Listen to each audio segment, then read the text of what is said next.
Welcome, everyone. Please take your seat. Our program will begin momentarily.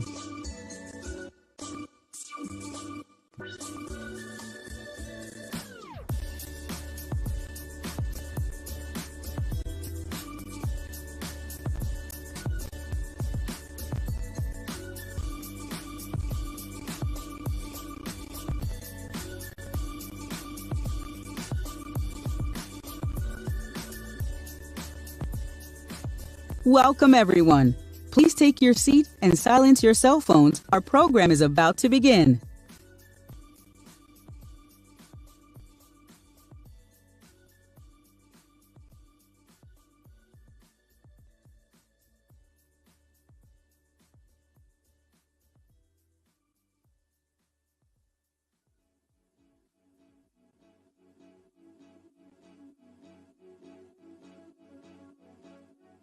Live from the Signia by Hilton in Atlanta. Welcome everyone as we celebrate our 10th anniversary. Over the past decade, we've brought together global leaders, industry innovators, and change makers that have helped reimagine our global economy. But now we look forward to empowering our potential, impacting our communities, and together shaping the future. Welcome to the 2024 Hope Global Forum's annual meeting.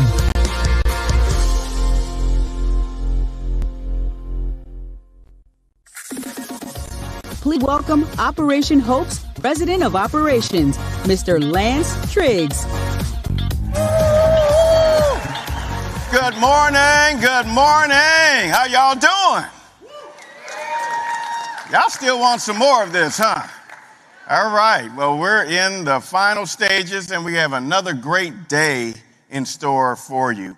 Again, my name is Lance Triggs, and I'm so happy to be here with you. And again, we thank all of you for your support. This, again, is our 10th annual Hope Global Forum. Let's give a round of applause for that milestone. Absolutely. And the theme of this Global Forum is the future. And what you've been hearing throughout the last couple of days is things tied to the future of everything, whether it's technology, whether it's financial well-being, et cetera, et cetera. And so hopefully you're learning something. Hopefully you've been networking. I assume you guys have been networking, right? All right, because that's part of the business here too as well. But again, we just are so thankful and blessed to have you with us. How many of you have been with us for more than 2 global forums? Just shout out. Okay. How about first-timers? We have any first-timers? Okay, and so for the first-timers, is it going to be a second time? All right, well, that's what I want to hear. Well, thank you for your support, because without you as delegates representing 25 countries from around the world, I think we have over 4,000 delegates that are part of this experience. We cannot be successful doing the work that we do. We anticipate over 5 million delegates live stream. Let's give them a round of applause and let them hear it, because we appreciate them being connected as well. Like everything, this costs money to make these things happen, and the way we are able to provide these things and scholarships is thanks to our wonderful sponsors. I want to first acknowledge the sponsors who have been with us from day one, 10 years. So Regions Bank, want to thank Regions Bank. Absolutely. Want to thank J.P. Morgan Chase. Want to thank Bank of America. I know Bank of America's been with us. We want to thank First Horizon Bank. Keith is here, and Beth Ardon and Beth Trotter. Thank you for your long-standing support. And I know we got Purple Rain as always here, Truist. That's what I'm talking about. You guys never disappoint me. Absolutely. And I want to, Bahari and Yolan, please stand up. I want to acknowledge them. Been great partners over the years. Thank you so much. Thank you.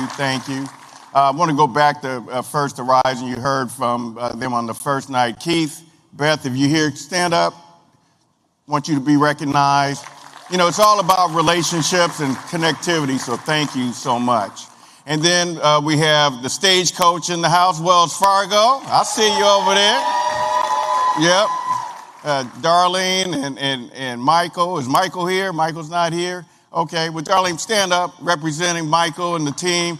You know, Darlene and Michael have been also pivotal executive points of contact for us to allow us to be very successful. So thank you, thank you. Also want to give a special shout out to U.S. Bank, as they're here, because they're one of our key sponsors. Corey, Montague, Kelly, Shaku, you heard Shaku yesterday. Thank you, U.S. Bank, for your continuous partnership. We're in, I believe, 10 cities, if not more, throughout multiple states. And so without your support and leadership, we cannot continue the financial well-being work that we do in those markets. So thank you, thank you. And then I know Fulton Bank is in the house. I know last year we featured them in our home ownership program, which is over $1 billion in capital for home ownership. Dion and Smokey, thank you so much for your longstanding partnership in the markets that we serve together. And then we have a new partner, not a new partner, but a Hope Champion partner in Visa. Visa has been so kind to give us $500,000, y'all. $500,000 for membership and our digital entrepreneurship tool for women-owned businesses. Let's give Visa a round of applause. So thank you, and we're just so greatly appreciative. So are you ready to get the show on the road? All right, good. We have another great day of activity for you. And so we want to now welcome to the stage some great leaders who are going to be talking to you about some very powerful things. And so are you ready? All right. Well, welcome to the stage, the Dean of the J. Mac Robinson College of Business at Georgia State University, Richard Phillips. Come on out, Richard Phillips. And we have also the founder, chairman, and CEO of Operation Hope, John Hope Bryant. And then we also have the president of Clark Atlanta University, Dr. George T. French. He's also a part of our 1 Million Black Business Initiative. And then we also have the Atlanta Public Schools Superintendent, Dr. Brian Johnson. Give him a round of applause. And then we have the chair for the Atlanta Board of Education, Erica Mitchell.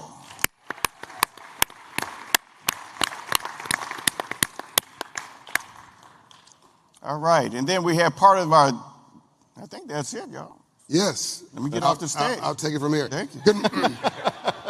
Good morning, everybody. Good morning. This is the home stretch of the 10th Annual Hope Global Forum. Have you enjoyed it? Woo.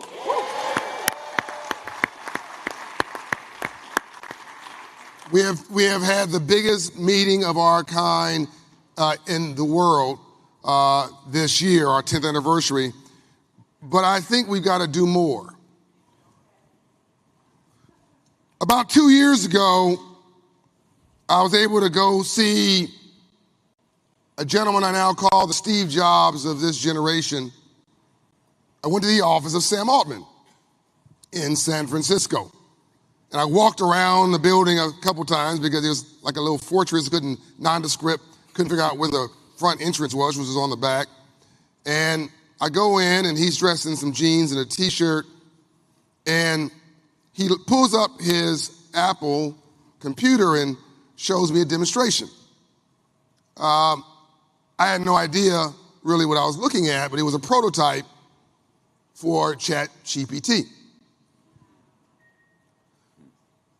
So he asked me my opinion about what he should do, and I said, you got to talk to underserved communities.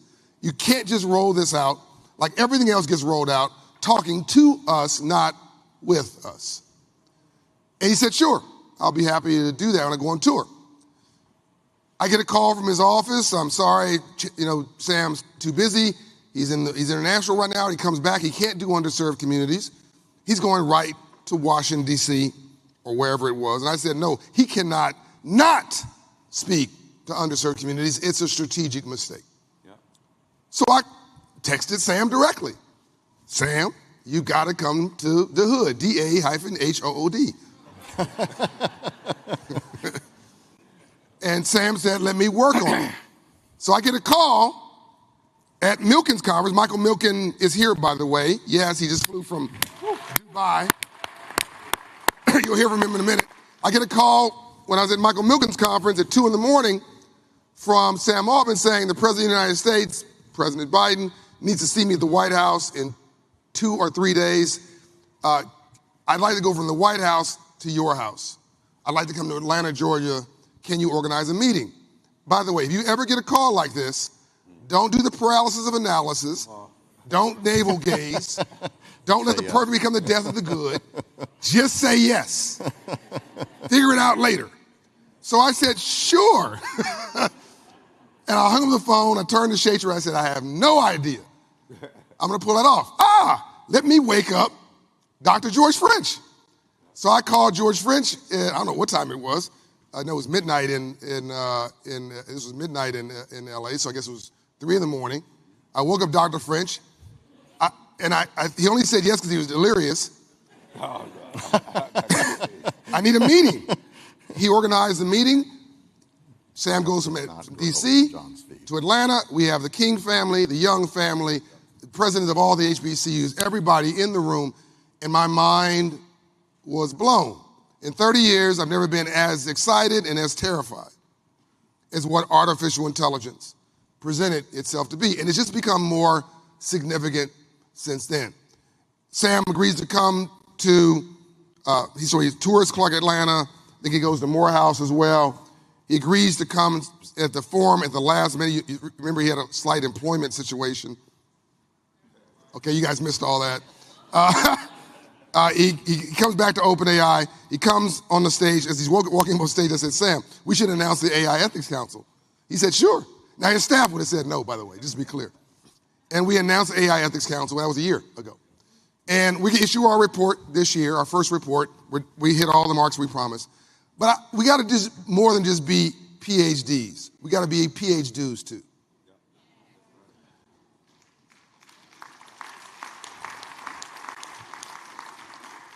We can't just navel gaze and stare at the problem. So there's going to be job loss. There's going to be 70 million jobs. Poof. No, not who. Gone. And if you black and brown with a high school education and no hustle, you've been working at a convenience store or gas station or a grocery store or a fast food restaurant, done. If you are an accountant, maybe, done. Anything can be automated. Just give you some context. Am I boring you or are we okay? I'm getting to a point. Just trust me for a second.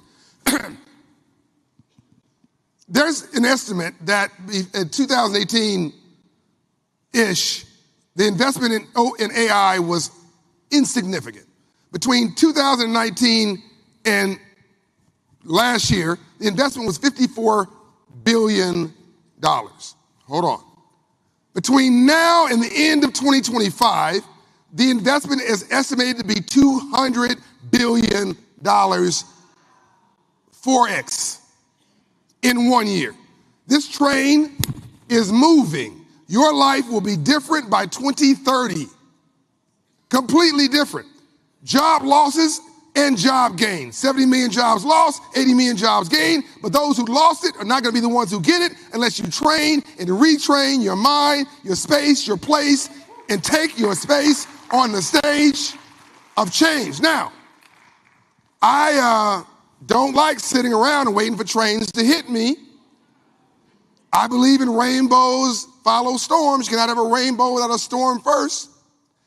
I believe we got to set the table, Brad Johnson. We have to set the table for the future, and I believe the underserved communities are a big part of that future. So, I've talked, we had all the sports commissioners. Never happened in the history of America. Yesterday. What do? They cultivate young people for NFL, NBA, baseball. If you're in Canada, hockey. In elementary school, they farm club you. In the middle school, Dr. Johnson. By high school, they know who the pros are. You get a scholarship, Dean Phillips, and then he was a basketball player, and you're off in running. But they do that but for the largest economy on the planet, who's farm clubbing, who's nurturing, who's cultivating our kids for accounting, finance, business, healthcare, AI, technology? No one. So, about 2 months ago, I had a crazy idea. And I called Dean Phillips of Georgia State University. And we had a meeting. And I said, I have this dream of mine, this crazy idea that we should pipeline kids from kindergarten. By the way, I apologize, I didn't call you first, Dr. Johnson and Ms. Mitchell.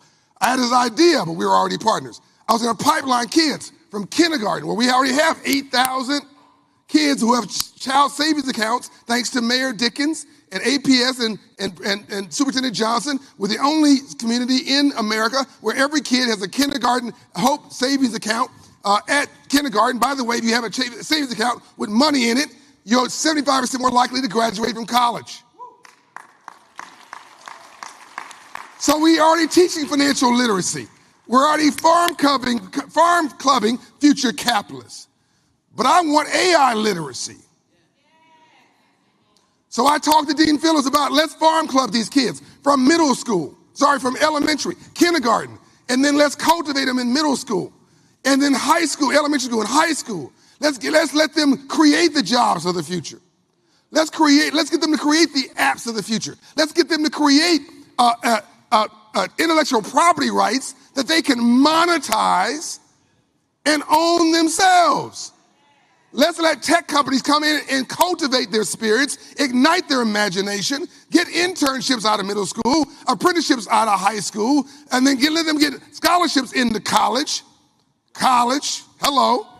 and let the tech companies hire them out of the ATL. Dean Phillips said yes. APS said yes. Superintendent is here. School board said yes. The chair of the Atlanta School Board is here, Miss Mitchell. HBCU said yes. Dr. Fritsch of Clark Atlanta. Dr. Thomas of Morehouse. I believe we're going to have Spelman, but I can't talk for Spelman right now, but I believe Spelman, they're on our council. I believe they will be on board as well. MasterCard said, here's a couple dollars to project manage this. This all happened in 2 months. Sam Altman said, I'm with you. Don't give me any more work, but I'm happy to do it. You do the work. I'll give you the support. I said, that's all I need. I'm here today to tell you, we have an agreement for the AILP, the AI Literacy Pipeline to Prosperity Project.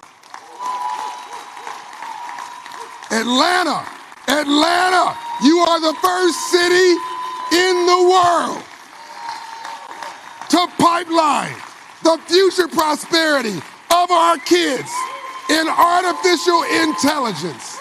Please, Dean Phillips, bring it home. By the way, temporarily I made you an honorary black man, so there you go. Good morning, everyone. I'm excited to be here. I'm not sure I can replicate John, but I'll do my best. Let me give you a couple of statistics just to put some numbers behind what John was talking about just a minute ago. Netflix, how many of you are subscribers to Netflix? It took 10 years for Netflix to get to 100 million subscribers. It took 7 days to get to 100 million subscribers on ChatGPT. Wow. Let me give you one more statistic. In the United States today, if you are awarded a patent in the first 10 years of your career, you are 10 times more likely to come from the top 1% of households in the United States than you are if you grew up in the median household income in the United States. And you can imagine the systemic differences across not just socioeconomic background of the people who are innovating in our economy, but also the differences in race, the differences in gender, and the differences in where you grew up. These are real systemic problems because we don't want just the top 1% of wealthy children to become the people that are going to determine what society looks like as ChatGPT and these extraordinary technologies develop. We need broad-based participation in the innovation and the diffusion of that technology through the economy, in the new businesses that will be coming. But we need them beyond that, too. We need them in the public policy conversations. We need them in the conversations about how that technology is going to be regulated for the benefit of humanity, to make it safe. It can't be just a small percentage of our society that participates in the wealth and creation that will come from the development of that technology. That's what we're excited about to do here in partnership with John Hope Bryant and Operation Hope. Operation Hope is participating in hundreds and thousands of schools across this country. Georgia State University is a top 5 university in innovation, as noted by U.S. News and World Report, for the last 10 years in a row. We want to bring these two extraordinary organizations together to develop a program that is about innovation for all. That's right. That's what this program is about. That's right. It's going to take two things. One, creating exposure for students K through 12 so that they have an understanding of what it is that's coming, what it is they're going to need to do in order to be able to participate in the economy that's coming. And number two, they need to understand financial literacy. If they're going to build the businesses that are coming in the next generation, they may not be working for large corporations. There are going to be hundreds and millions of entrepreneurs that are going to develop this technology because this technology is known as a general purpose technology, and it is going to be hard to close your eyes today and imagine the society that we're going to be living in 10 or 20 years. That's an extraordinary power that we need to make sure that ends up in the hands of a lot of our society and our economy. That's what we're doing here today. That's what we're excited to announce is the launch of a pilot program to get this started next year, and then ultimately to scale this across the state of Georgia, across the United States, and we'll see what the boundaries are after that.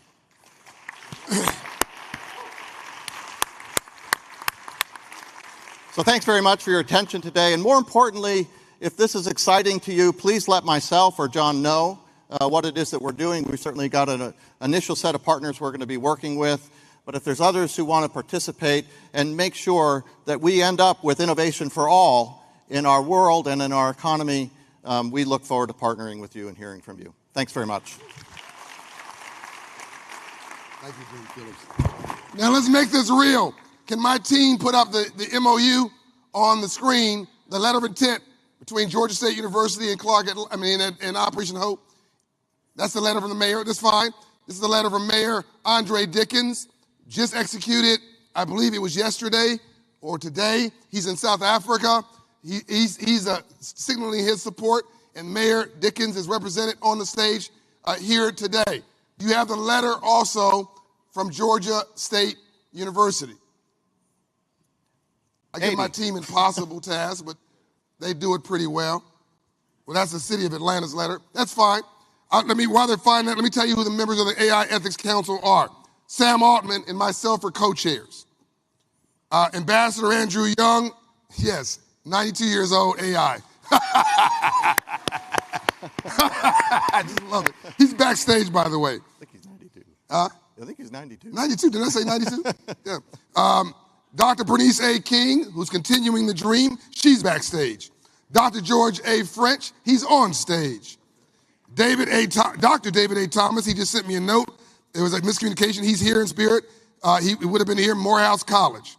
Dr. Helene Gale, God bless her, from Spelman College, and we assume her predecessor will replace her on the council. Dr. Angela Williams, President and CEO of United Way Worldwide. Reid Hoffman, who founded LinkedIn, amongst other things, on the technology side. Van Jones, who said famously 99% of black people don't know anything about AI, and 99% of rich white people don't know anything about AI either. So we're all on the same page. We will distribute the letter from Georgia State and Operation Hope later. We'll make sure it's on the board later so you can see it. But this is now, with the signing of us affixed to this document, this is real in the world today. We already have cities trying to replicate us. It's not even started yet. We've gotten calls already saying, can we bring this to our rural white areas, our black and brown urban areas? This is about inclusive economics for all. Please give our partners a round of applause. Let's sign the document. Dean, I'll let you go first, sir.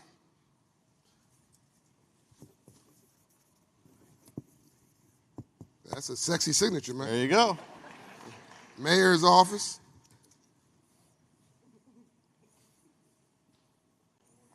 I'm not sure that's yours, Andre Dickens.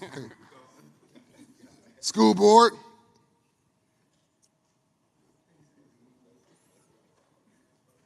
Thank you. Dr. French, oh no, Dr. Johnson, that's okay. No, the kids come first. Without K through 12, this doesn't work. Superintendent Johnson, Atlanta Public Schools. Dr. George A. French. CAU in the house. Ready? And do I have any space for me? Hold on a minute. Come on.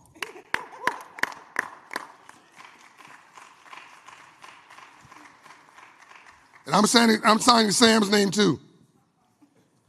And it's done. Do you get it? Do you get it? Is this a good thing? Give them some love, please. Thank you so much. I love you very, very, very much. Thank you. Thank you. Thank you. Thank you, sir. God bless It'll be you. fun. This will be fun. Get right here. Right here. I'll get right next to you.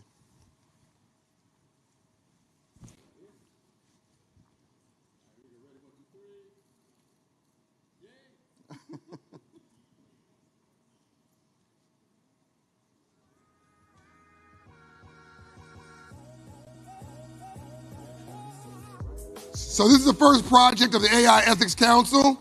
The dean of the, and I also want to give kudos to President Blake, Georgia State University, who's supportive. He's a techie also.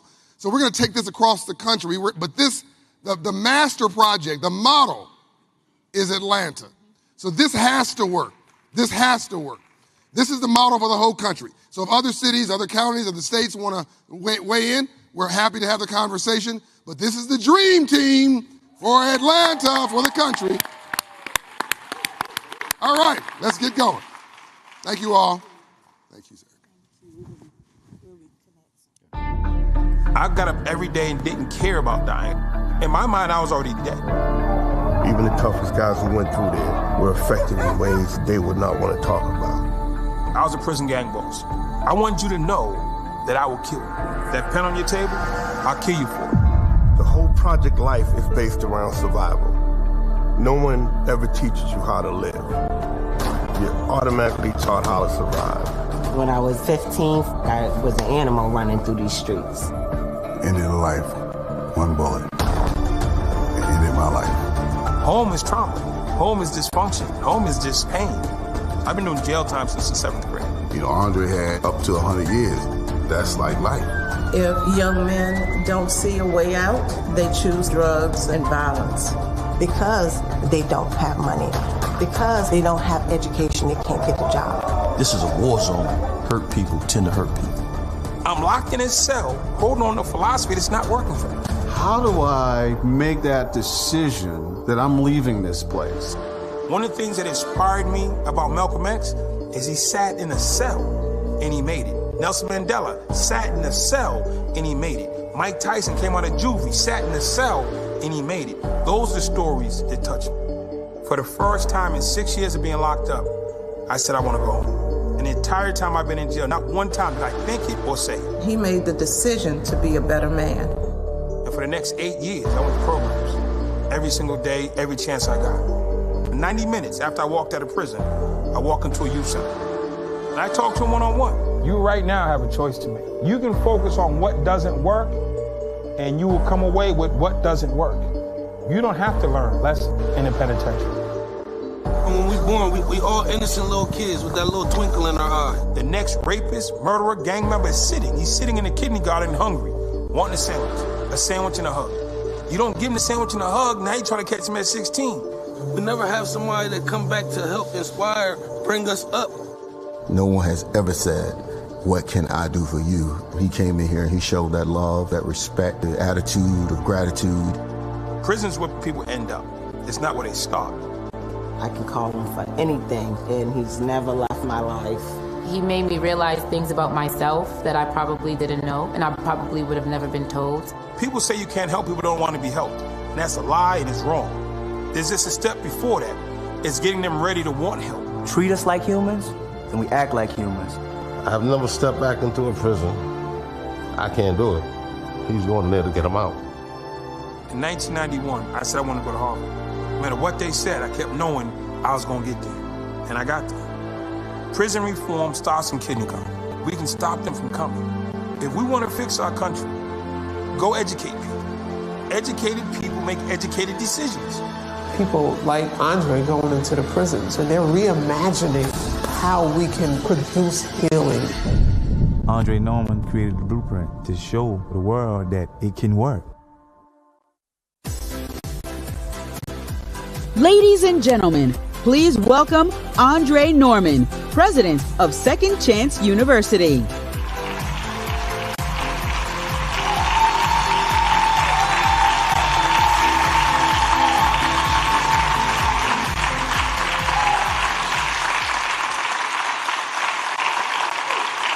Thank you. Thank you. As introduced, my name is Andre Norman. And today, I got up this morning, I got the invitation to come to this prestigious event, and I was like, wow, I looked at the lineup. Everybody was either in the audience or I said, what am I gonna wear? I got custom suits. I got some like fly shoes. I got the Rolex. What am I gonna wear? I said, well, who am I representing? So today I wear this because this is my shame. For 14 years, I stayed in a cage and I wore one of these. And the day I stepped out, I went straight to the store and bought new clothes. I've flown around the world and bought clothes from everywhere you can think of. And I'm a clothes fanatic because this was painful. So I wear this shame today because I represent 2.2 million people who wear this every single day.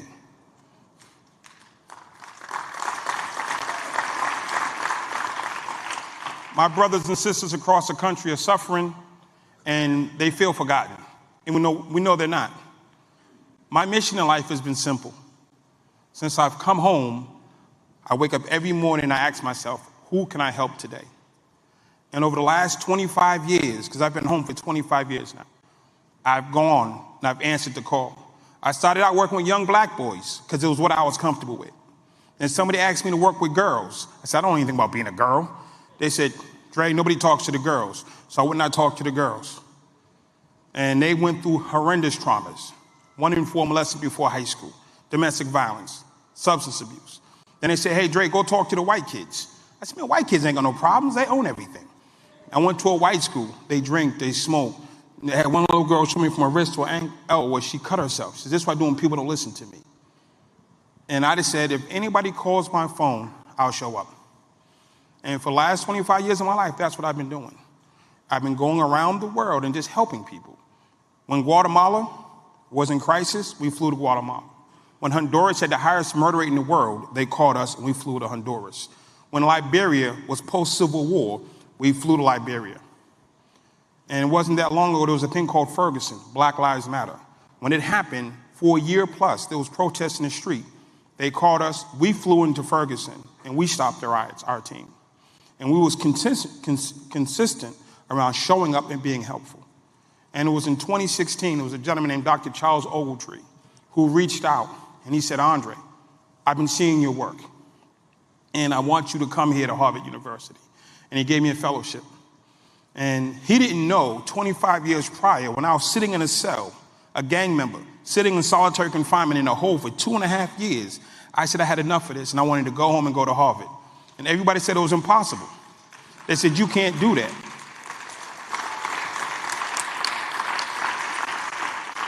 I said, well, why can't I go to Harvard? They said, you're black. You're a gang member. You're a criminal. You're illiterate. You're from a poor family. And they told me all the reasons I couldn't go. And I went in my room, my cell, and I wrote out a list of all the things that I needed to do to get there. And I looked in the mirror. I said, what's inside of me that's stopping this dream from happening? And I started doing the work. And over the next 8 years, 20 hours a day, I worked. And on November 15th, 1999, they opened the door. They let me out. And in 2016, Dr. Charles Ogletree gave me my fellowship. And it was like the greatest day of my life. It was like, I made it. I did what people said couldn't be done. And my friends would call me from prison, yo, Dre, what's up, man? What's poppin'? I'm like, yo, I'm at Harvard. And I don't have to sneak in. They said, you really made it? They said, Dre, you made it? You're at Harvard? I said, yeah. I said, they gave me a little desk, I'm saying, with my little plaque and my name. There was like 4 of us at the desk, but I said it was my desk. So the other little kids were like, yo, he kind of scary, so they let me have that. This is mine. And I'm like, yo, I'm really here. And to have Charles Ogletree, Henry Louis Gates, Cornel West, Anthony Appiah as mentors didn't even make sense. It didn't seem feasible. That this poor little kid from the projects who grew up in a penitentiary, who had all the disadvantages humanly possible, was now sitting at Harvard University. And I said, what's your Harvard? What do you want to be? And I started challenging them to do and be better. And it wasn't that long ago, I met a company. They're out of Texas. And they have these things now. In case you don't know, this is a prison tablet. There's a company called Inventive. And the CEO named Dave Abel, super good guy. He said, Andre, you visit prisons all over the country. That's what every week I go to another prison. Every week I'm in another prison. Every week I'm in another prison. And I'm trying my best to be helpful. And he showed me this. He said, if you make a video or a training, I can hit a button and put your information in front of 650,000 inmates at one time. So what we do now, we have Second Chain University, where we educate people in real time on these habits. They're not left behind just because they're in Nevada or Wyoming. They're not left behind because they're in Fulton County or Rice Street. They're not left behind regardless where they are. They be in their cells, on death row, in solitary or GP or protective custody. And we can reach them in real time.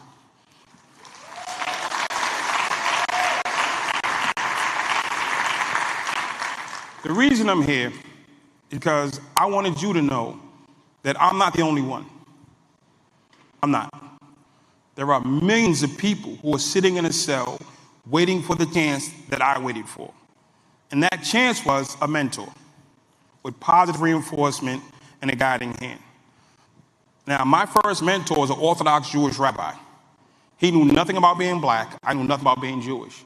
But he was a great teacher, and I was a great student. And he taught me how to be respectful, accountable, attentive, a servant leader, and I listened, and he taught. I got another mentor, and I got another mentor. I got another mentor. And I just kept getting mentors, and I kept enhancing my life. I never got a degree from Harvard, but I got skills along the way that helped me open companies and do things around the world. I've been over 30 countries already, and it's a phenomenal thing to have a passport and just jump on a plane and go. It's like, I can just do that. It's like, why not?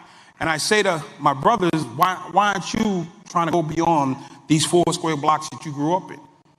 They said, Dre, we can't go behind these 4 square blocks. This is where we're supposed to be. We're not welcome downtown because I don't have a suit. I don't have nice cufflinks. I don't have a tie. I don't have money to sit in there. I don't know how to sit. I don't know how to sit at the table around all these people. And it's time that we embrace our brothers and sisters. I remember I worked at a nonprofit that was attached to a church. And the church had prayed for 15 years to help gang members. And I came and I worked at the nonprofit. And one day the pastor said, how come none of you come to church? I said, we never been invited. So we got all this, bring your brothers in. So Sunday we had like 20 brothers upstairs in the vestibule. But then the deacon came in. He said, yo, Dre, what you doing? So we about to go to church with the pastor. He said, Pastor, hold on. Me, the pastor, and the deacon went down into the church. Stop music. He said, listen, we've been praying for 20 years for the brothers. We've been praying religiously and fasting religiously for the brothers. They're like this. They said, do we want them? They said, yes. They said, good, because they're upstairs. They said, do we really want them? And everybody said yes. And we came downstairs, and within 2 months, it was all out the front door. They're clutching their purse, holding their wife, hiding their stuff. I'm like, I'm not here to steal your stuff. Trust me, don't even want your wife, we good. But they said they wanted us till we got there. Do you want us? Do you really want us? Because we will show up and we will show out and we can do immensely great things in the world.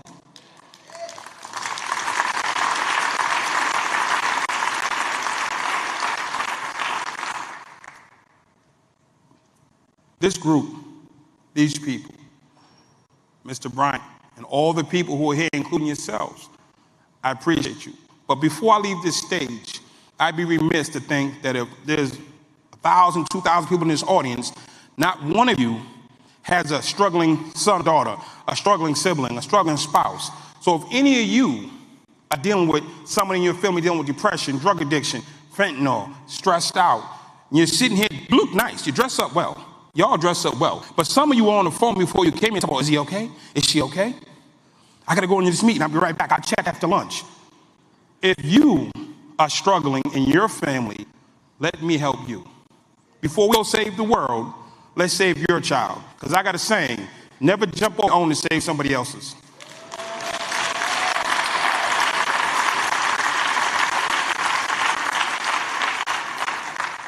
Everybody here is committed to your well-being as well as the next generations. But what good does it do to do all the great work and lose your own child?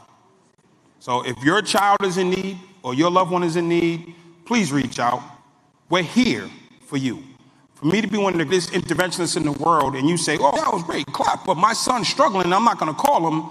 No. So ladies and gentlemen, I appreciate you. I appreciate you showing up. It's been phenomenal. And we know where to find them. They're in elementary school. Thank you.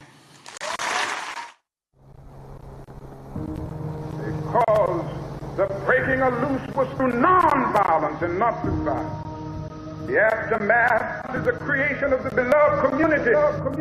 There was a moment when we could declare success, but justice and who has it and who doesn't is a contested idea. We still have poverty, we still have inequality. There exists this very broad skepticism that U.S. society can change and that they will ultimately reach equality in the country at all. Some of these biases that can be found all across the internet are now getting fed into these AI systems, and some are making really big decisions about us, from mortgages to university acceptance to healthcare outcomes.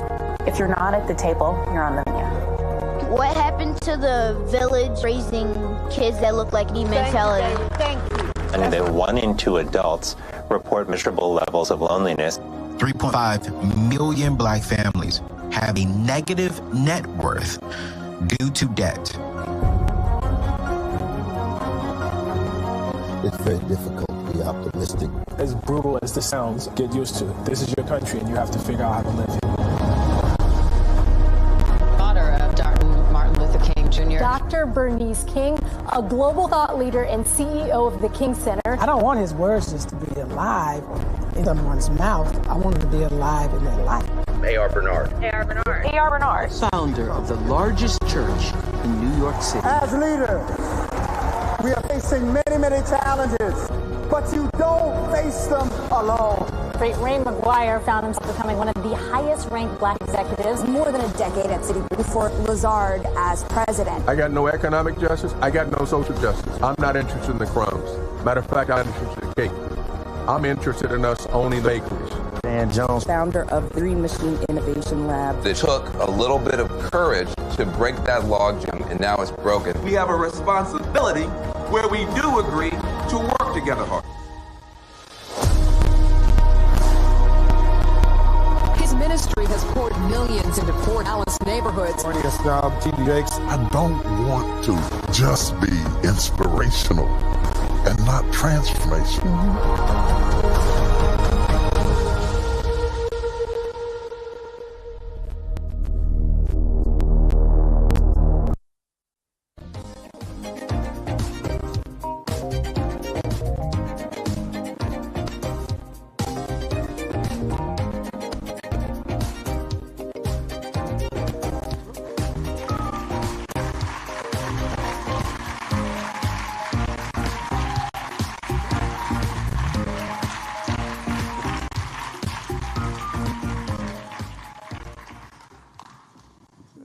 morning to the Hope Globe Forum.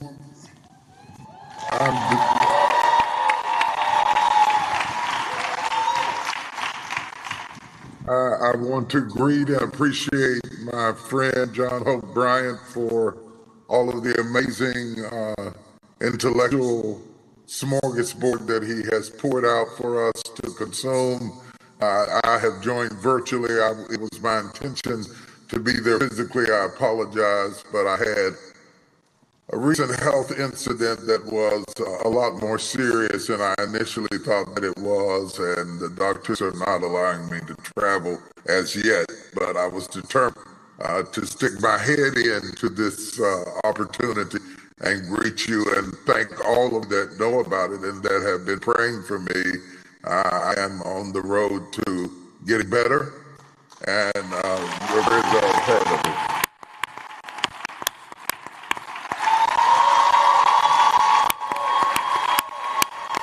Thank you. Thank you. Thank you.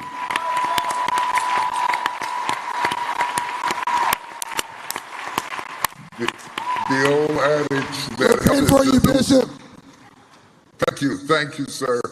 I know I can feel your prayers every day. The old adage that health is the new wealth, it takes on a whole new meaning when yours is challenged. And so I feel blessed and grateful just to be able to join you through this forum and just to greet you, and also to be so thankful that although I couldn't be there, my team is there, and I want all of my team, my executive team members and people that make up the TD Jakes group, not the Potter's House, but the TD Jakes group, which is our foundation, which is our real estate ventures, which is our TD Jakes enterprise, to just stand for a moment. And would you just give them a round of applause?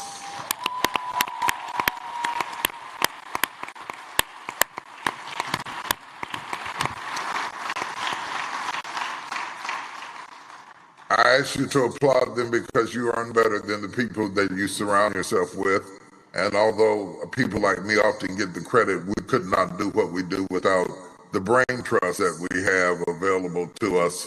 And we're grateful for it. Speaking of brain trust, you have a brain trust on this stage that I was blessed with the privilege to handpick and that I've enjoyed a relationship with for a number of years to coordinate a powerful discussion that I believe is going to be life-changing and informative, and perhaps motivate you to go even further than you have already done and already gone.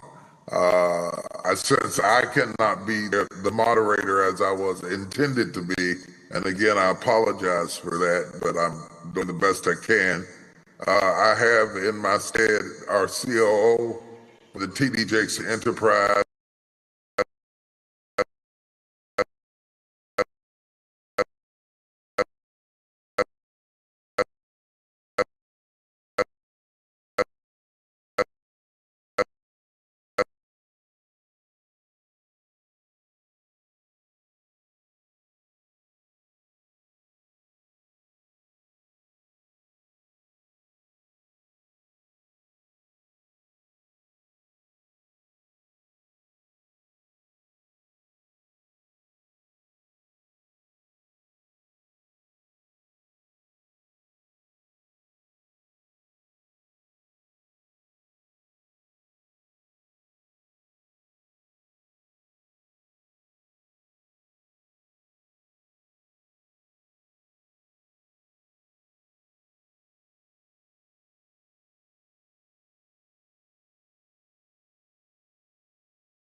Love you, Bishop. Yeah. Come on, let them feel it. Let them feel it. Yeah.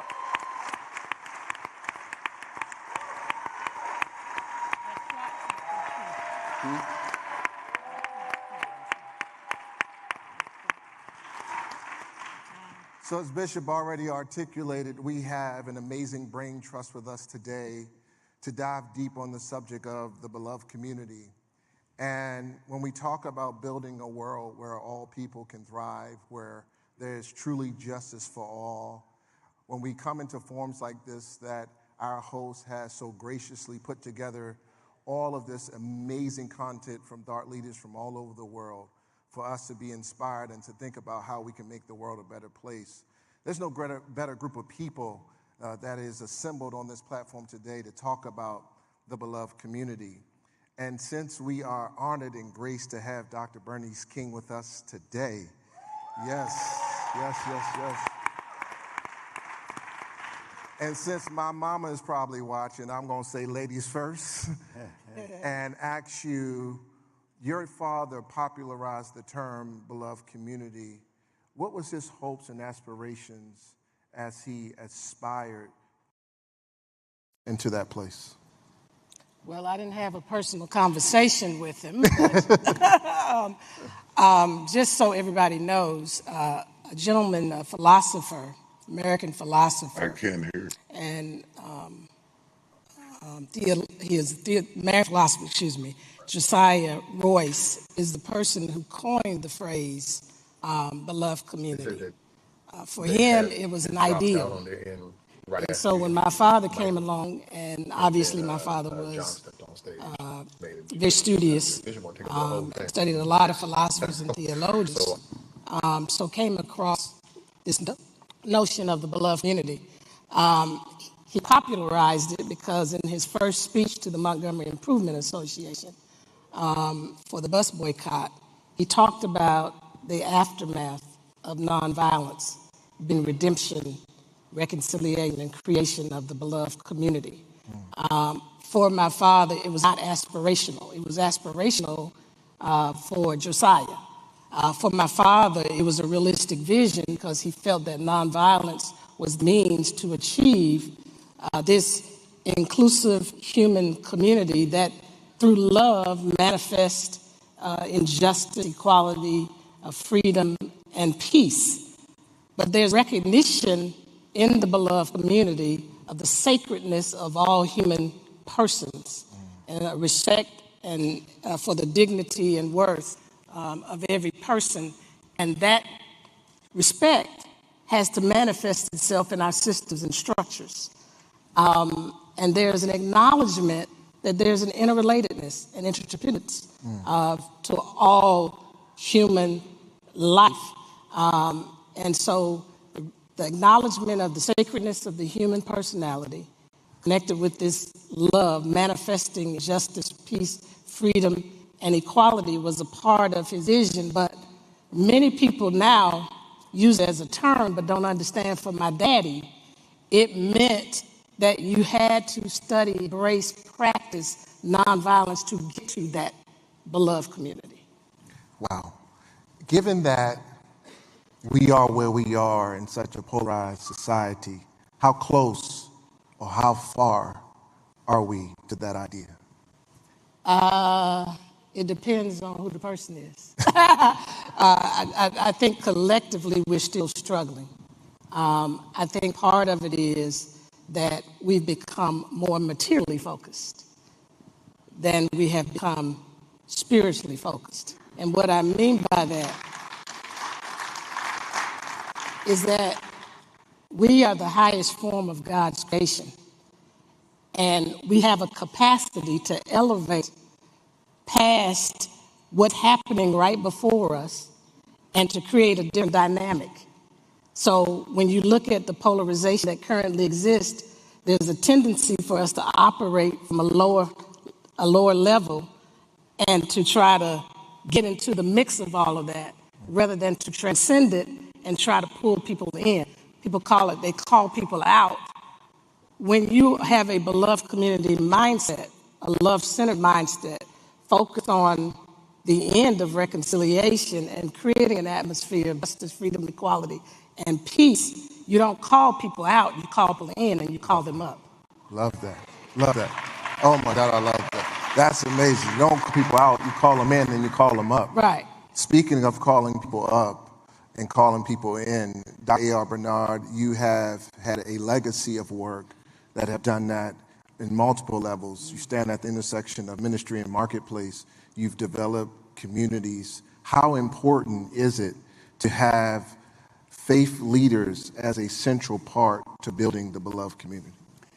Oh, my goodness. First, let me say that our prayers continue for Bishop Jakes. We're glad to hear that he's recovering and doing well. He plays a very, very important role in social discourse and political discourse as well, not just spiritually, in our society. So we're grateful, and we continue to pray for him. I just want to say that publicly.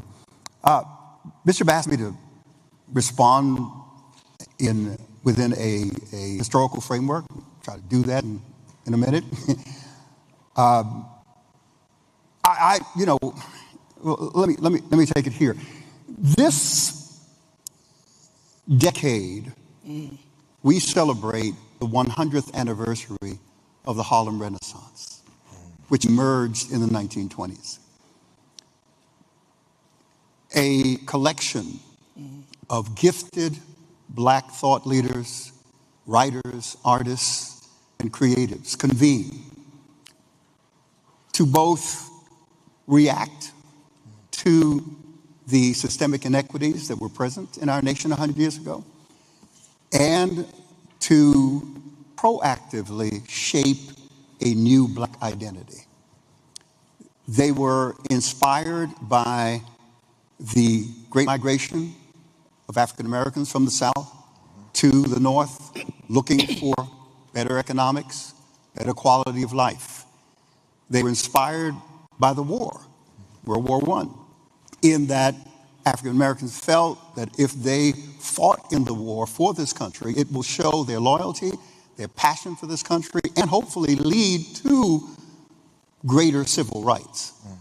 That was their optimism. The frustration was that what it actually led to was greater discrimination, greater segregation, and the resurgence of white supremacist violence, including lynching and racial riots.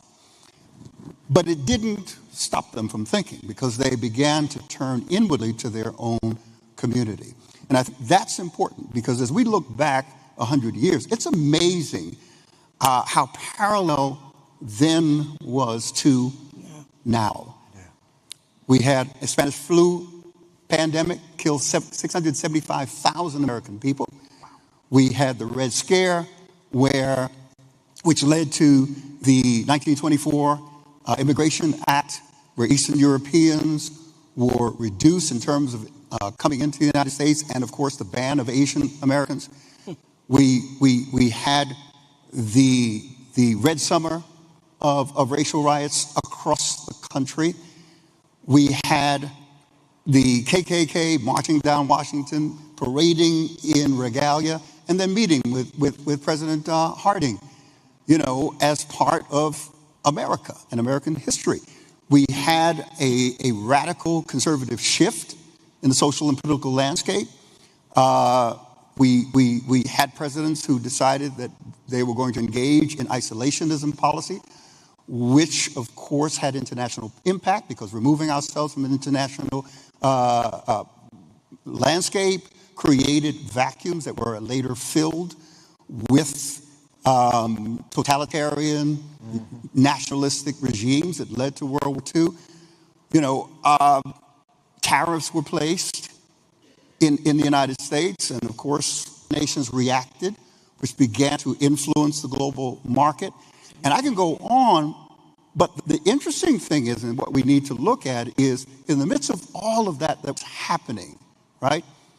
We had unprecedented economic boom and cultural innovation. Wow. And the Harlem Renaissance was part of that cultural innovation, because either change will lead us or we will change. And as I said, history doesn't repeat itself, people do. Right. So how could we observe what's happening today that mirrors 100 years ago and take advantage of what accompanied what was happening 100 years ago and is now happening today? I'm excited about the possibilities.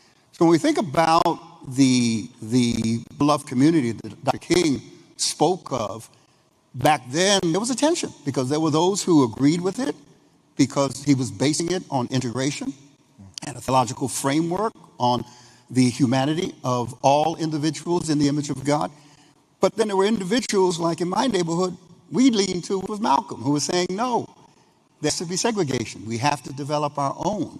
And I think what we realize along the way is that there has to be a both and solution. We deal with the personal transformation of the individual, but we also have to deal with the transformation of communities, and we have to deal with the systemic problems that perpetuate our marginalization within American society. Yes, love that, love that. Yes. So speaking of the opportunity that's in front of us to actually take advantage of the history that we have, whether we view it as good or bad, you see it as an opportunity to learn and to grow from what we have done so that we can get to a more deepened community rather than having a shallow form of community or a fear-based community where oftentimes most people assemble around something that they are afraid of or something that they just don't want to deal with. But what you're suggesting is that we have the opportunity to have a more deepened community.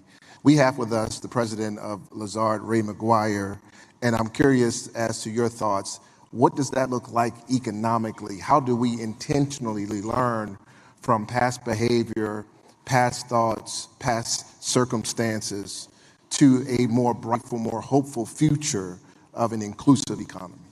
So first of all, thank you for having me. I clearly am a member of the beloved community. I fell a little off my game, though. You have on blue shoes. She's got on green shoes. And the Reverend's got the highest in hush puppies I've ever seen. I got some custom stuff, but it looks like I'm still off my game. So. We have gotten a brief sermon, thank you. We've gotten a history lesson. I'm reminded of what King said in that letter. We are tied in an inescapable garment of destiny. What affects one affects all.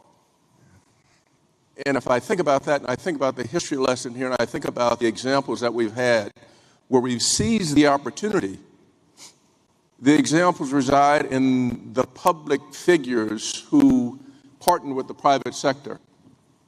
And we know them all. We know of Andrew Young, and we know of Marion Barry, and we know of Harold Washington, and we know of Maynard Young, and we know of all the advances that took place under their leadership. The question becomes today, I got 600 and some odd mayors representing 48 million people, 4 of whom are running the largest cities in the country.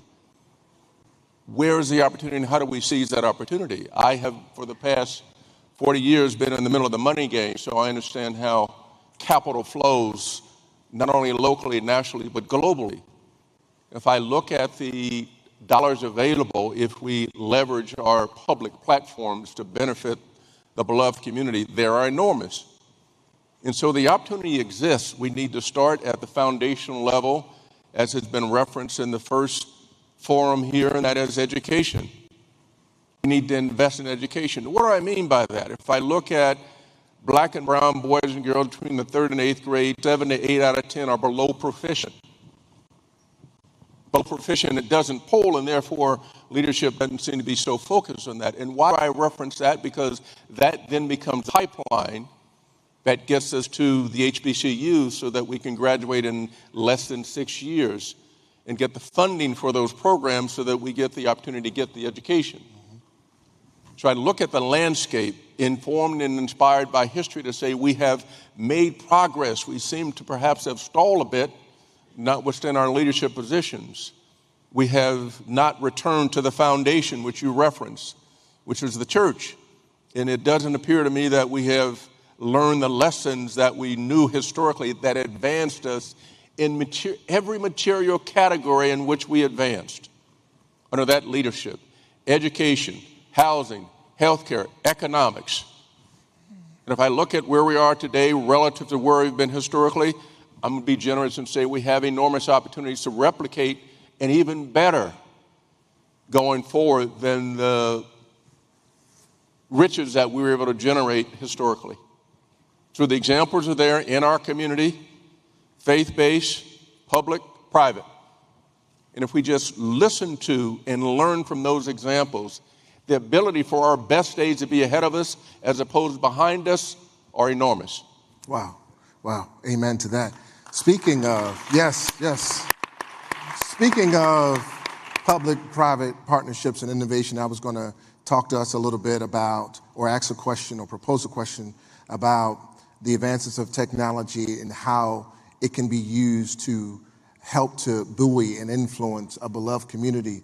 But just for a second, I think we need to take a moment and congratulate and celebrate our host, John Hope Bryant, for creating the AIPL. Yeah. That is absolute. Oh, come on, y'all. Our artificial intelligence pipeline. Amazing. Amazing, amazing. What role do you see technology playing in helping us to shape, or not, a more beloved community? Me? Anyone. I think that needs to go to someone else. I was trying to figure out who was looking at me. You were looking at me? I was trying to figure out who he was talking to. Yeah. So let me take a stab at it. You heard some of the statistics cited by John Hope Bryant when it comes to the investment in artificial intelligence. And we look at some of the colleges and universities that are now have been focused on STEM. We're now advanced beyond that, meaning that it used to be that if you were in engineering, you could code, that was the future. Today, you see a lot of that being dislocated by generative AI. What will not be dislocated by generative AI, about which we're not talking, is that in generative AI, we're going to need two fundamental things about which none of us are talking, about which there is enormous opportunity to have a foundational wealth: plumbers and electricians. I guarantee you today, in what is not known, in order for generative AI to exist, you need water, you need electricity. And then you need to retrofit the power and electrical grid in order for people to be able to access it. The things which we take for granted until we don't. When your water goes out, who do you call? Now, I know some of us have gone to Sears. It used to go to Sears and think we can do the handyman move. But the water goes out and there's a leak, you got to call a plumber. Right. Lights go out, you have no idea where the box is and how to fix it. Generative AI at a foundational level will make certain that those opportunities exist. Now, when it gets to dispossession or dislocation of human talent, that will happen at the most fundamental level. It used to be the case that we went through toll booths, we had people there who would give us tickets on one end, and then we exited, we'd have tickets on the other end. Today, that is all gone. You got a tag that says Easy Pass, and you can go through the fast lane and go through the tolls with zero human interaction. There will be other examples like that. Having said that, the more we invest in understanding and the more we educate the next generation who are digital natives as opposed to people like me who are digital immigrants, we can figure out how we exist here. The other is in generative AI. All of us, guarantee everybody in here has one of these machines. Everybody. Now, what will happen is the ability to access this and manage our lives in a more succinct manner than what we do today will exist on this. And so we have to figure out as a community, which is why the thoughtfulness behind the movement in generative AI that John Hope Bryant and others talked about at the initial forum, that thoughtfulness is something that we need to embrace. Get invested intellectually, educationally in generative AI, because otherwise it will move you, it will displace you in ways that we've not seen before. There's never been a moment in history where you've seen technology and the advent of technology have such a profound impact on how we think about ourselves and how we interact with each other. I'd like to affirm, please, what my brother Ray McGuire is saying, because we shovels in the ground in April, and we're working on the first 4 buildings, which is part of a $1.2 billion development project in Brooklyn. We're developing 10.5 acres. We're bringing 2,000 units of mixed income affordable housing, 130,000 square feet of retail and commercial space, 24-hour child care, which is a new incentive nationally. It's one of the largest program developments in the country. And what we found was just that, this whole body of individuals who are ripe to be HVAC carpenters, plumbers, and electricians across the country. So everywhere you go in these cities, you see all of these skyscrapers going up, you see all of these cranes active. But the question is, who is running these things? So what we did was add a trade school to the entire development program, and we're building it in such a way, I'm going to date myself here, but we used to have shop when I was in high school. And you could go to carpentry, you could go to electrical shop, you know, and doing it in that fashion, so the space is going to be industrial space that will house situations where each can actually engage hands-on in the work itself. We, as people of color, coming out of a period of a $34 billion crime bill that affected us and our black men negatively, who are coming out of prison and trying to go back into society, they currently need things like this to help them assimilate back into society in a helpful way. So these are the kind of things that I think we need to do and engage in. Let me just pause on that, just to amplify that. $1.2 billion, 10 acres. The magnitude of that that's exemplary. And it doesn't happen across the board. You, the faith-based community, public-private partnerships, you're an example of that. And the more we can replicate that kind of best in class across the country, the more we elevate our population, the beloved community. Absolutely. Sorry. Yes. Go ahead, Dr. King. No problem. I want to take a stab at it from this angle. AI doesn't have a soul or a spirit. We do. Yes. It can help us if we are where we need to be spiritually, morally, and ethically. That's why I think the AI Ethics Council that John started, that I'm a part of, is so critical. Because one of the things my father cautioned us of in his book, Where Do We Go From Here? Chaos and Community in his World House. He talked about how technology and science had advanced us to a place where we have this wonderful connectivity, neighborhood-like connectivity. But where we have failed is we have not learned how to live together as brothers and sisters. And he went on to say, if we don't, we will be forced to perish together as fools. And he talked about how there's this great chasm that creates this problem of learning how to live or perish between technological advancement, ethical and moral advancement. So as technology is advancing, if we ourselves don't take deep introspection at who we are, how we see each other, how we relate to each other, how we live together, because we are still humankind. He said if we don't keep pace and help to bridge that chasm, we will destroy ourselves in the very misuse of those instruments. Wow. Wow. Amen. Amen. Amen. Amen. So, in our closing thoughts, and this is for the whole panel to think about, to respond to, that type of intentionality around making sure our hearts, our souls, our minds keep pace with the current trends and transformational ways technology is changing our lives. If we're not doing it the same way, given that, here's the question, given that communities at times are not always formed intentionally. Right. Sometimes they are, and oftentimes they are formed because of unpredictable events, such as COVID, or historically, like the Civil Rights Movement, some catastrophe or some crisis that forces people to have a shared intersection. How can we intentionally build beloved community without having a crisis, but rather having the opportunity to see the benefit that we are stronger together than we are apart? Well, I think it takes leadership.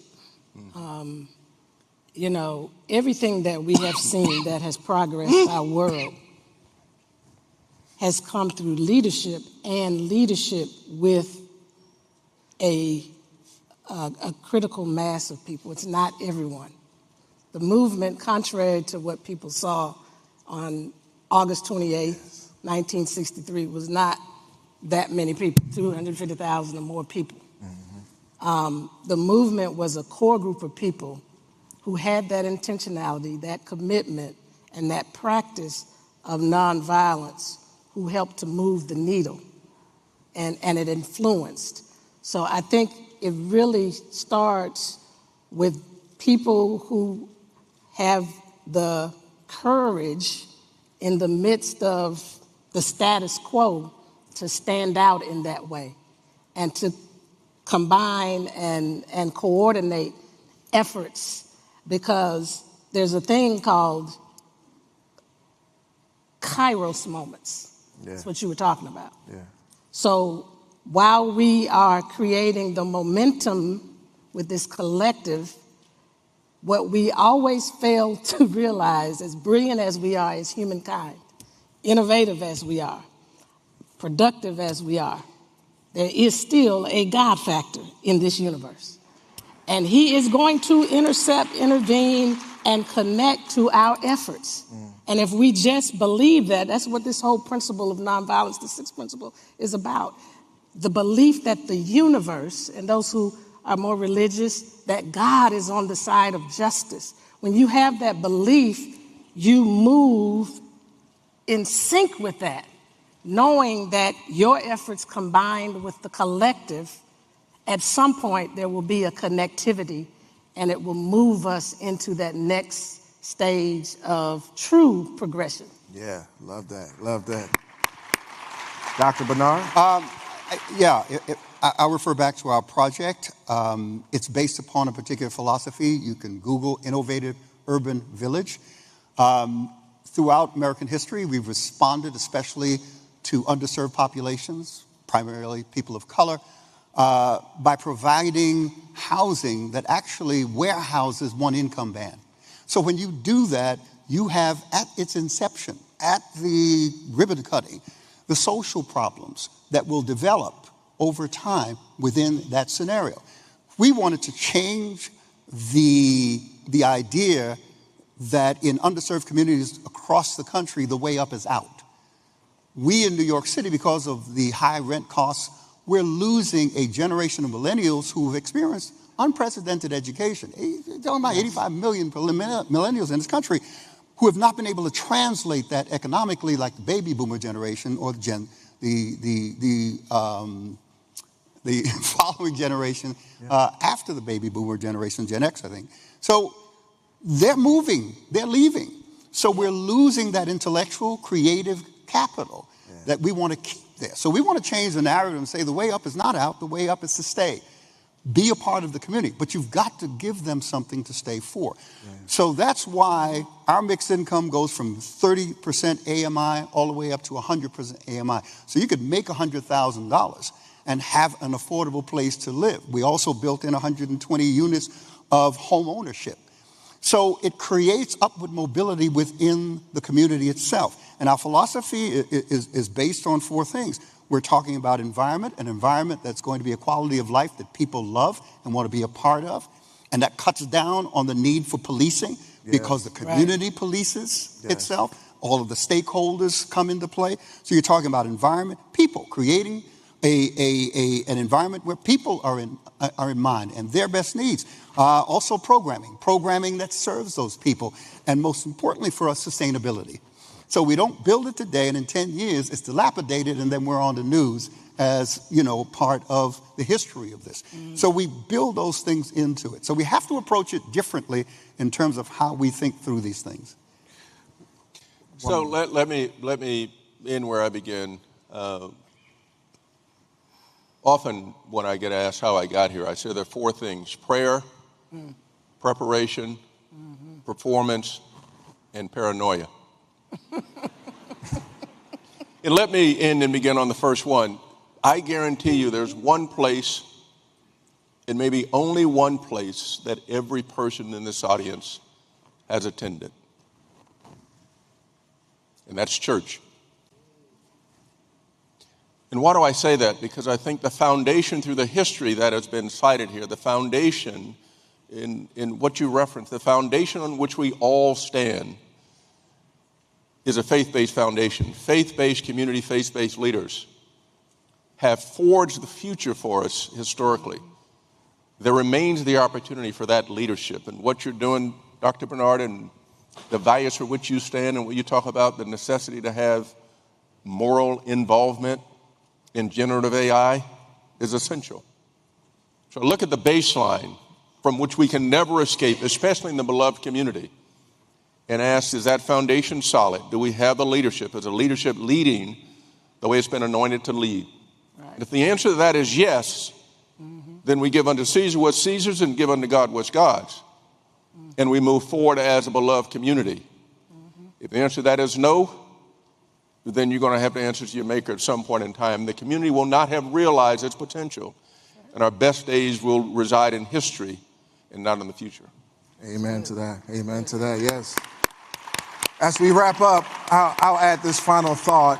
I believe this is why Bishop Jakes wanted to have this thought-provoking panel. Similarly, we're doing a lot of the same work across the country in building communities through our real estate ventures. I know our real estate team is here as well, through our foundation, and of course through our enterprise, which is a social impact holding company. You all give us hope in what you do, the work that you do, the legacy that you have created. You give us hope. And I believe that hope is the heartbeat of every thriving community. It is the rhythm that keeps us moving forward when the road gets tough. It is the thing that helps us to say to ourselves, hold on, better days are coming. And I strongly and firmly believe that better days are coming. Yes. The theme of this conference was the future. The future is a blank page. Hope gives us the ink to write whatever we want. So I hope and pray from this thought-provoking panel that you take that hope and that courage to build community wherever you are. Can we thank this amazing panel for being with us today? And thank John Hope Bryant.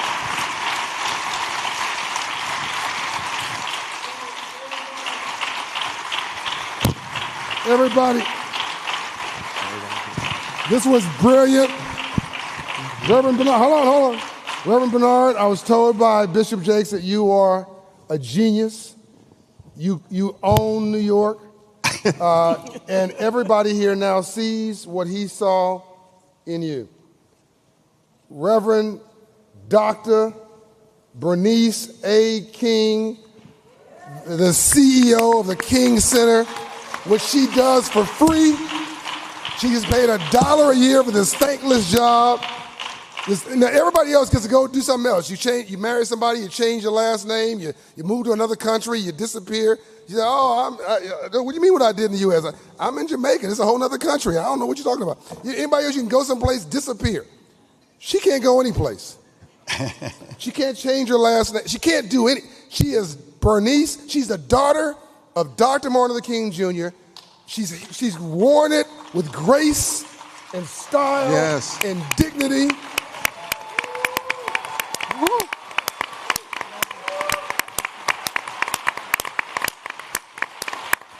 Folks want to criticize her. They want to criticize, I don't like this, I don't like that. Why don't you try being her? Couldn't do it for 20 minutes. She's done it her whole life. And that's a bad system. Yeah.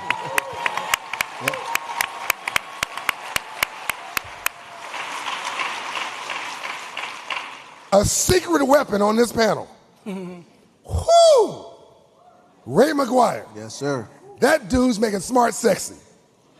Let me tell you something. And I know you heard about vice chairman of Citigroup. Ain't no black person vice chairman of Citigroup ever, before or since.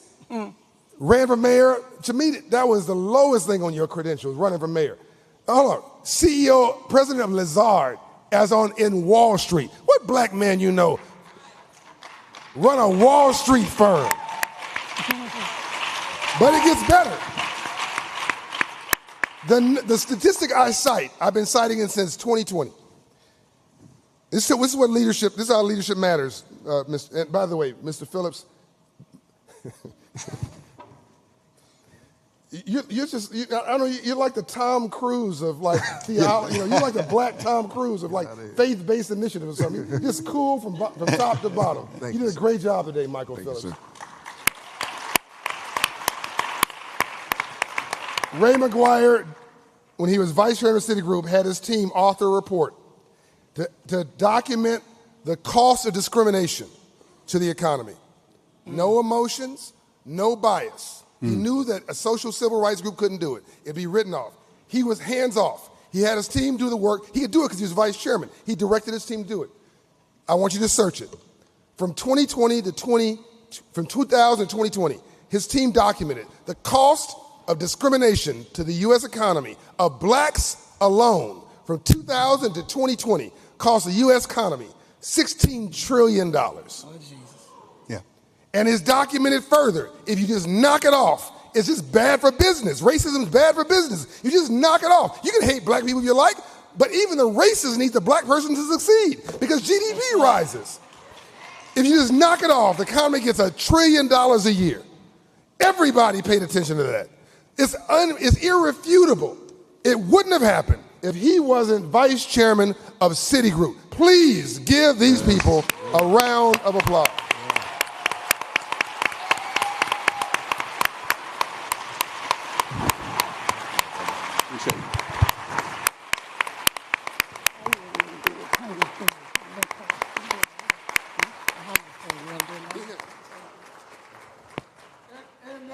Can I say it now?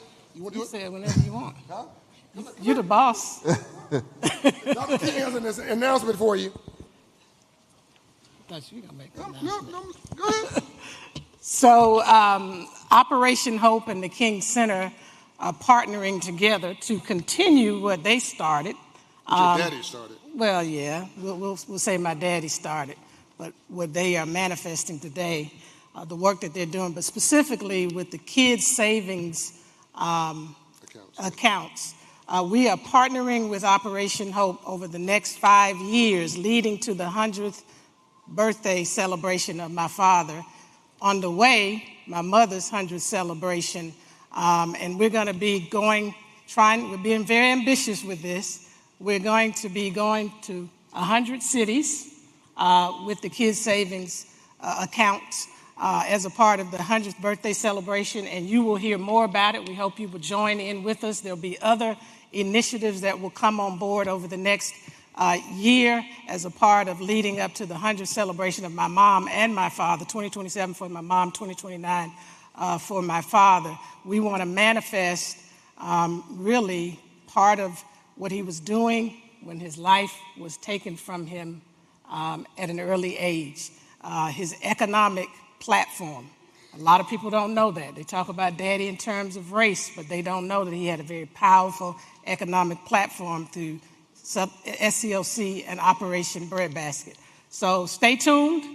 We're excited about it, and we're going to reach over 100,000, probably a million or more kids, and be able to invest in their lives, help to continue to increase their financial preparation so that they can be contributing members to our society. So we're looking forward to it. God bless you. God bless you. Good job. Hello, Atlanta Mayor Andre Dickens here. I am pleased to greet you during the 2024 Hope Global Forum's annual meeting.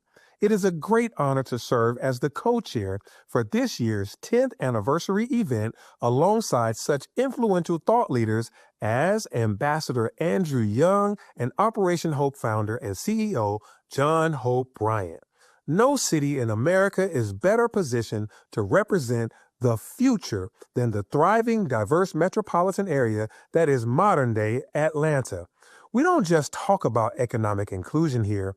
We practice it by driving a thriving, robust economy that engages everyone.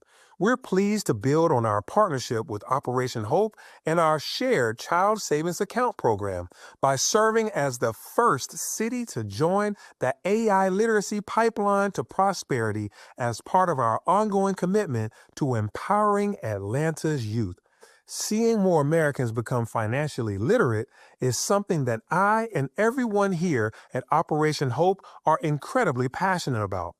We're working to make Atlanta a city of opportunity for all, where everyone can chase after their dreams. Thank you all for being a part of this worthwhile journey.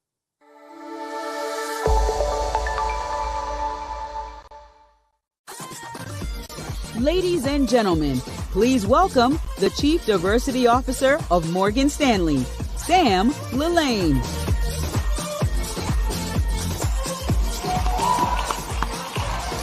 Good morning. Good morning, good morning. How's everyone feeling? Day 3. You still excited?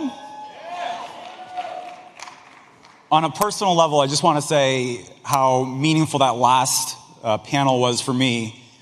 I started my career 21 years ago at Citigroup. And like many people starting their careers on Wall Street that look like me, you come in, you start your career, and the first thing you think about is, can I be successful here? And we all know what those measurements are. When you look around, is there anyone that looks like you that has had that success? If you can't see it, you can't be it. And for me, in my beginning of my career, 21 years ago, I saw Ray McGuire. And that was the epitome of what success could look like for a black man on Wall Street. And to see where his career has continued to grow and to expand has just been amazing for me. So I'm just humbled just to be following him on this stage to share some comments with you all today. So Chief Diversity Officer at Morgan Stanley. I also lead our inclusive finance practice called our Institute for Inclusion, which I'll tell you a little bit about. And on a personal note, I'm a father to 2 young black girls. I'm a husband. I'm a first-generation American, first in my family to go to a 4-year college, first in my family to work in a corporate setting, and maybe that resonates with some of you in the audience. So this work that Operation Hope does is truly meaningful for me, not just in my practice at my job at Morgan Stanley, but me as a human being. And I hope you all can share that sentiment with me. So that's why we are proud at Morgan Stanley to be here today. And this is our inaugural year of sponsorship of the Global Hope Forums, because our mission and our values are aligned with Operation Hope. We have a number of core values at Morgan Stanley. One is committing to diversity inclusion. And by the way, in this environment, the time that we're living in now, it's important to say that that commitment is real and continue to affirm that commitment. That's one of our values. Giving back is another value, and we talked about the beloved community. Doing the right thing, moral and ethical competency. Putting clients first. We're a clients-driven business like many of those that are represented in the audience today. And leading with exceptional ideas. Those are our core values. And you put those all together, and that's exactly the values and the mission that Operation Hope seeks to provide in this community across the United States and globally. So we're thrilled again for that partnership for those very reasons, because there's so much alignment. Now, I could talk to you a little bit about the facts, the data, the transactional elements of what we do at Morgan Stanley from a diversity inclusion perspective, but rather I'd like to talk about 3 people. When you think about the anti-DEI rhetoric that exists right now in this country, I know we have a global audience as well, and that rhetoric is pervasive, not just the United States, but it's going to other markets and other jurisdictions as well. When you think about that rhetoric, what you watch on the news, what you read in the papers, what you scroll through in your social media, it never goes back to the people that are impacted by the work. So here are 3 examples that I want to share. One, you have your mid-level, mid-career executive, your employee that's midway through their careers and they're maybe at a standstill. Maybe they're thinking about what is next. Can I get to that next level? Can I get promoted? Can I get further advancement? I don't know what to do at this point. Then you have a high school student. You can think about high school students that you know, maybe within your own families. I'm thinking about primarily a high school senior, a young black lady, grew up in northern Florida, had dreams and aspirations of matriculating to college, but there were setbacks. Raised by a single mother and her grandmother, household income of $15,000 a year, and despite those obstacles, still excelling in classroom, still excelling academically, but not just that, not just taking care of her family, but giving back to her community. And the third group, which we've talked about so far in these forums, is our budding entrepreneur. Think of maybe the founder of a tech-enabled startup or a small business owner. What are the impediments to their future success? In all three of these examples, it goes back to the theme of why we're here, the future. The work that we do, whether it's inclusive finance or the traditional diversity inclusion efforts or what we're all doing collectively across our different communities, matters. It impacts lives. So to go back to that mid-level executive, that employee, we at Morgan Stanley, we thought we need to tackle this particular issue. The data tells us that we're increasing representation at the entry levels, but it's a pyramid. The further up you go, the further along you go in your career, it narrows out in terms of diversity. And we see that we're still dealing with that gap of diversity at the top of the house. So we redesigned our traditional learning development programs. We created signature development programs such as the Talent Accelerator through the Institute for Inclusion at Morgan Stanley, which seeks to represent and focus on a diverse group of employees that are trying to get to the next level. We identified where are those blockers, and we all know what those blockers are, right? It's across industry. It could be your manager.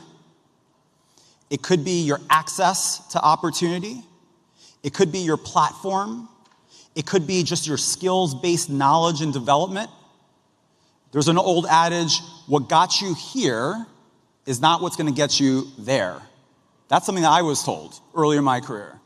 And the sentiment there is all the hard work that you put into interview prep, doing well in classes, resume building, networking, that might get you in the door.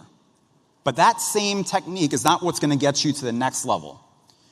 So executive coaching, both one-on-one and group coaching, access to your peers that are navigating the same environment, access to senior leaders that can advocate and make connections for you.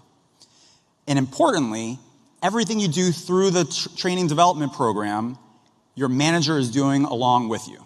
Because if your manager can't support you along that journey, you can't get anywhere you need to. So that's an example of that first persona. Let's go back to the young woman, the high school senior. And again, you can think about whatever your high school student in your mind is. The impediments to getting the education of your dreams. You could control things like your academics, but can you control how you're going to pay for school? With a $15,000 household income, paying for school is not possible. But it's not just paying for school. It's actually being able to navigate it, because we all know the experience. Maybe you were able to pay for that first semester, but you're building up anxiety and confusion about how you're going to pay for that next semester, or the one after that, or the one after that, or the one after that. So what we sought to do is focus on a scholarship program that alleviates that burden. We introduced a few years ago the Morgan Stanley Institute for Inclusion HBCU Scholars Program, which to date has provided 60 full academic 4-year scholarships to incoming first-year college students at participating HBCUs, including here locally, Spelman College and Morehouse College. But it's not just writing that check. It's more than that. We know access and opportunity to be able to thrive goes beyond just getting into a school and be able to pay and stay in school for 4 years or whatever it takes to graduate. But it's also having access and opportunity and knowledge base. So we've complemented the scholarship portion with a board of advisors. Each scholar gets 3 board of advisors to their personal board, Morgan Stanley employees, a senior sponsor, a mentor, and someone that walked the halls of their particular college or university. Now I have 3 points of contact. And then much to the theme of what we've been talking about today is understanding the future and the needs that you can build up and train and educate yourself on. We've complemented that with an education curriculum on subjects that we think these scholars need to know as they build out their future. Introduction to career preparedness. Introduction to Gen AI. Introduction to understanding mental well-being, mental health. Something that we historically have not talked about enough in our communities. And we supplement that through this group.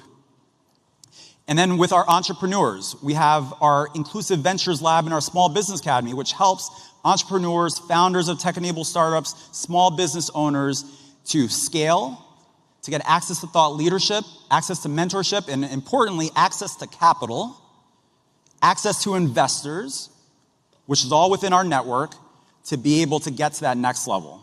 So as I close out here, when we talk about the future is important. The future does not just happen for individuals, it happens with the collective group, a collaborative, such as this community, to build out that future potential in all of our people, including the 3 that I just mentioned. So thank you again for having me with you all today. Thrilled to be here representing Morgan Stanley as a sponsor, and we look forward to further engagement. Thank you all. Please welcome your MC, Emmy Award-winning journalist and host of Lawmakers on GPB, Donna Lowry. Hello, hello. How many are having a good time and thinking, oh no, it's about to end? Isn't it been wonderful? Hasn't it been wonderful? This morning has been fabulous. Every single day has been great. And so all good things have to come to an end, I guess. But we're going to keep it big all the way till the end. So you can be excited about this. The forums are all about bringing together some of the world's most extraordinary leaders to focus on building an economy that works for everyone. Inclusive economics. Next, we have some of the world's greatest economic and financial leaders. Let's give some applause for that ahead of time. Yes, we need them. They're going to discuss the future of finance. First, the CEO of the McCore Capital, Josh Lebel. And then partner, portfolio manager, and co-head of alternative credit in the Ares Credit Group, Joel Holsinger. Returning to the stage, the president of Lazard, Ray McGuire, and the chair of the Milken Institute, Mr. Michael Milken. Let's give them all a big round of applause.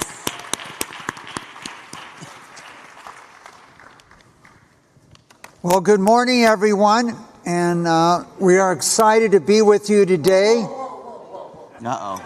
Oh, here we go. I was in the back running something, and I just heard Michael Milken. Well, do you know who this is?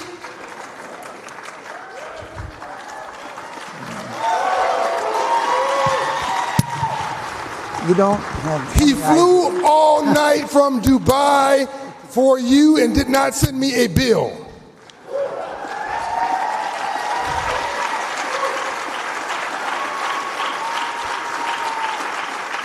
Michael Milken is the founder of modern finance. Michael Milken is the guy who financed Reginald Lewis, who is the Martin Luther King of Wall Street, the first black man to do $1 billion deal on Wall Street. Wouldn't have got the deal done if it wasn't for Michael Milken. Good to see you, panelists. And the biggest funder of prostate cancer in the world, which affects black men disproportionately, is Michael Milken. Now, let's try this again. Michael Milken.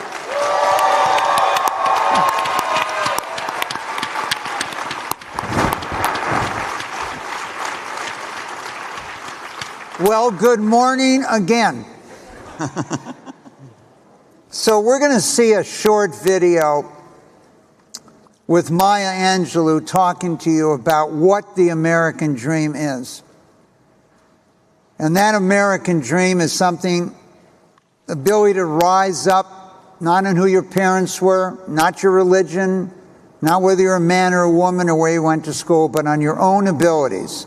But our panel is very focused on access to financial capital to allow you to rise up in your lifetime and achieve everything you could achieve.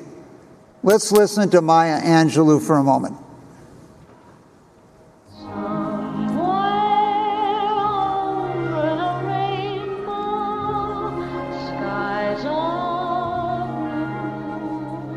What is dreamed in America is really no different than what is dreamed in Shanghai. It's the same dream dreamed in Cairo and Johannesburg. Everybody in the world wants a good job. Everybody in the world wants to be loved. Everybody who wants children wants healthy children, wants safe streets.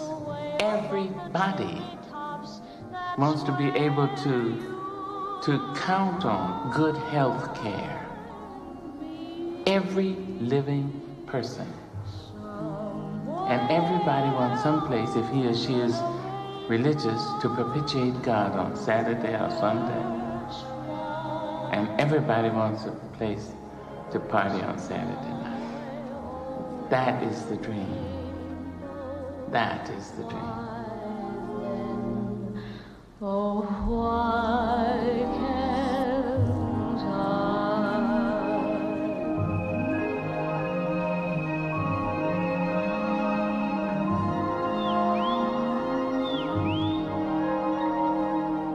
It may be, in fact, utterly impossible to be successful without helping another person to become successful. I don't know, but I don't think one can be liberated without liberating somebody else. I don't think so. My concern is not just about surviving. I will not live at any cost. But my attempt is to do better than just survive, but to thrive. And to thrive with some passion, some compassion, some humor, and some style.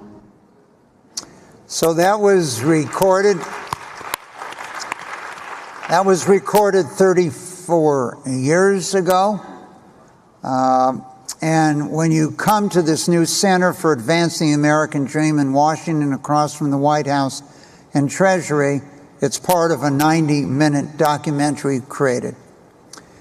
So when you think about finance and capital, we're really talking about what is prosperity for you. And this is a formula I wrote down almost 60 years ago after the Watts riots in Los Angeles on August 11th, 1965. And it was really focused on the world's largest asset, human capital, your potential. That's your HC, social capital. And we needed a multiplier effect on that in order to understand, and that was finance. So we needed all these different forms of finance that could multiply these issues. And social capital is something you live with every day, whether it's the rule of law or property rights or universal education or healthcare, etc. And what people don't realize when we talk about finance is that financial assets, which are around 150 trillion in the United States, are very small compared to the value of social and human capital, which is estimated to be worth between 1,500 and 2,000 trillion. And so it's 10 times as more important, and it's 50 times the size of our economy. And so one of the things we are all focused on in the future of finance is the challenge here that you'll see where the United States has one of the highest average net worths in the world. It has one of the most lower average net worth, and then a large percentage of the population, as you've heard earlier today and during this week, has a net worth under 10,000. So how do we provide access to capital? Now, some of the programs happening today in private equity, which has become a very large part of our economy, approaching almost 20% of the employees, a lot of wages, they pay their employees more. They're launching new programs such as Ownership Works, where every single employee of the company gets ownership. And so we're seeing these opportunities. But as you know, everything is not equal in America. So if you were born in Charlotte, North Carolina, your chance to rise up from the lowest socioeconomic to the highest is substantially less than if you were born in Salt Lake City. And so your zip code should not determine your future.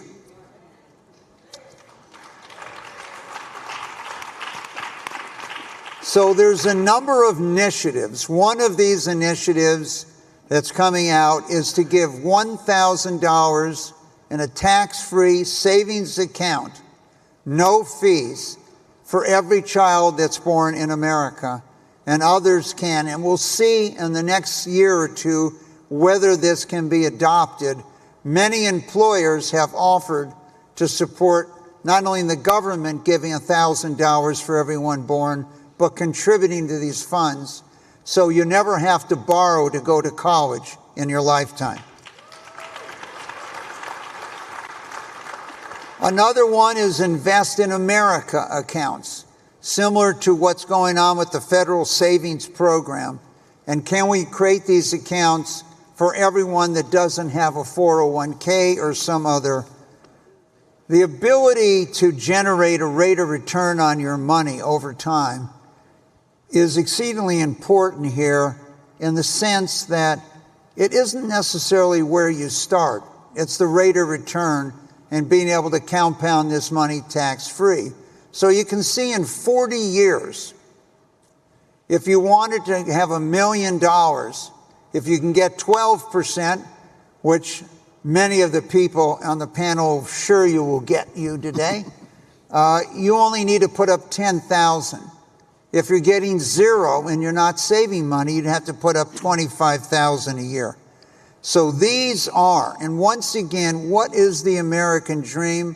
We need to make sure is available to everyone. It's the dream of this land in which life should be better and richer and fuller for everyone, with opportunity to each according to your ability and achievement, and it involves access to capital. So to begin with, many of the new structures that have been created in these money management accounts have been created so that part of the benefits of these rates of return go directly into areas of health and education. Joel, can you talk us about Pathfinder, where the idea comes from? As I see it, you're going to eventually give away $200 million here to the world in the sense of healthcare and education as a byproduct of success of these funds that you've created. Yeah, and so if you look about the way we invest at Ares, we have about $470 billion, and the group I manage is about $45 billion. And I joined 6 years ago, and to speak to a little bit about what's talked to today, it's really been a story of hope, it's been a story of progress, and it's been a story of karma. If you think about it, and you talk about the American dream, Mike, I am the living American dream. You know, I'm a poor, my dad was a Baptist pastor. I grew up in Oregon and Idaho, kind of had to put myself through college, had to pay through that, had to go to a state college to do that. Somehow ended up here. Had no business ending up here, if you think about the zip code, as you mentioned, that I was raised in. And, you know, I wanted to come up with a way to give back. I didn't want trust fund kids. I wanted my kids to earn their own way. I wanted to be able to give back to charity, as you have, obviously, across your family foundation. And so when I joined Ares 6 years ago, I had one simple ask. I said, I will run this group on a co-head with alternative credit, but I want to have a charity tie-in to whatever I do next. And I was inspired by a trip I did to India 7 years ago. And when you're in the slums of Dharavi and Mumbai, it inspires you. You get a lot of perspective with regards to what's really important in life. And what we came up with regards to the funds and our flagships, is at least 10% of our promote, which is the way we get paid, our carry, our promote, our profits that come off of the fund that we get paid, our portion of it. At least 10% of the profits of that fund, half from Aries, half from our team, goes to health and education charities across Africa, across Asia, across the US, and across Europe. And so that multiplier effect, we now have over $17 billion of funds. So that hope of this future, the progress with regards to what's going on across health and education, and it really does go to health inequity as well as education inequity, it's helping lift. You know, I was in Senegal last week for a board. I was inspired by Path Global Health, which is a board I've sat on for the last 7 years, and they do amazing work across vaccination programs across the entire developing world. And it's this mechanism that we think can do more, because if you look at it, there's always, Wall Street's always been generous. You know, there's always been a generosity of individuals. There's always been generosity with regards to it, but there hasn't been a mechanism. There hasn't been that mechanism to give, that mechanism to kind of drive that. And so the reason I believe in karma is that our progress, we've been the fastest growing group inside of Aries. The growth we've had across our flagship funds has been amazing.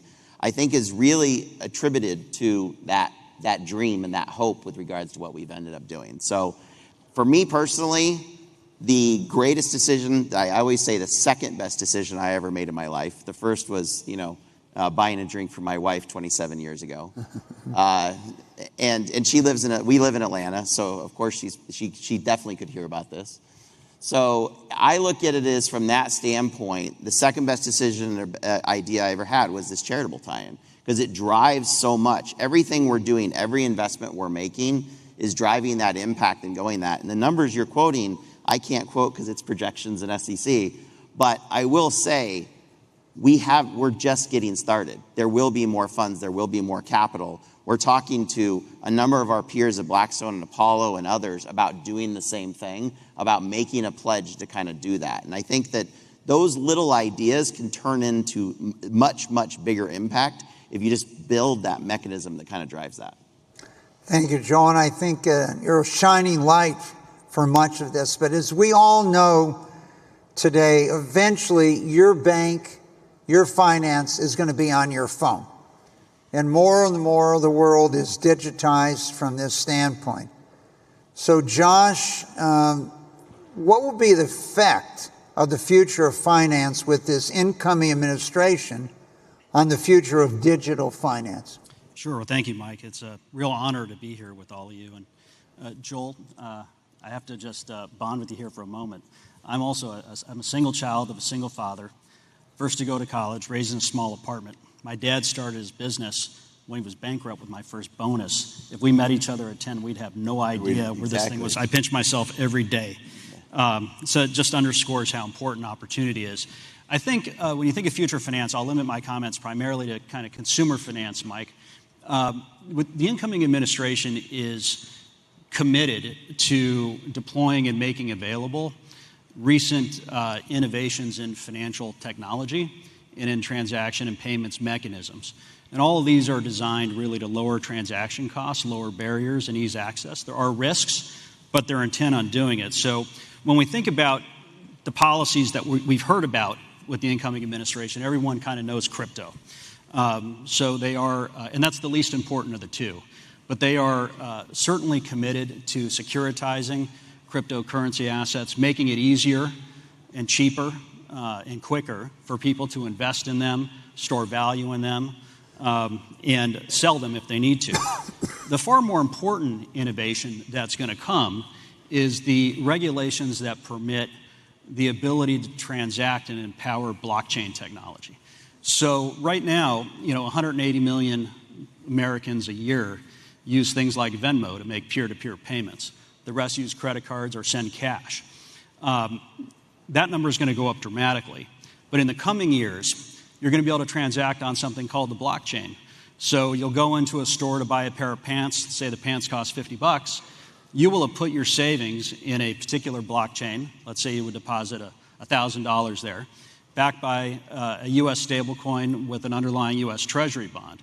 So when you buy those pants for $50, you're really going to be giving the vendor, 5% of 1,000 par value of an underlying U.S. Treasury bond. You've got to fractionalize them completely. Well, what does that mean? That means you'll be able to transact instantaneously with close to zero fees, with close to zero fraud. And that should lower transaction expenses for everybody. And it's going to put a lot of pressure on credit card fees and on banking fees, which is good for society. So our large institutions will have to innovate along with everybody else.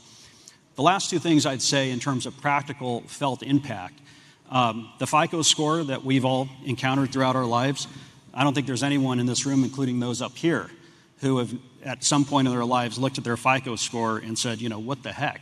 It wasn't, we had felt misjudged by it. This new form of payment mechanism, the digitization of finance and payments, will enable new forms of credit scoring.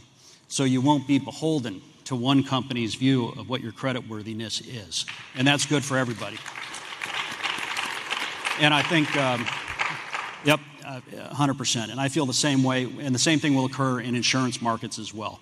So that you'll be insurable, the underwriters will be more, they'll be more available, they'll be more instantaneous, and they'll have better information. That's where this all goes. Thanks. And so let's talk about these transaction costs, all these costs that you feel are hidden.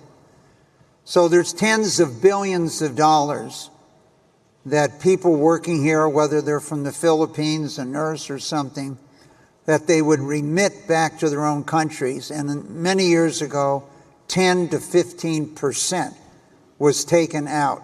Today, that's moving towards zero cost to move money. Your new initiatives like Earned In, if you get paid and you're living paycheck to paycheck, but you get paid every 2 weeks, there are these new things being launched with employers, etc., Walmart and many, where you can borrow at a zero interest rate every day you work. So they'll advance your pay like you were being paid every day. No need to go to a pawnbroker, loan shark, or something for money. When I first went to Wall Street, it cost 1% to buy or sell a stock. Today, it's close to zero. If you want a mortgage, what you can get online, etc. And so the goals when I went to Wall Street so many years ago in the late 60s were to create more points of light. You didn't want 10 people to decide who could get money and who couldn't get money, and they didn't want young companies or minorities to have access to capital become competitors. Today, there's tens of thousands. So the suppression of cost and making it easier is what Joel really focused on. Now, Ray, I always used to think when I financed Reg Lewis back there almost 40 years ago that he was the Jackie Robinson of finance. Okay, yes, we committed $1 billion, and yes, you could be an African-American in America, and you didn't have to sell, you could buy. But after coming to the conference and our relationship today, I think people in finance, Ray, look at you as the Jackie Robinson of finance.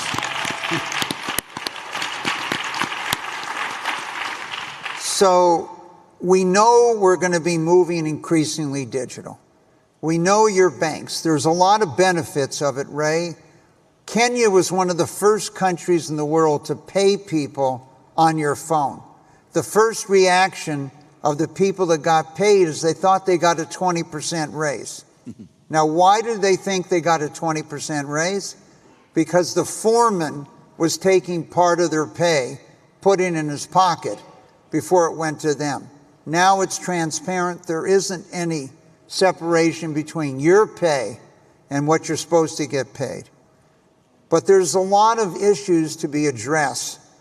If I have $250,000 in a bank account, I'm insured by the U.S. government after the Depression and what occurred. What happens to your money if it's sitting online in some account that you have?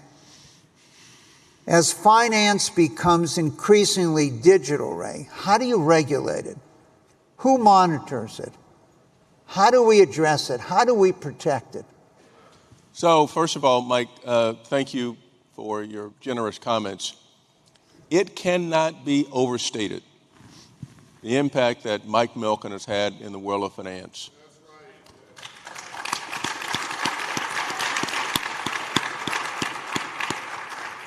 And I say that not only globally or nationally, but I say that locally, if it can be said locally, in the example of Reginald Lewis, on whose shoulders anybody who's black in the world of finance stand.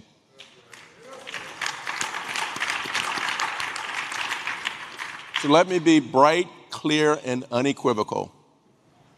No Mike Milken, no Reg Lewis, no Ray McGuire.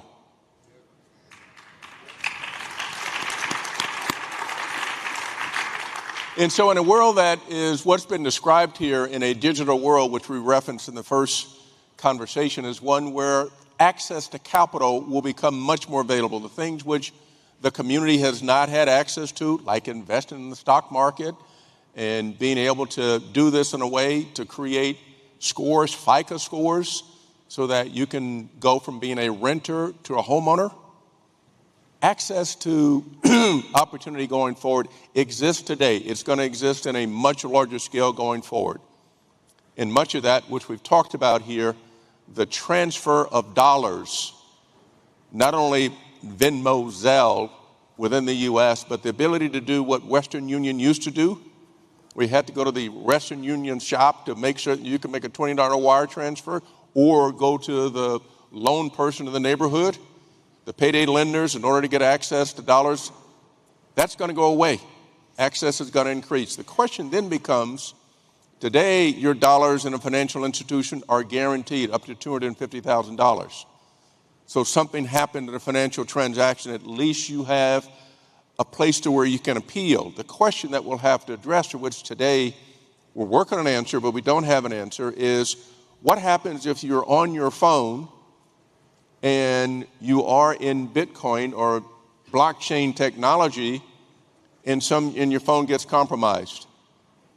What happens if you're an older citizen and you are on your phone and you try to transact and your phone gets compromised? Your dollars get wiped out. To whom do you appeal?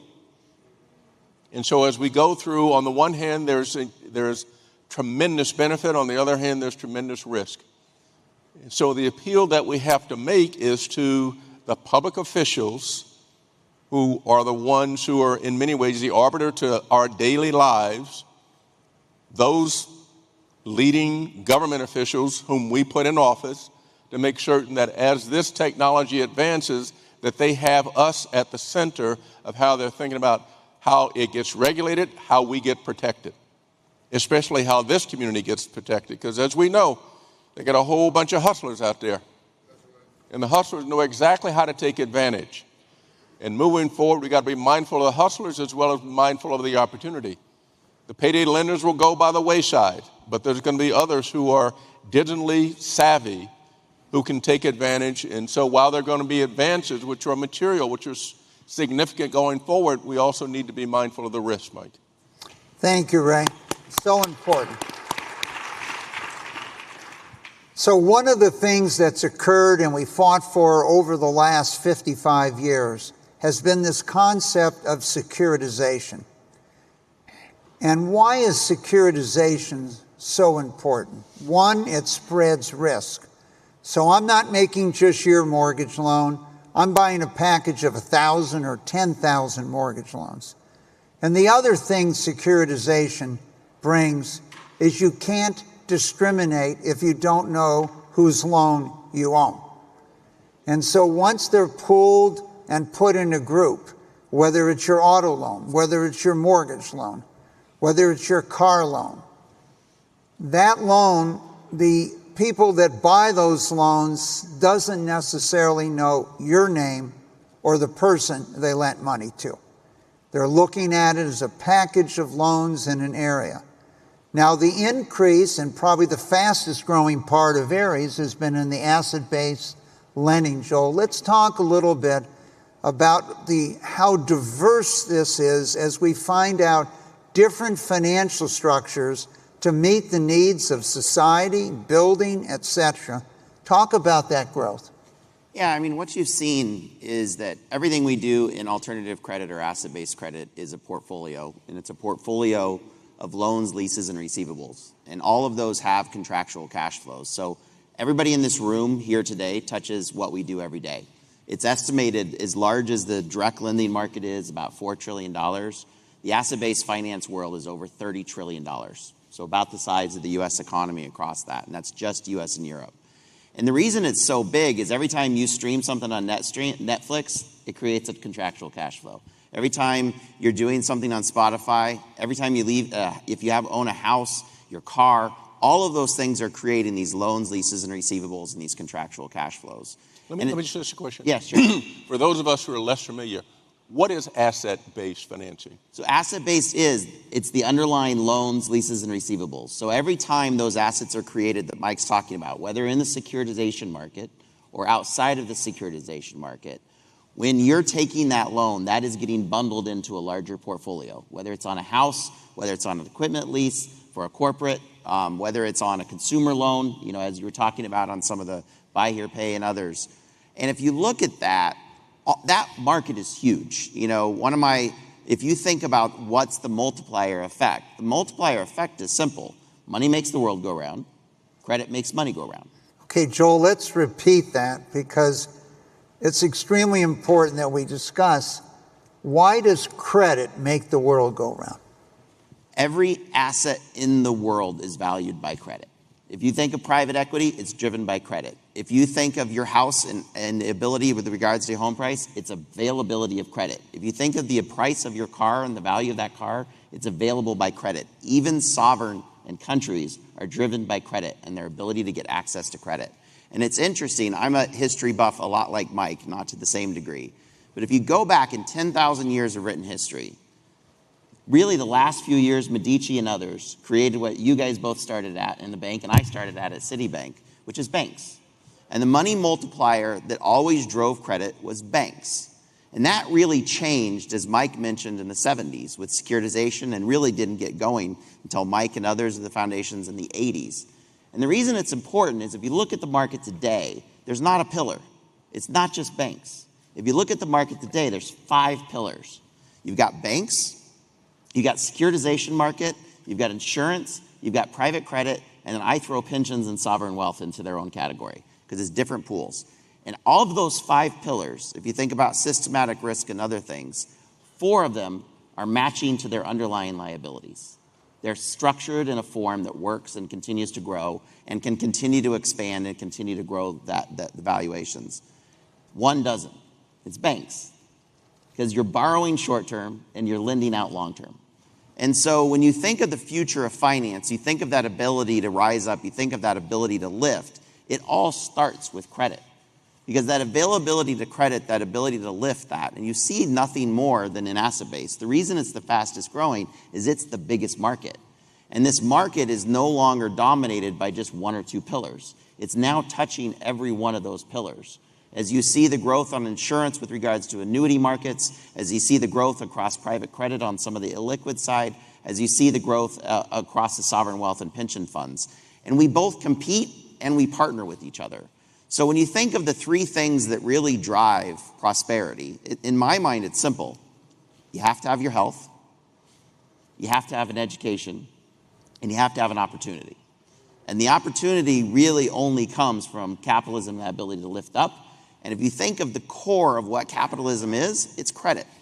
It's the thing that drives everything that drives this market. It's something you figured out, obviously, 50 plus years ago, but it's misunderstood. And when you talk about things like credit, it's why financial literacy is so important. It's because if you don't understand credit, you have no shot to succeed in this world. Your ability to look at a P&L, your ability to look at budgets, your ability to take a home loan, your ability to grow your business are all dependent on that function. So the democratization of credit has already started to occur because it's no longer held in some building in the middle of nowhere with, in New York with regards to just banks where we all started our careers. It has now been democratized across those 5 pillars and continues to grow and continues to increase the access. So it was almost 60 years ago at the Watts riots that I met this young African American man as we watched the building burn down that he worked in.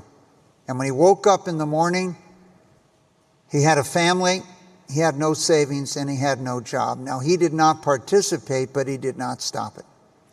And he told me that next day that his parents, his father particularly, could never own a business because of the color of his skin. And his conclusion in the early 30s is that he would never be able to borrow to start a business. Now, this was a ridiculous result of not understanding value and the potential of people.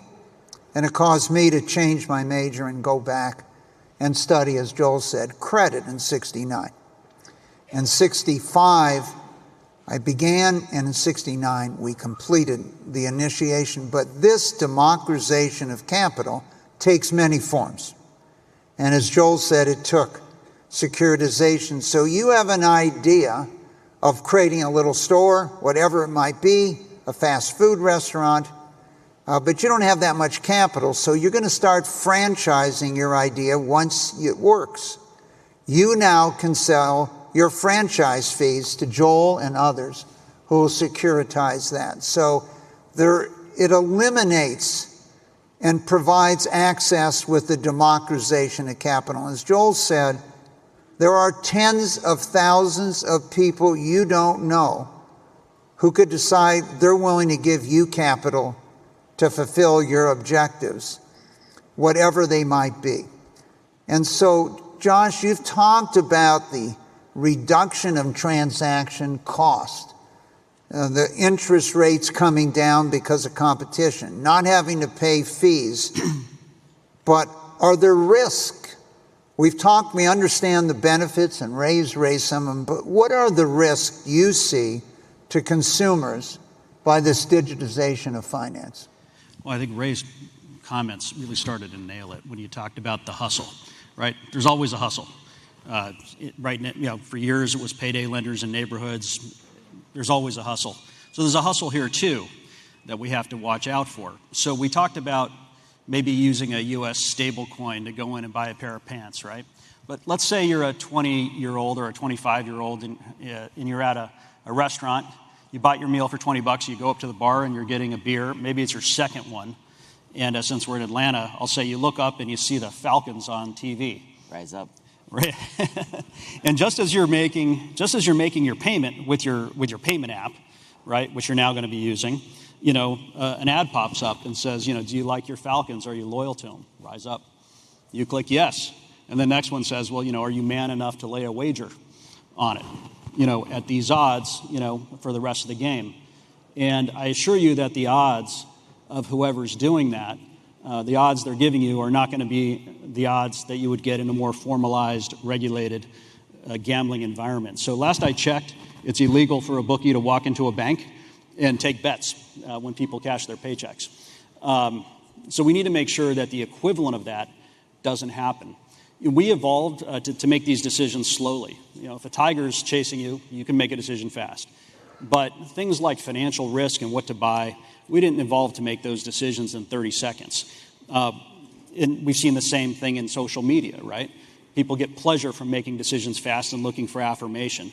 We need to make sure that that whole dopamine brain cycle doesn't get implemented in our new, vast, and probably for a while relatively unregulated payment system, so that people can be separated from their money quickly. So I agree 100% with Ray's concerns, and that's just one small example of how that sort of thing can happen. Ray, today you sit at Lazard. We'd have been a lot better off had you sat in the mayor's office in New York City.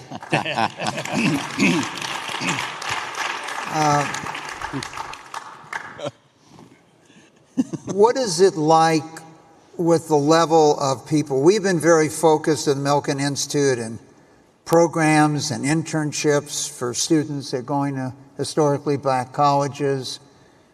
When I went to business school, maybe 5% of the class at most was women. Today, more than 50% of leading business school, law schools are women. What does the class look like at Lazard? How well are they prepared and educated today when you bring the young people in? And how diverse are they? You know, as we think about our world, there are three pillars, to adopt your analogy here, on which our firm, in any one of these firms, exists. That is strategy, clients, and talent. We've outlined a strategy. Peter Orzag, our CEO, has outlined a vision for 2030. And we are focused on, we know the clients are, we need to make sure that we got the best and brightest talent. Human capital, which you identified in one of your earlier, if not the earliest slide, is the most important component of that. And notwithstanding all the advances that we make in technology, it will never, ever displace experience and judgment. Experience and judgment, especially the judgment part of this, is that factor which distinguishes our firm from every other firm.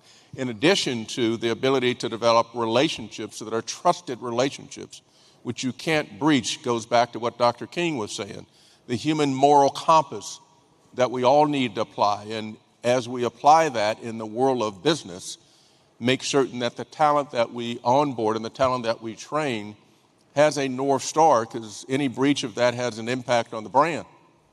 And so we are focused on identifying and training and recruiting the best talent and making certain that that talent engages in the firm and pushes the firm to realize the values for which they were attracted to the firm from the outset. What's important in any of these institutions, the most important is that leadership. Different than management, it's leadership.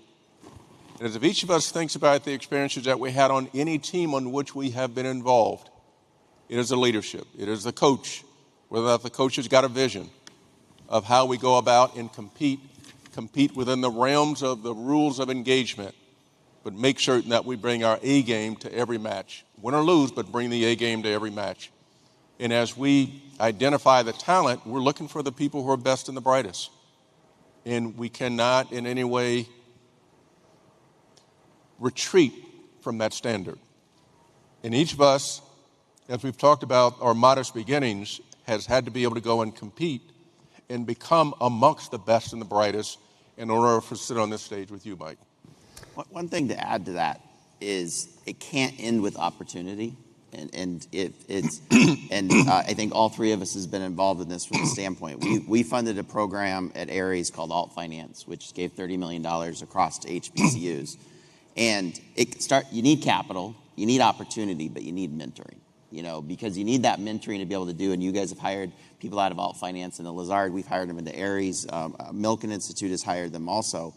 And I look at it as from the standpoint of there is a socioeconomic piece of this you can't ignore. I kind of came basically out of trailer trash, for lack of a better word. And if you think about that from the socioeconomic standpoint, I still remember when I got started at Citi and I got the opportunity. But I had an amazing mentor. And that mentor allowed me to say, hey, go out in, on your forks and knives and, how to act right in the right situations, because I had no clue. We didn't eat out. We didn't do any of that stuff growing up. And so you can have that opportunity. The thing I love about Alt Finance, and I think it needs to be weaved into all these programs, is the mentorship. Because that giving back, that mentorship, that allowing people to have that opportunity to learn from what you've learned across that to me is just as important as the capital and the opportunity. So let me amplify this point and just go with the foundation of mentorship. Let me go to one step further. It's sponsorship. Yeah. There are programs that aspire to mentorship where the difference is really made is somebody who sponsors you, somebody who's prepared to commit their currency, whether or not it is some kind of social capital or economic capital. That currency gets committed. That's sponsorship. What Mike Milken did for Reg Lewis is sponsorship. What you're trying to accomplish here with Alt Finance, mentorship and sponsorship. The way that people advance is in the room where it happens. In the room where it happens. Do you ask the question? How's Pookie? How's Ray Ray? How's Shaniqua? How are they doing? I am told that they are best in class. We have a promotion coming up, and are they being considered in the promotion? And if not, tell me why. I'm looking at your compensation table, and you're telling me that they have outperformed. How are they being compensated relative to their peer group? Now, that's sponsorship and the ability to call across the industry to ask the question. If you're in the room, you can decide not to take on the opportunity, the responsibility to ask the question.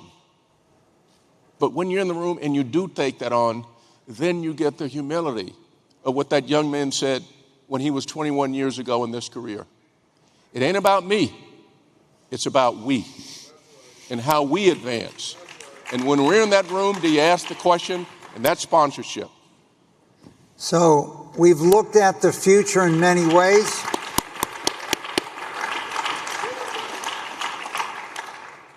And it's so interesting because we're here at a conference that uses the word hope.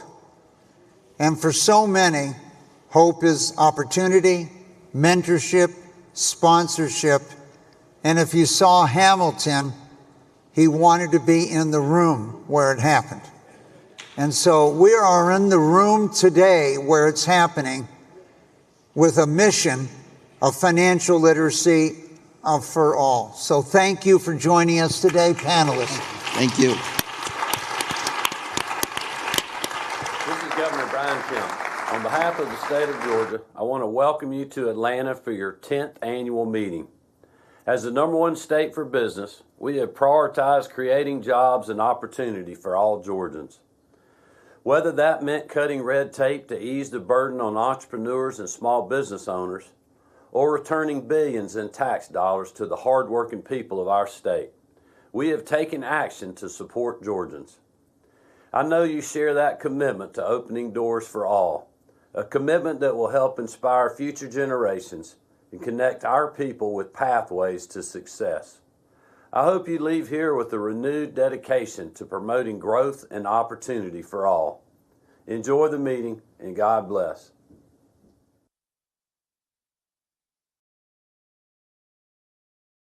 Everyone who's been out here so far, are you having a good time? Learning a lot? It's almost like, who wants it to end? We don't want it to end. Well, the good thing is there's so much more great stuff coming up. I hope that all of the incredible guests are getting to you the way they are to me. They're changing lives. Operation Hope is changing lives for thousands of people each year. And next, we are honored to have the former U.S. Congressman, the former Director of the Consumer Financial Protection Bureau, and former White House Chief of Staff, the current co-chair of ACTM, the Honorable Mick Mullaney. Yes, he is joined by Marian Phillips of the U.S. News and World Report and the co-chair of the Hope Global Forums. Please give it up for the legendary Ambassador Andrew Young. Where's Andrew?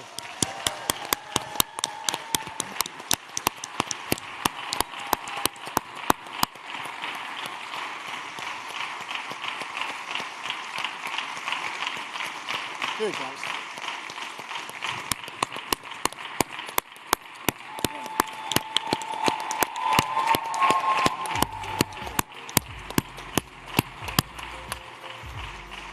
By there? Yep. Very good. Good to see you. Thanks for doing this. You got it? Okay. Come on, young man.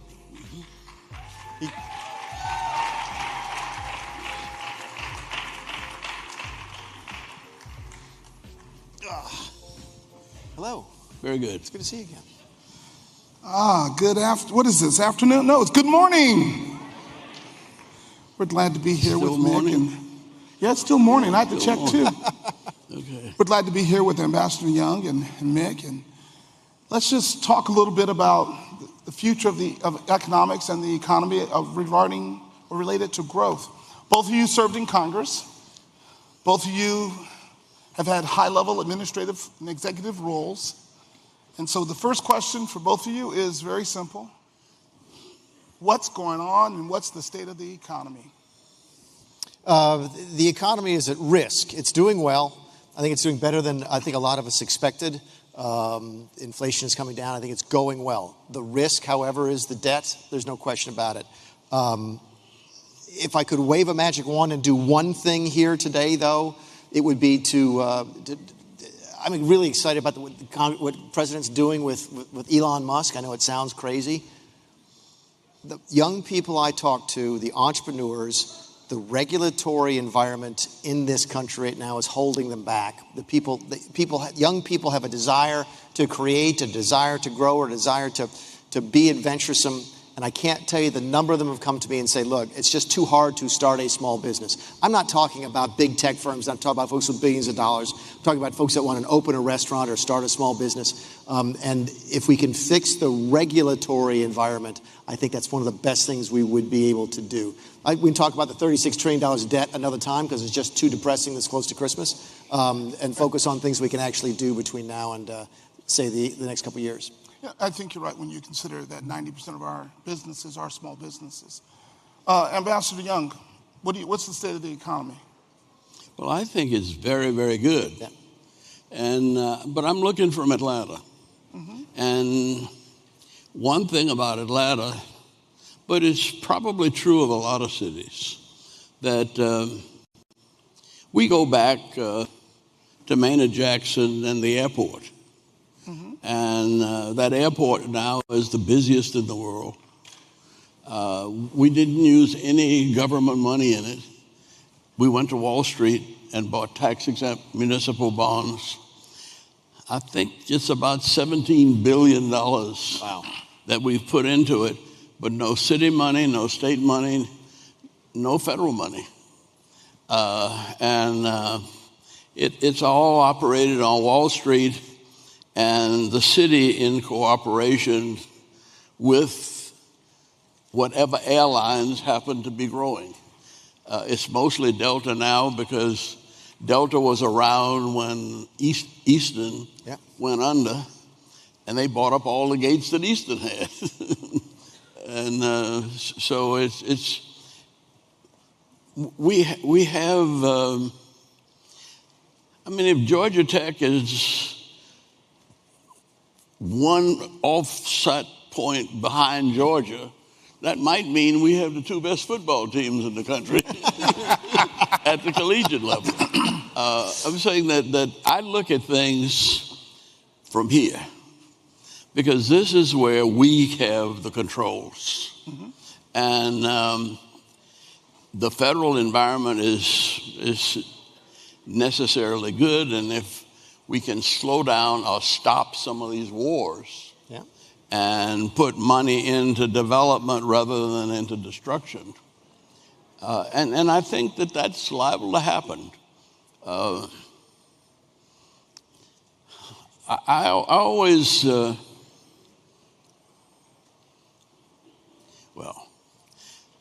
let me be honest, and I have been around here. Were you lying to us just now, or? Oh, I might have been. And I might have been because I tell you what my hopes and dreams are. And they're always for the best. But having been a mayor and a congressman, I know, what is it, snafu? Remember that term? I know what it means, yes. We can't say it on stage, but yes. But everybody, ask your neighbor what snafu stands for. Just don't say it out loud. But that's always with us. We are human beings. And the news media makes us good today and bad tomorrow. But it depends on what they feel somebody's mood is. The truth of it is, I'm 92 and a half years old.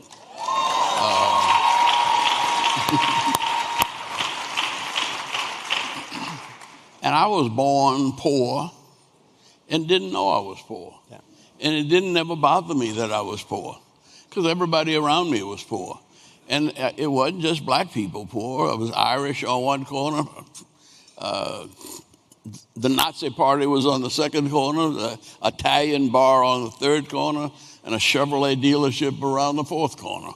In New Orleans, Louisiana, in 1932, when Franklin Roosevelt became president. And one of the first things I remember is him saying, when the war broke out with Japan after Pearl Harbor, the only thing we have to fear is fear itself. And that's a kind of American, it's not optimism, it's faith. And it was so segregated, I couldn't go to a movie without climbing up in a balcony, but I never felt that was, I never worried about it. If I wanted to see the movie, I climbed up to see it. If I didn't want to see it, I didn't bother. And it's, you change what you can change, and you live with what you can't change, and God helps you to know the difference. There are lots of things that we have changed in my lifetime that I never thought we could have changed. I call that generational opportunity, where we went from climbing up into the balcony to see the movie to the ability to be in front and behind the camera. But Mick, you talked about small businesses. It's the same thing. Yeah. How do we, when we create a small business, we're giving generational opportunity as well as generational wealth, which creates stronger communities when you look at the social determinants of health. You've got to look at the community from an economic perspective. So from that mindset, let's not discuss the debt because we will be here a while. Yeah. But when we start looking at the debt, when we start looking at low birth rate, when we start looking at fewer students going to college. The challenges you face? There we go. No. How do we manage that? But where are you?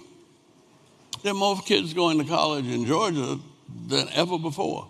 60% of Atlanta's population has been to college. That is phenomenal. And that came out of the Hope Scholarship. And the Hope Scholarship came from a bunch of brothers on the street running numbers. And I voted for the Hope Scholarship in the lottery because my grandmama liked to play the numbers. And I didn't play the numbers, but my grandmama looked for the numbers, man, every day.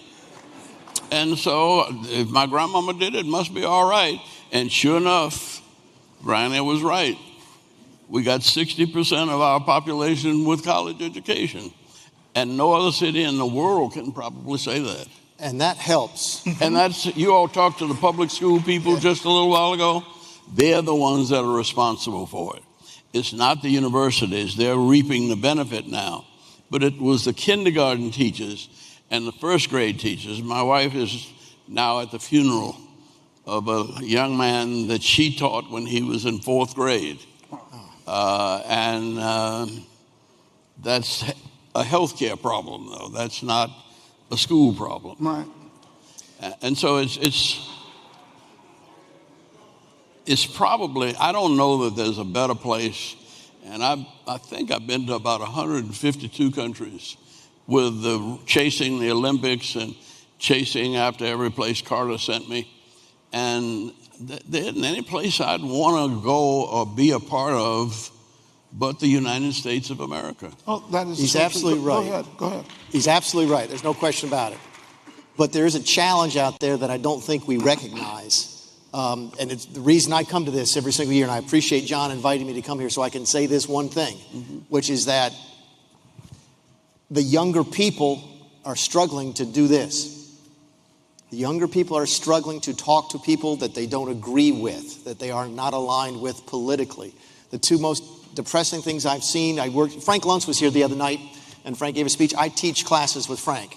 I talked to a young woman after class one day. She said she would never be friends with somebody she didn't agree with politically. I was in a presentation the next night where someone said they thought that this particular group in Los Angeles, the police department, was racist. And that chief of police in African America was there and laid out all of the case for why what the kid thought was right was wrong. The facts were wrong. And the kid said, I don't care about the facts. I know they're racist. So if people cannot talk to folks they disagree with. No, but who is not racist? The point, race, I'm including me and you. That another way of looking at racism is ethnocentrism. That you're ethnically biased toward people that look like you. True, but you have to be able to talk to those folks. You and I had a but nice I'm saying, yeah, and but I grew up talking to everybody. Yes. And you especially want to seek out people that you disagree with because you might learn something. And the younger people today don't see that. And they don't see that, and I want to throw it back at my industry. Because in the media, many people go to the media that they confirm their beliefs. Yes. Not to inform their beliefs. Right. Which hinders the ability to have the conversation, a civil conversation. And the ability to get facts that allow you to change your mind and change your opinion. Yeah. You know, one of the things that bothered me the last year, maybe more than anything else, is I think one of the best things that ever happened to this city was the Olympic Games. Okay. And I realized the closer we got to the election, that most of the people who were on the Atlanta Olympic Committee with me were not going to vote the same way I would vote. Yeah. And that was a real struggle for me. Because these are people that, the people who put together the airport. Right. We didn't agree. Mm-hmm. In fact, one of the first conversations I had with the guy who was then the head of Delta was, I said, Atlanta's going to have an international airport. And he said, not in my term. He said, we are a regional airline with a few national routes. We will probably never go international as long as I'm around. And I said to myself, you ain't going to be around long. But putting it closer to home, I got the same message from a wonderful guy who got Georgia State started.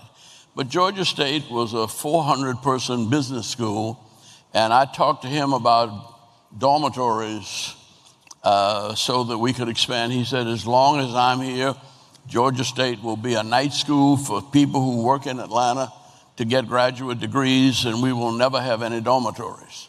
We now have 52,000 citizens. Wow. In dormitories. Wow. You know, and I thought that, Georgia Tech is the conservative school in town in many ways. And Georgia Tech now has 53,000 students. Wow. And they have more women engineers than any school in the country, more Hispanic engineers, and more black engineers are produced at Georgia Tech. And it's not what we're used to. Are they teaching people to talk to each other? That's what worries me. Probably not yet. Yeah. But they get drunk together. They get drunk together, okay. They cheer together at the football game. They do, and but they don't get drunk together. And that's my concern, is that people are self-selecting for people that agree with them all of the time. Yeah. And how are you going to solve the challenges that we don't get a chance to talk about today? How do you solve Social Security, the debt, to stop the wars, if you can't even sit down across the table from somebody and even talk to somebody that doesn't vote like you? That's what worries me. Well, I was in the generation before the movement. And I was probably, I didn't even carry an NAACP card in 1947 at Howard University. And I was just trying to get my degree and get out of there, but then once I get out, I come here and they put me in a voter registration drive. And from then on, I was led, but I was a Republican then too. No, because all of the judges that made the decisions that were supporting us in the civil rights movement were appointed by President Eisenhower. And the Democratic Party prohibited blacks to be members till 1949. And I'm saying that I go into all of this bad history because we are young enough and yet old enough to realize that all of that is now behind us, and we're looking at a new world, and we're anxious about it.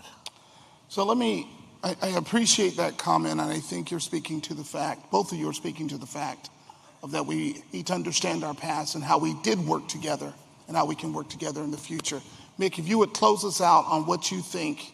I think the ambassador gave us a great understanding of working, what it took to get to this far. The colleges, the airport, vision. Close us out on what do you think it will take. I want to have the last word, though. No, he's going to get the last word. Everybody knows you're getting the last. So I'm going to give a short answer. But see, we already knew that. That's why we're closing 10 minutes early. People ask me, why do you go down to John O'Brien's thing? I said, mostly so I could just sit and chat with Ambassador Young. We talked about this backstage. Look, we have to figure out a way. You accomplished so much because you were able to put your differences aside. If you and I disagreed 90% of the time, you are the kind of person that would focus on the 10% of the stuff that we can work together on. And that's what life is. It is, and I'm just hopeful. I'm seeing, partly because of the media, partly because many of us, including myself, are probably not the best parents we could probably be. We are not encouraging the next generation to do that. And people say, what do you worry about? The reason I worry about that is because we are not going to solve all of our problems before he dies, before I die, before you die. That we are going to leave problems to the next generation. There's no question about it. But are we leaving them the ability to resolve and solve those problems? That's the biggest challenge I think we face. And now we'll take the next 15 minutes listening to the ambassador close. You and I got a flight, so he has 7 minutes.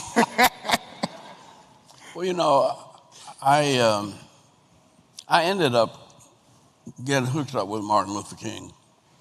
And I was at a voter registration workshop when John Kennedy was killed.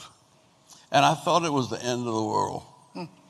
And it was a bunch of folk from South Carolina and Georgia, and mostly older black people, who everybody just instinctively fell down on their knees and started praying. And it was one of them old-fashioned moaning and groaning prayers. And I thought that this was the end of the world. But 2 years later, almost everything we were planning for, Lyndon Johnson was working on. And I thought after we were working on South Africa, and when Ronald Reagan was elected, it put President Carter out. But before he left, Ronald Reagan signed the legislation that started the boycott that helped to get Nelson Mandela out of jail. And that's why I put my faith in democracy. And it's a biblical concept of democracy. Dr. King used to say over and over again, truth crushed to earth will rise again. Truth forever on the scaffold, wrong forever on the throne. Yet that scaffold sways the future, and behind the dim unknown standeth God within the shadows, keeping watch of his own. And Ralph Abernathy used to say all the time, I don't know what the future may hold, but I don't care, because I know who holds the future.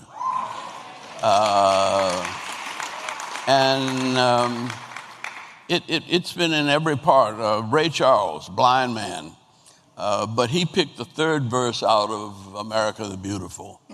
Oh, beautiful, for heroes have already proved in liberating strife, who more than self their country loved, and mercy more than life. America, America, may God thy gold refine, till all success be nobleness, and every gain divine. That's a country, that's a historic vision that we can all live with. Yeah. Because I don't care what we think is going to happen, I can guarantee you're wrong. everybody from me and you to Elon Musk is playing God cheap. They don't know. And, but we will know.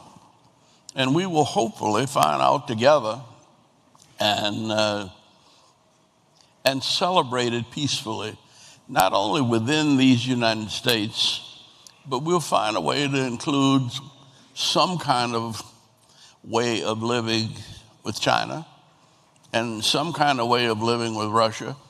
We took 3,000 people from Atlanta to Soviet Georgia because Russia had 16 votes on the Olympic Committee and Africa had 19.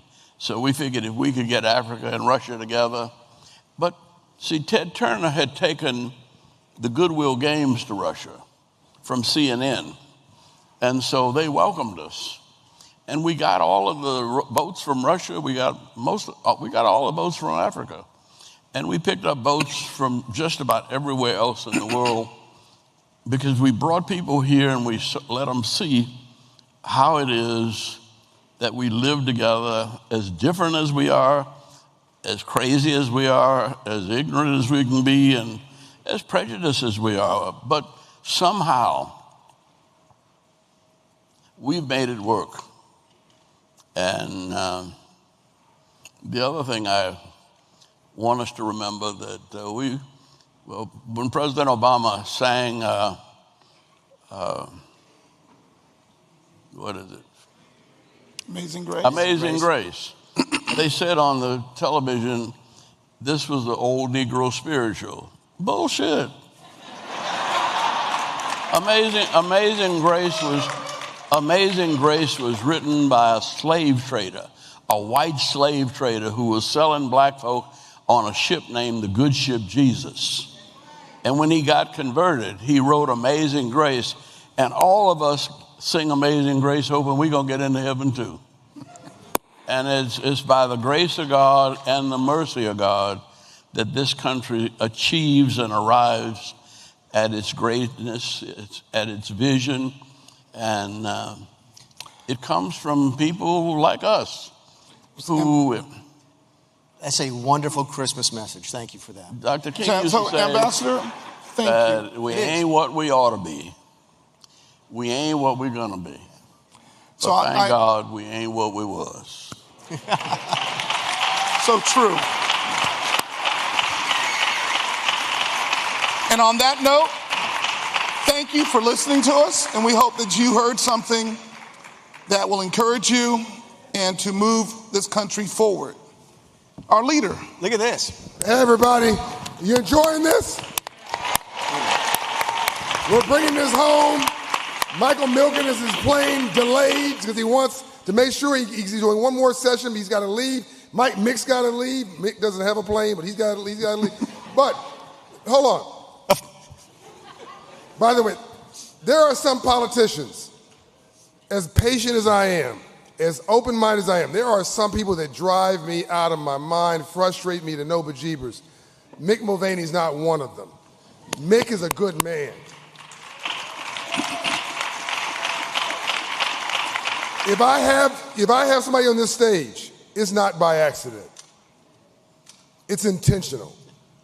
When was the last time since the presidential election that you saw a prominent Republican and a prominent Democrat on stage together?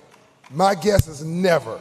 This was intentional, and wasn't this beautiful? Thank you. Merry Christmas. It's good to see you. It's a real treat. It's a real treat. Thank you for the opportunity. Privilege to be here. Okay. I'm going to run to the airport. All right. We'll see you. Please. Delta will get you on time. He's great. He's just a treasure. He's fantastic. You ready? Yeah. Let's do it. Thanks, buddy. Merry Christmas. Good. Thanks. Financial well-being of the city of Birmingham, financial well-being of our citizens, even personally, the financial well-being for me as a husband and a father. Now, let's talk about what this financial literacy means. It means the ability to understand finances, but really means is for you to be aware. I think awareness is extremely important. Understanding what financial literacy means makes your life better. On a personal note, you know, growing up in a city like Birmingham and growing up in the neighborhoods I lived in my own family personal experience, no one taught me financial literacy. I wonder if what I know now as an adult, if I knew then as a child, would my finances be better? The answer is yes. But in addition to that, even as an adult, you can't blame what you didn't know as a child for decisions you make now. So putting in the work to become financial literate has to be an intentional thing. Being an employee with 3,000 plus employees, look, it does not matter the department our employees in. They all have their own lives outside of their job. And what I know is that what matters and happens at home affects what happens at work. So it's important that the city of Birmingham be in a position to empower our employees to become financial literate. And then I would say overall, as mayor serving this city with 200,000 residents, one of the blackest cities in America, with the unfortunate extreme form of concentrated poverty, we have to be so intentional in municipal government about creating a platform, advertising, communicating, and letting our residents know there are so many opportunities for them to become financial literate. What drew me to Operation Hope is very simple. Operation Hope for the last 32 years is one of the few organizations that is intentional about offering financial counseling, financial advisement to everyday Americans. A city like Birmingham has to partner with an organization like Operation Hope, because Operation Hope is intentional about its partnerships of leveling the playing field and being in a position to offer resources to not only municipalities, but the communities as well as the employees that administration and that employer municipal government serves. In our case, our relationship with Operation Hope has been one that has changed lives for our employees, which therefore changes the community, because these same employees, our employees, live in community. And if they can make their home better, trust me, it makes their community better. So I'm grateful to Operation Hope. I'm grateful to the team. I'm grateful for the partnership, relationship, as well as the intentional thought process behind partnering with the city of Birmingham.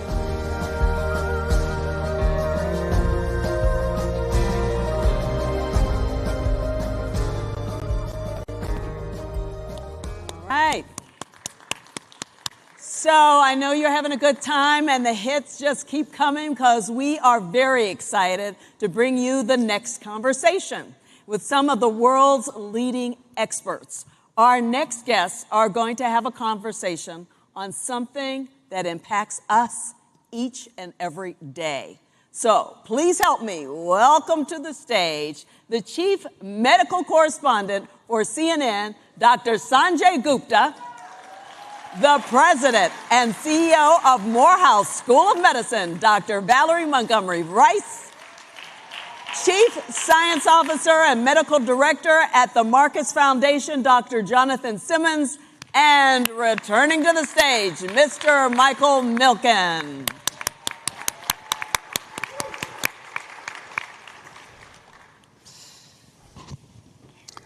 So for the last 3 days, you've been warming up for this panel.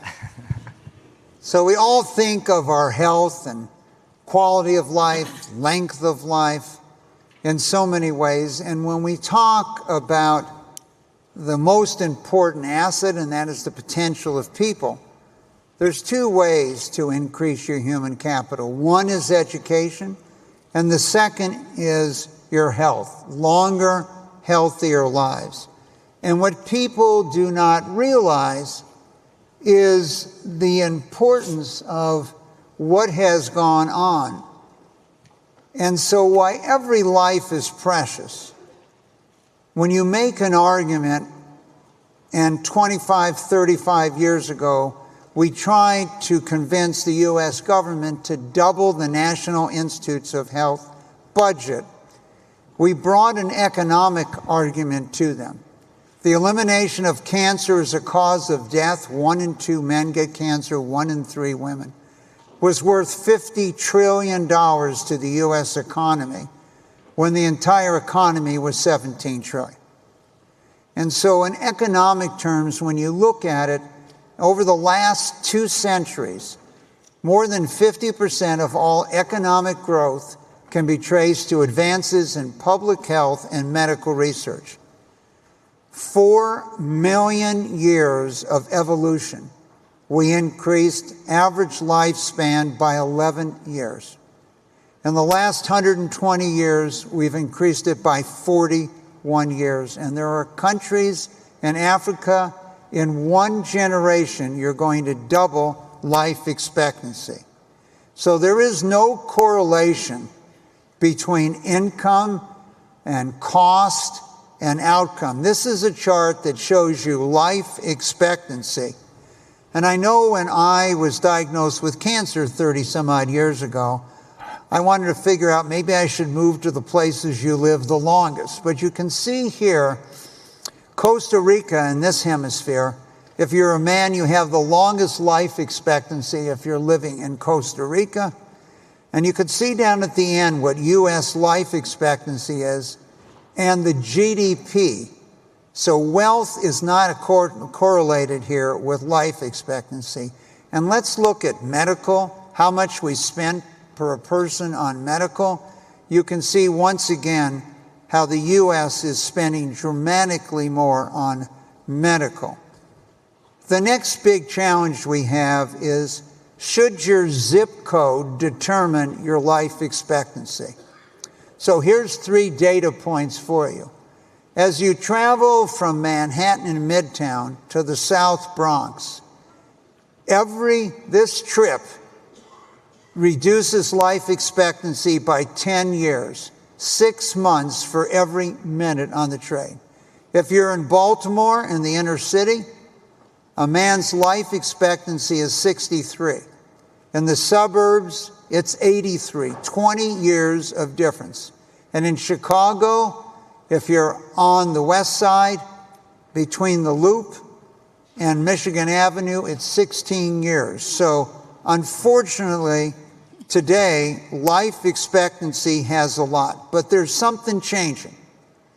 And what's dramatically changing here is the cost of data analysis and sequencing of the human genome. So the first sequencing of the human genome took 10 years, $3 billion.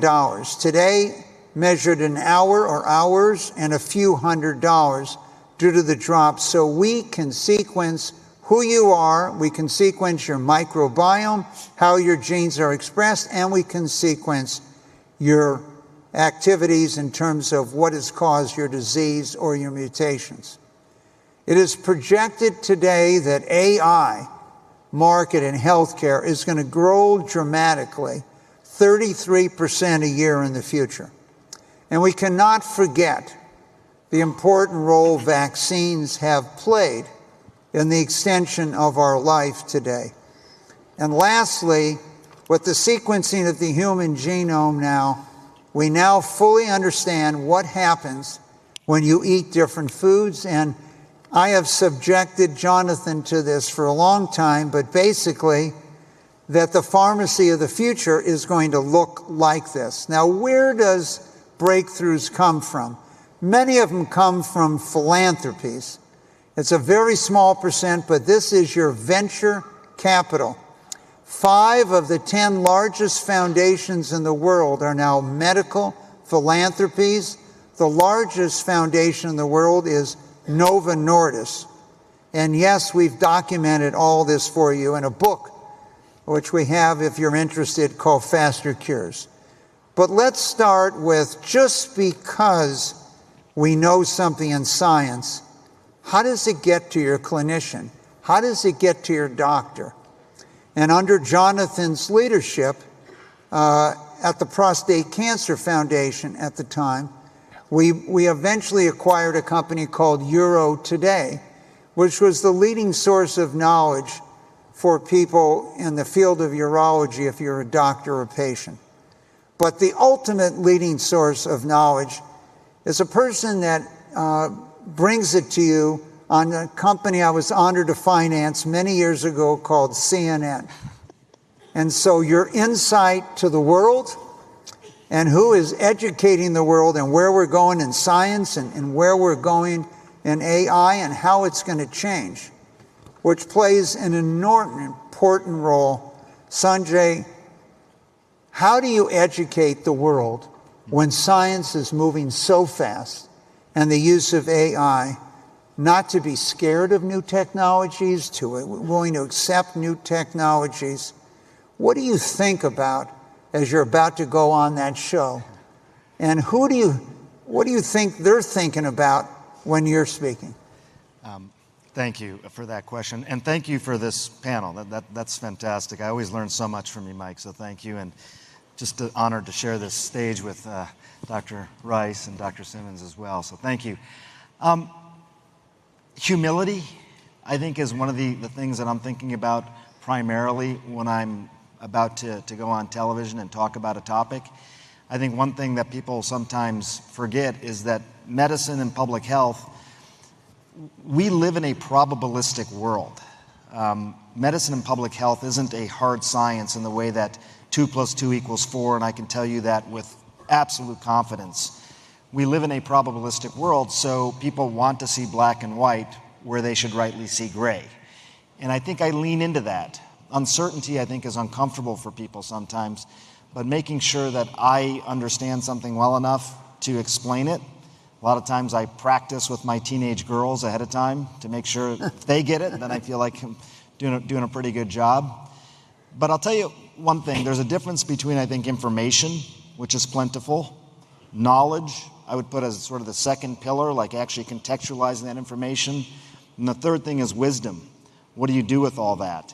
And I know you guys probably get some version of the same question whenever you see a patient, which is, okay, you've told me all the information, I'm more knowledgeable now, but what would you do if this were your mother or if this were your daughter or whoever? And I think it's a really fair question. So I always think about these things in the context of what would I do? So the thing about health, Mike, is that no one's immune from it. We're talking about Syria, we're talking about things around the world. People may feel like that's a over there sort of story. It doesn't affect me. This affects everybody. So I answer from my own vantage point as a very informed person who does a lot of homework. But you got to be humble. I mean, I will just share with you that over the last 5 years, surveys have shown that scientists and doctors have increasingly been perceived as arrogant and dogmatic. And that's heartbreaking because I don't think anybody intends to be that way, but that is the perception. Humility, I think, can be an antidote to that. Well, thank you. When I think about the dramatic changes today, the world doesn't necessarily move at the speed it could. Many years ago, we were introduced to minimally invasive surgery. And the number one cancer that affects African American men is prostate cancer.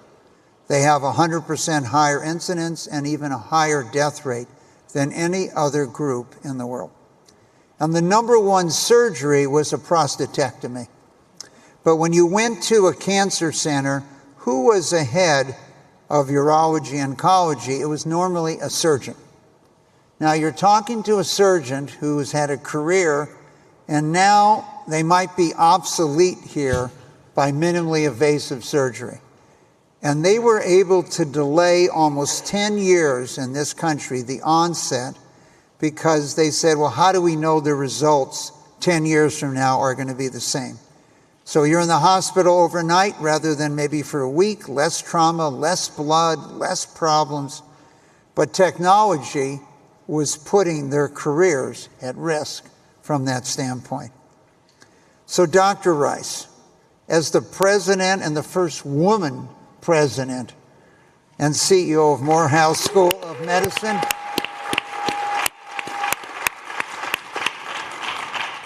in many ways, you've been at the forefront of health equity, community health, advancements in healthcare.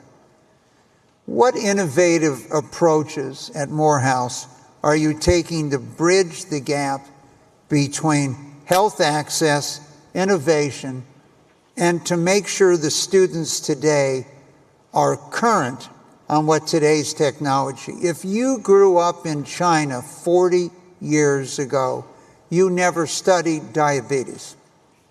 Maybe a fraction of 1% of the population in China had diabetes.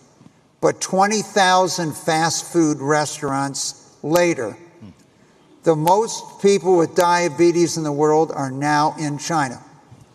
Increased sugar, increased carbs, animal protein in a world that lived on plant protein. And so they were not prepared, the people that went to medical school. How are you preparing tomorrow's medical leaders? So again, thank you, Mike, for sharing your wisdom. And I always appreciate being on panel with other thought leaders. And I will tell you, Mike, if you went to medical school when we all went to medical school, the genome was just a double helix, right? The chromosome. We were not really understanding the impact of the genome. And 1990, 13 years to get it, and like you said, billions of dollars, right? And now you can do it for $200. So we've come a long way. But it starts with some basic principles. And Sanjay talked about one of them. How do we continue to educate and train the healthcare professionals that the world needs? It starts with humility. Understanding what we don't know, but what they need to know in order to be able to address the medical complexities. So we start with, first of all, embracing change. Artificial intelligence-driven data analytics is something that we have to embrace. We have to help our students to learn how to utilize ChatGPT in the classroom. We have to use simulation and virtual reality, because when you think about all of the medical ethical dilemmas or scenarios that students will be faced with once they become that provider, we can simulate that with people who don't look like them, who are not having the same life experiences, and challenge them to think about this in really a virtual reality world. And then the third part of it is really, really critical. We have to have them to learn in an interdisciplinary way. Data scientists, engineers, medical information specialists, nurses, other people who are very much involved in creating new knowledge and translating it into science is really, really critical. And they have to learn in that environment.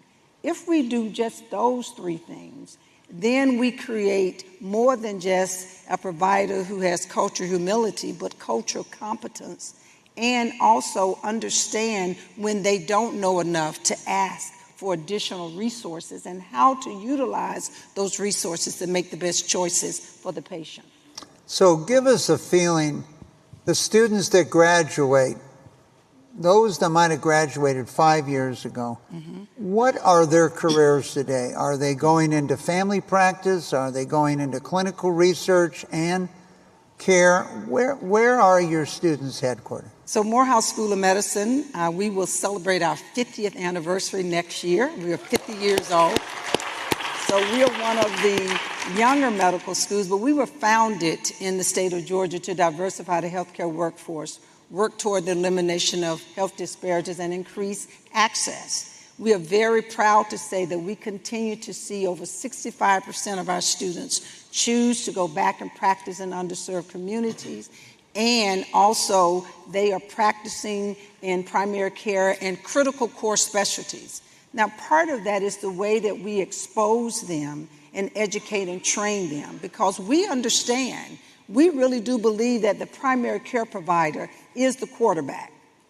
Now, that doesn't necessarily mean that they get to call all the plays, though, because we try to educate and train these young people to understand, depending on what the issue is or the challenges for the patient. Let's take COVID-19.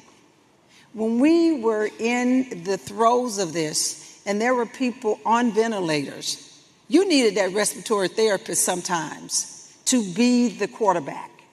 And as a provider, we have to make sure that they understand when to step back and when to step forward, but to ensure that the care continues to be coordinated for the patient. And so we're very proud of the fact in the way we educate and train our providers that they are continuing to want to go back and practice in underserved communities. Now, one of the things that causes that to be successful, though, is that we recruit students from those communities. So we go into the small counties. We have 159 counties in the state of Georgia. We go into those small counties that are underserved, and we identify students in high school and in college and say, you too can be a doctor, you can be a nurse, you can be a research scientist, and we're going to give you a pathway in order to accomplish this. So there are many programs that have occurred in the country today, particularly in education, that if you'll go to school and agree to work in these underserved communities, all your student loans will be written off over a period of time. Does this exist for the students at Morehead? It does not exist fully in the So state should we of Georgia. be asking and telling you for this We should be today? telling you it should exist, right? Because I'll give you this example. About 8 years ago, under Governor Dill, we were able to receive $35 million of unrestricted dollars. We took $5 million of those dollars, and we looked at our residents who were graduating, and we said, if you go back and practice in an underserved community after you finish residency, we'll forgive $50,000 per year of your loans. We only had enough money to do so many, and we could give people $100,000. And we sent the money to the Department of Education and paid down their loans. So they didn't get it in their pockets. So we know that it was going to have this impact. When we look back now at that program, and we look 4 years after those persons received those dollars, we have a 93% retention rate. Those people stayed in those communities to practice. So we know that these type of programs work. It is a matter of investment.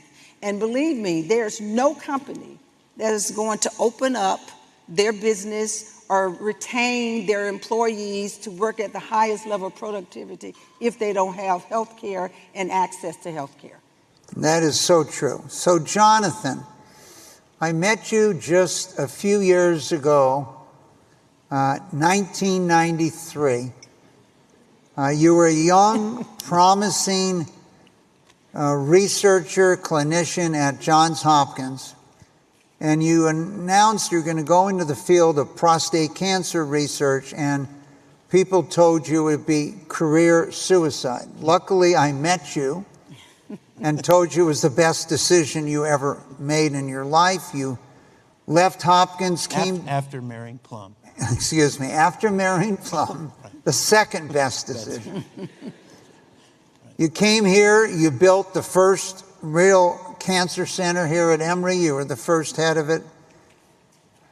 You led the Prostate Cancer Foundation worldwide for 14 years, even though you only promised to give me 5 initially from that standpoint. And today you run the medical philanthropies for Bernie Marcus, an individual that's made so much of a difference in this community today. Take us through for a moment how you viewed the world as a young clinician, scientist, promising at Hopkins, to building a cancer center here in Atlanta from the scratch, to running a worldwide disease-specific cancer organization, to now being in charge of what you support financially from the Bernie Marcus Foundation and where you allocate the funds.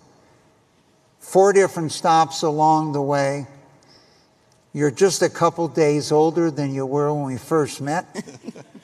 What was your perspective? If you could quickly, let's talk about these 4 points in your life. So in 1992, I knew I wanted to be a doctor scientist that worked on cancer and ended death and suffering from the cancer that struck down my high school baseball coach. There was no PSA test. So I dedicated my life, to being a doctor scientist. Michael Milken was diagnosed, became like Eleanor Roosevelt for the March of Dimes, or what Michael J. Fox, learning from Mike, did for Parkinson's, which is make a major disease something to talk about and bring the whole community together. And that, you've heard about human capital, so some of my ideas actually got funded. And because I had bright young people at Hopkins, we made some progress in the field. So, but that was literally before the internet. And the Johns Hopkins faculty voted down email the first year because your email address was like 19 letters. So the Genome Project, the whole idea that we can see for major diseases with the genome a future where there's precision medicine, that the right patient gets the right treatment at the right time. And Dr. Gupta has done this incredible job of democratizing knowledge about this. Coming to Georgia, being recruited here to start a cancer center was a natural extension of wanting to make precision medicine a part of cancer care in the state of Georgia, where it was very fragmented. And then, obviously, to run the world's leading foundation in driving science for patients in prostate cancer in my area was an enormous opportunity. But I'd say it's all summarized in this book, and this was not prepared. Or he didn't know I was going to say it. The story really is very simple. This is a decade where we could reduce enormously death, suffering, improve access if we embraced, which this book's about, I think my whole career has been about, which is ultimately precision health span, using all the science, all the medical knowledge, so the right patient gets the right treatment or gets the right prevention and gets the right access at all times. That's what I would say the entire journey is about. It's really about delivering on the promise of the enormity of our science and embracing, to the points that have been made earlier, that all physicians in the future have to be lifelong learners. All nurses have to be lifelong learners. Our patients and families have to become lifelong learners, because all medical information doubled every 50 years. In 1950, this is called Coffey's Law. All the information in medicine, every disease, is doubling now every 11 months. Everything that's known about every disease, there's twice as much information. And short of embracing basically a whole new kind of learning system for every patient, using actually artificial intelligence, machine learning, that's really going to be the way forward to democratize all the promise of science. I think it's really interesting when you think about what is going to drive the future of health, sort of bouncing off what you're saying. I feel like the medical establishment is sort of inherently risk averse to things, and maybe for good reason. I mean, talking about people's well-being, you're not talking about Twitter, you're talking about taking care of patients. So I think how you look at technology and how we evolve, I think, is a little bit different. But also, it's very interesting when you look at AI in particular and sort of try and predict the impact that it'll have. There's not a lot of metaphors for it. No. But if you look at other medical technologies, like if you take a look at something like mammography, so since we're talking about cancer, mammography became sort of widespread adopted sort of in the mid-1970s, 1975-ish. Before that, there was a disparity in mortality between black women and white women. But when I look it up, it was around 7%. That's right. So it was there, but it was around 7%. You introduce widespread mammography, and overall cancer mortality comes down, and the disparities go up. So it's closer to 38% right now. And I think it's just a note. That was mammography, but anytime you introduce a new technology, if bias exists in our society, then things like AI can turbocharge that bias. And I think we just have to be, I think it's part of the reason we're a little bit risk averse. Mike, you talked about the Da Vinci. I think you were making a comment that maybe that should have been adopted sooner and more rapidly, and I can understand your perspective on that. I think that if you're dealing with an inherently risk-averse environment, you can start to understand why some of these technologies get adopted more slowly. Not that they don't get adopted. Right. I mean, we weren't emailing patients that long ago, and but now, we slowly adopt these things. Let's, over the years, I did a lot of Larry King shows on different subjects, including health. And Jonathan, you remember it was 95, and we wanted to change the paradigm of cancer treatments, etc.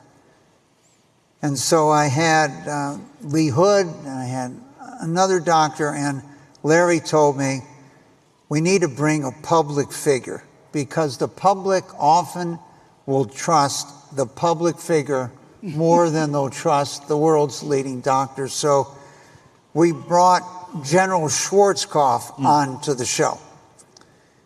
And we were trying to get 3,000 families who had had 2 people in the family with prostate cancer just to come so we could study the families.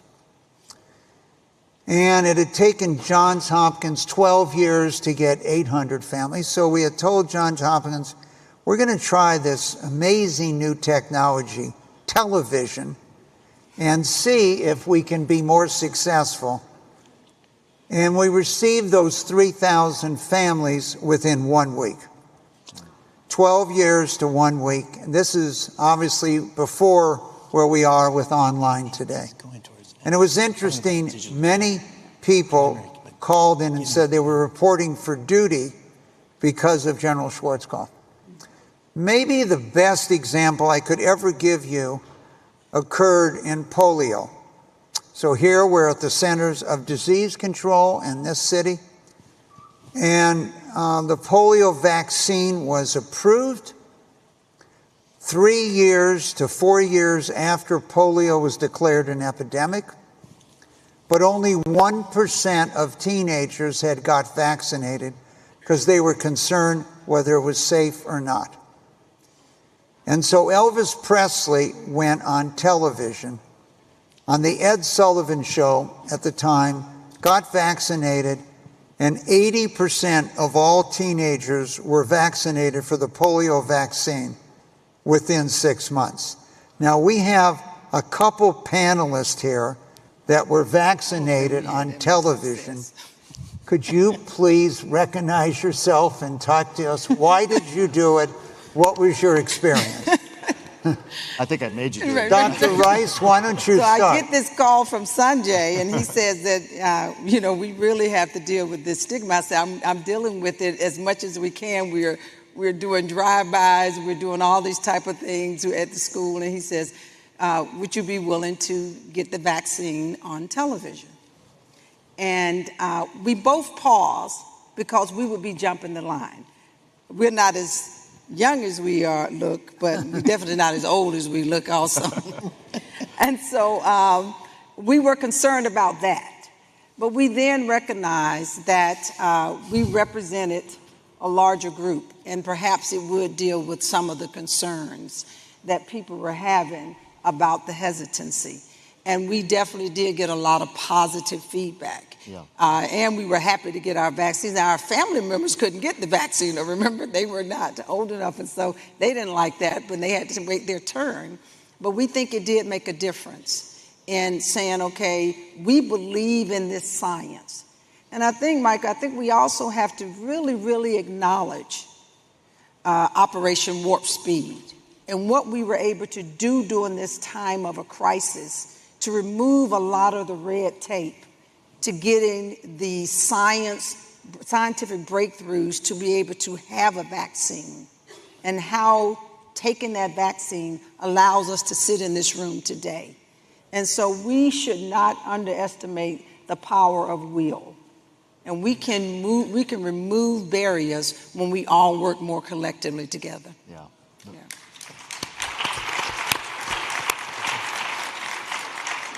So there are many new technologies available, but I just want to come back since we're talking about the future.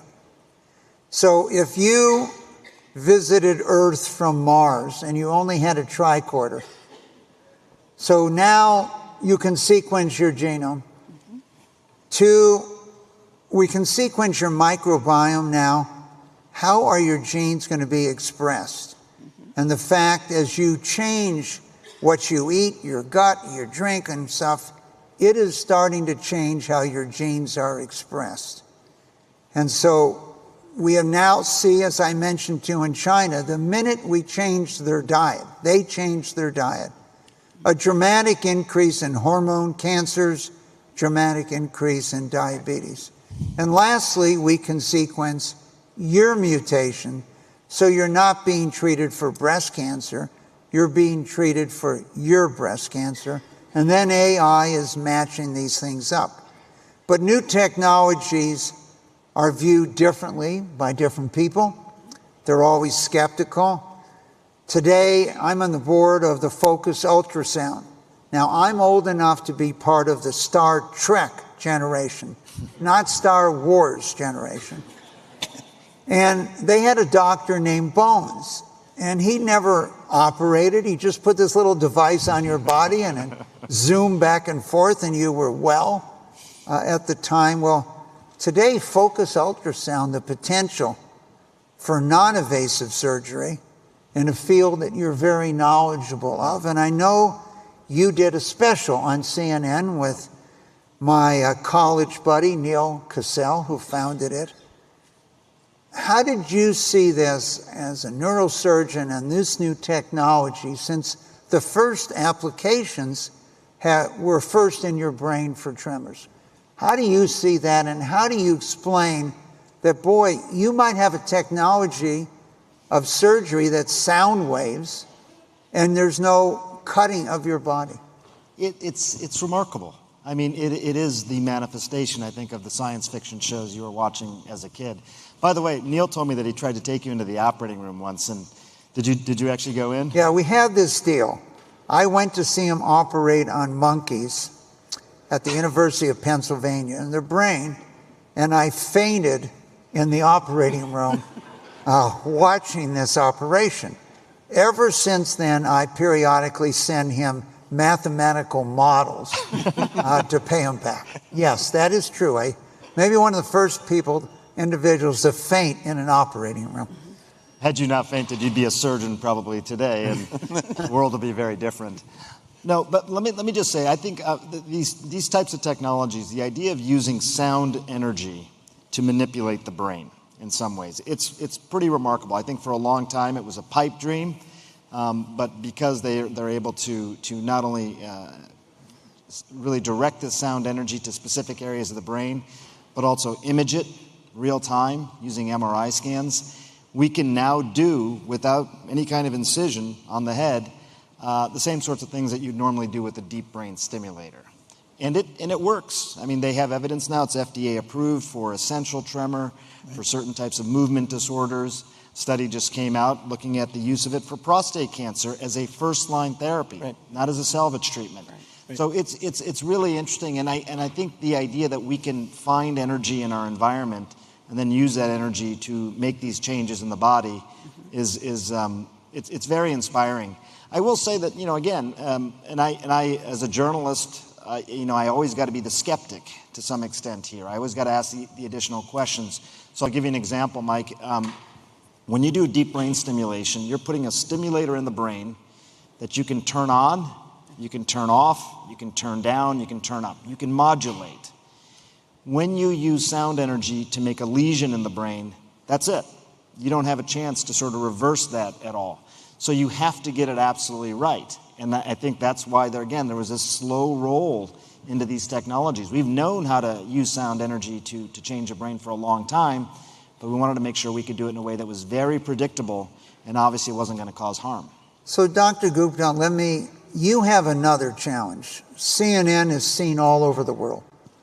People have different perspectives all over the world.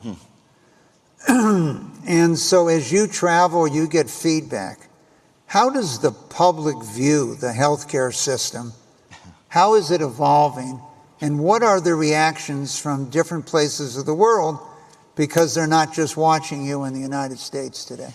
That is a very important question. It's a challenging question to answer because it is a very heterogeneous sort of look at healthcare. If you look, obviously, we had as Dr. Rice knows better than anybody, we had a terrible tragedy this past week with regards to what happened with the United Health executive. I think what has surprised, a lot of people has been the response to this, somewhat vitriolic response to basically say this was a manifestation of a healthcare insurance industry gone awry.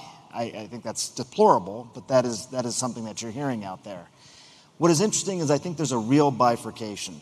If you overall poll people, just to take the United States in particular, only about 44% of people say their healthcare system is very good or excellent. Right. So more than half say it's not. But when it comes to their own physicians, their own healthcare providers, their nurses, their PAs, it goes into the 70, even 75% range in terms of very good or excellent care. So people like their healthcare teams, even if they criticize the system at the same time. And I think it's part of the reason we don't get a lot of traction, when big elections come around. People don't often vote on healthcare as a primary driver because they're split. They think reforms are necessary, but at the same time, they think they get really good care from the people that provide it for them. Dr. Rice, a lot of the students coming in are very comfortable with technology. Mm-hmm. If I have a problem, I can talk to my grandchildren, tell me how to solve the problem. Mm-hmm. So the students might be more used to technology today. What about your professors? What about your staff? Mm-hmm. How are they adapting to these dramatic changes? They are very, very receptive to retraining and uptraining. I have always been surprised. I think about when we went from, the Kodachrome slide to PowerPoint. That was a big jump for all of us, right? Yes. They are embracing it. And they are partnering with the students to make sure that they are not missing out on the technological advances of how they should be using all of social media, even TikTok, in the classroom as part of the learning tool. And we have them on our curriculum redevelopment communities, or as we are refining our curriculum. We have the students there having their voice because they are such different learners than what we are. And we have to embrace that. And so I appreciate all of the great faculty who've been great professors using the same textbook for the last 20-some years that nobody actually has a paper textbook now. And now they are having to be responsive to the students' needs. And we're not teaching in the classroom like we used to. Every class is already filmed, etc. And so it is really case-based learning and interactive sessions and simulation and virtual reality, trying to address the complexities that we face as we try to take care of the public. Well, those students at Morehouse are lucky they have such a young president and CEO from that standpoint. So, in closing, Jonathan, you are now at a place where you are passing out funds, not requesting. Well, I'm investing. Excuse me, investing. So we might have a lot of people with us online or in the audience today want to know, how do they approach the Bernie Marcus Foundation? How do they approach you if they're interested in medical-related philanthropy? How are they going to get you to invest in them? What are you focused on? Well, to quote a great philanthropist, you are your website.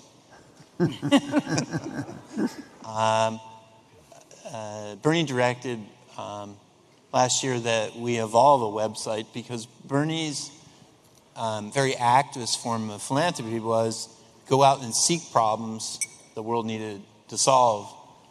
So basically, we would find you, like the Stroke Center, which is the world's leading stroke center at Grady, right? Yeah. Mm-hmm. Or creating the first autism center, the Marcus Autism, in the world, like as MD Anderson created MD Anderson Cancer Center. So you can go to marcusfoundation.org and you can drop off an idea. Also, so if we do that, Jonathan, let me get. Yeah. Do you read those ideas when they come in? Yes. Okay, and good. Actually, we're using a large language model developed by 2 biomedical engineers at Georgia Tech. That's Go right. Jackets. Go Jackets. To read every one of them and lift up what everyone on this stage understands. Like keyword in medicine, we have a shorthand called. We have keywords for things like coronary artery disease or ischemic injury. So we are actually taking this and basically sorting it into the 4 areas where Bernie's legacy is going to be made in medical philanthropy. One is basically drugging the undruggable in cancer, making entirely new kinds of medicines for cancers that become advanced that we can't cure. So there's cancer. Stem cells, or how to basically regenerative medicine. That's area 2 that's focused. Area 3 is autism, reducing the number of children who are severely autistic and actually developing precision treatments.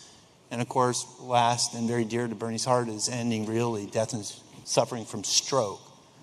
And in 2 of those areas at Georgia Tech with the Stem Cell Center and at Grady and Emory and Morehouse with the Stroke Center, Atlanta really leads the world in these areas, although we're looking nationally. But the handbook for the foundation actually Mike wrote, which Bernie's made everyone read in the foundation after it came out. Thank you, and I want to thank our panelists to take us to the future of healthcare. And thank you for joining us. Hi, I'm Matt Christofiak, Chief Human Resource Officer for the Venetian Resort Las Vegas. The Venetian Resort is a luxury destination known for its distinctive architecture, world-class dining, and immersive experiences, bringing just a touch of Venice to Las Vegas. But what truly sets us apart is our commitment to our team members.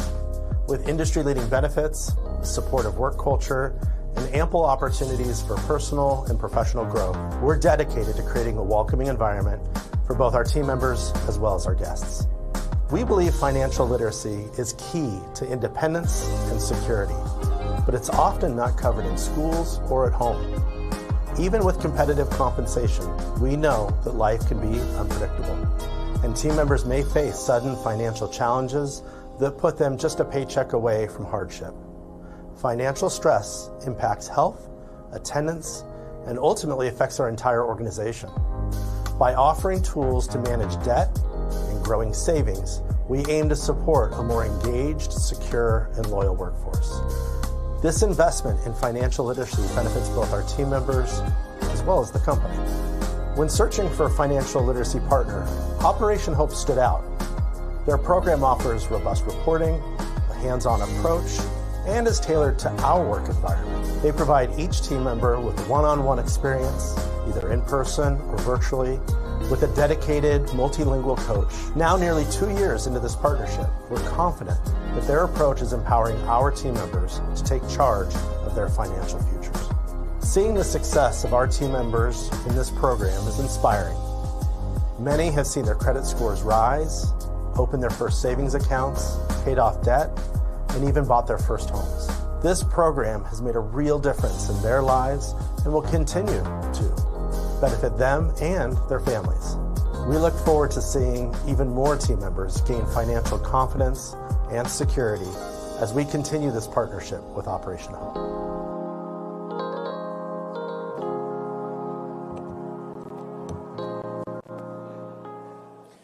All right. We're getting down to the closing stretch. You doing okay so far? All right. Now, some of you who were here on the first night, we featured a lot of our clients, and they shared their story. And so we're about to give an award called the Client Voice Award to one of our top coaches out of 300 coaches who had the best Net Promoter Score. But I'm going to have my Chief Experience Officer, Ed Eberhardt, share very briefly what that is, and we're going to present the award. Ed? So, good afternoon. And very briefly, I have the honor of being Operation Hope's first Chief Experience Officer, and it's been, quite frankly, the honor of my life. So thank you guys for allowing Operation Hope to be the kind of organization that grows and matures in this way. So we've become very intentional about gathering our client data and just going to tell us, the things that we do well, the things we need to work on, and how we can change and evolve for the future. And a great kind of side effect of this is that we've identified the coaches that are the highest performers in terms of client feedback, both in terms of Net Promoter Score and also the many testimonials and stories that our surveys provide. And I'm so excited and happy to honor Calvin Haynes here with our first ever Client's Voice Award. Calvin represents our Delta Hope Inside partnership out of New York, the JFK Airport. So Calvin, congratulations, and we're proud of you. Give him a round of applause.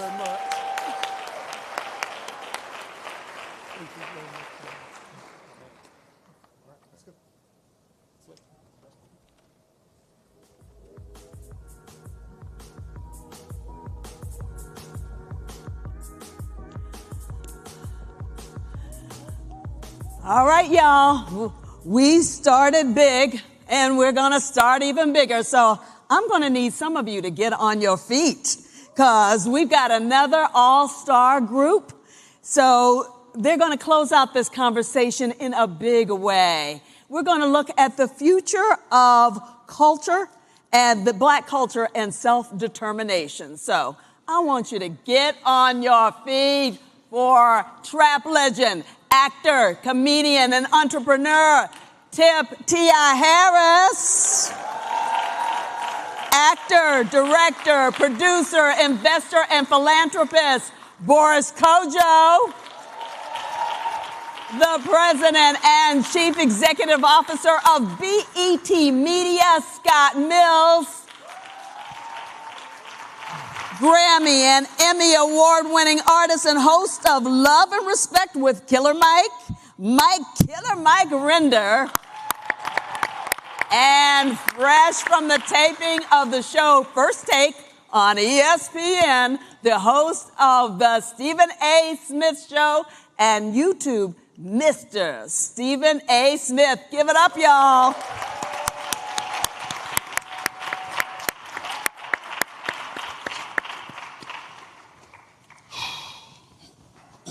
How y'all doing? Can y'all hear us? I'm honored to be on stage and honored to be asked to come here by John Hope Bryant and be here today. So I just want to give another round of applause to the young men we have up here today. Thank y'all for being here. And we have the future. I use notes. I was taught to always keep notes by my elementary school teacher. So you guys, I ain't going to ask for forgiveness because I like reading. We know that Black culture has pushed and stemmed this culture in this country forward. I don't care if you're talking about who really invented the cotton gin, to who put in the work and labor to build this country from bricks and nails standpoint. We know that we've contributed, whether it was music through rock and roll, blues, gospel, rap, and more, whether it was television. I know Norman Lear was a heck of a producer, but I know a Black man wrote those shows. So all that to say that Black culture has been a fuel that put this country on the forefront on many things. And I would like to talk about these people or talk with these people today. So the first question is for all. The Black community has been on the forefront of cultural prominence through the world. How should we prioritize maintaining ownership and control of that influence in media, music, and other industries? And we'll start with anyone who wants to start. Okay, I'll say two things. First, we must believe in each other. We must believe in each other, and we must believe in ourselves because we see ourselves in each other. Amen. And in that belief comes investment. When we can take the money that a lot of people, excuse my language, but a lot of people think the white people's ice is colder. You feel what I'm saying? Yeah. When we can come to each other within our own communities and invest in things that would allow equity and ownership, you know, we could share it with each other rather than go somewhere else and have someone else have that equity and ownership. Yeah. So we're going to get to Boris next, but I really like what you said about believing in one another, because to believe in one another you're believing in yourself because you see one another and one another. I think about, record company deals. A lot of people didn't want to sign with smaller companies, but take T-Pain, for instance. He always uses the example of having a bigger opportunity at a larger company for one song versus building a career by signing with Akon for considerably less money, but he's had a much longer career. So that's an example, I think, of two black people who believed in one another, and the results have been over 20 years of hit making from Mr. Payne. Boris, what do you think as an actor and more around that, our culture and cultural investment? What could we do? Well, I got to go back because one of the things that I realized was that this country still prioritizes the protection of whiteness over dealing with racism, inequality, wealth gap, all those things, and that it is really, like you said, it's up to us to continue to, like you so eloquently put it, Mike, what was it? To plot, plan, organize, mobilize? Plot, plan, strategize, organize, and mobilize. Exactly. So we've been plotting and planning for a while now, right? I think it's time for us to really focus on the mobilizing part, the creating synergy part, the partnership part. And as I alluded to yesterday, it's something we're not good at. And it's something that we have to practice. We have to practice having conversations with each other. We have to practice asking for help. If you're in your house and you're trying to figure out how to compete with your brother and sister, it's a wasted day. They have separated us from our brothers and sisters for the past 400 years, divide and conquer. They have taken our language. They have taken our names. They've taken our customs. And we have to understand that the power that we have lies in the volume. The power that we have lies in us collectively. The creative industry is a $2.5 trillion industry that we control. We are the cultural leaders. We are the social influencers. The buying power that they're talking about black people have is 1.5 trillion. That's not true. The collective buying power we have is $4.5 trillion. Because we're not 40 million black people. We're 2 billion black people. So we got to shift our perspective and stop working in silos and focus on each other and how we can make changes together. All right. Scott, moving to you in the plot, plan, strategize, organize, and mobilize part, you as the CEO of BET running the largest black media company, essentially you are the organizing and mobilizing part. It's not a dream, it's not aspirational, it's not a what if, it's not a what could be. You on an everyday basis are the tip of the spear. You on an everyday basis have a workforce that is primarily black. How does this impact you as not only a CEO, because we know you gotta sell stuff, but as a black man, how does that affect you? Well, I appreciate the question. And I think context is important. We're talking about black culture. Why is it so relevant? I would posit that black culture is arguably one of the single most valuable assets that we have in the black community. Other communities have been able to accumulate lots of other things that have extraordinary value. And one of the things that the black community has created that is of almost absolutely universal appeal is black culture. And if you understand the role that black culture has had in creating black wealth in this country, it's pretty extraordinary. The very first black American billionaire, right, created a business that was anchored in black culture. And if you think about our community, even today, while we've had more opportunities to create wealth in areas outside of culture, we have more people who are creating wealth in finance and technology and real estate.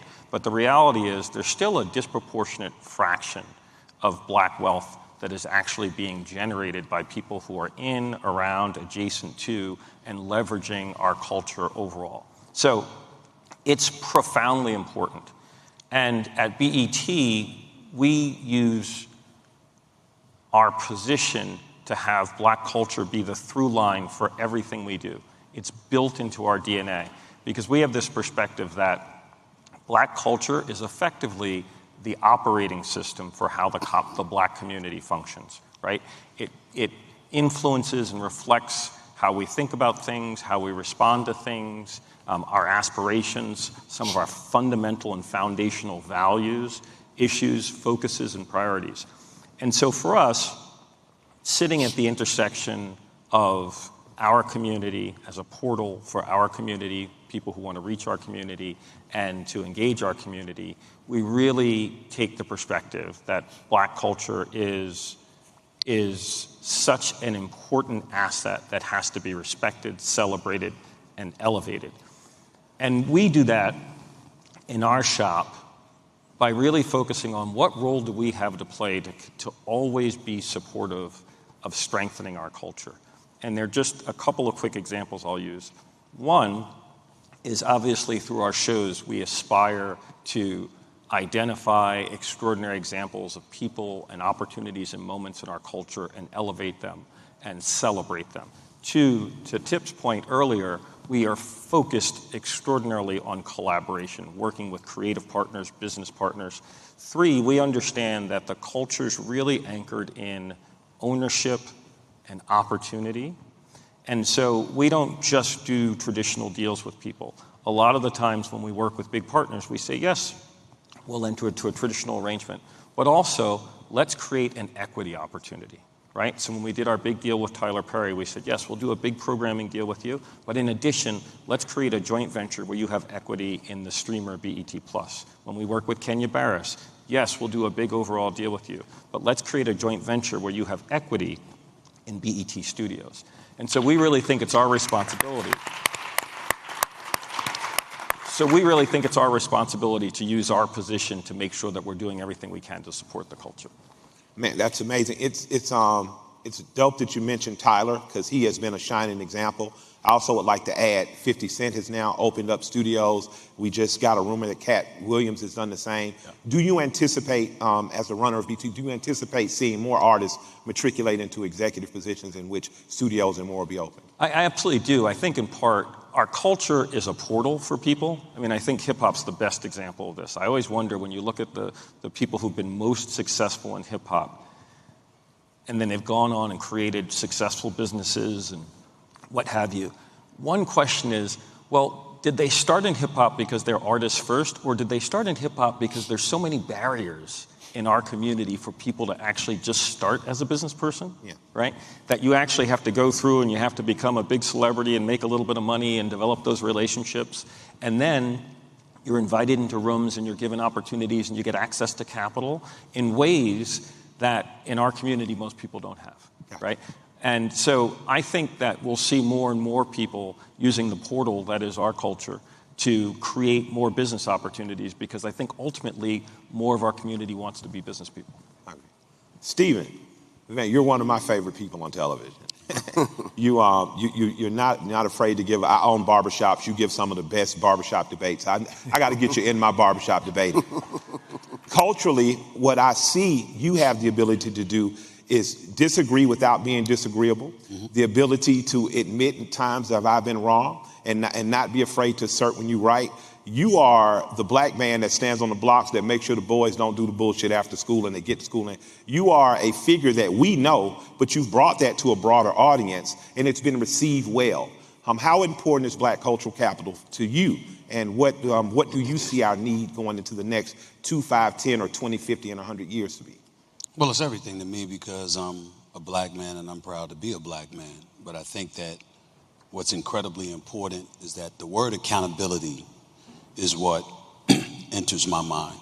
I just had the pleasure of meeting Scott. I've known Boris and my brother for years, and T.I., great people, accomplished a lot of great things. But the one thing that resonates, you know when people are equally yoked. When you run across them. Everybody that's black ain't down for black causes. And it's really important to emphasize that, because I certainly wouldn't accuse anybody on this stage of being guilty of that. But I would defy anybody to deny that what I just said about us as a people is true. And when I think about my role in terms of being on television, I roll up on ESPN, and long before it was popular, they had Stuart Scott, the great late Stuart Scott, God rest his soul, that pioneered and spearheaded so many opportunities, but there were other people before him. There's a guy that was before him that's still around, and Mike Wilbon. There's the late, great Ralph Wiley. There's the late, great Brian Burwell. There were so many, John Saunders and others. There were so many different people. And when you're on television and you're pounding that pavement and you're preaching about black culture, well, let me give you a taste of it from a talent perspective. We're in the media. It's the fourth estate, which means it has a license to formulate perceptions about people, about communities, about human beings, etc. And for every story we told, there's 10 to 20 different stories that we fought to make sure wasn't disseminated to the masses. But the second we miss something, we're a sellout. We're a coon. We're all of these negative connotations that come into play with people that come from your community that supposedly are the embodiment of black culture, but don't see when somebody's right in front of their face fighting on behalf of the culture, recognizing the importance of sacrificing your behind because of the stupidness you did in support of the collective whole. And when we don't pay attention to that, then we compromise what T.I., what Boris, and what Scott just articulated. Because we don't have the courage to accept and embrace accountability for the action. I'm not talking character. Nobody should be character assassinated. Nobody should be stigmatized across the board. And you know what? You're defined by your worst mistake. But in the end, when you make a mistake, it's your own that comes at you trying to castigate you that way. And then we get in the way of our own progress. I'll give you a perfect example before I move on. So you got athletes that were doing documentaries and shows and stuff like that. And I remember they were doing something on the Tulsa riots, Black Wall Street, 1920s, okay? When blacks, everybody talking about, we don't want a handout. We don't want, you just want a handout. You're about the government. Well, we weren't. We were independent thinkers. We were business owners. We were property owners. We were all of these things. And then white folks came about the business of terrorizing the town to make sure that you couldn't develop and elevate yourself. We had athletes that were doing documentaries on this. I'm sitting there on national television saying, hello, come promote it. You don't want to because you mad that I called out you shot 2 for 20.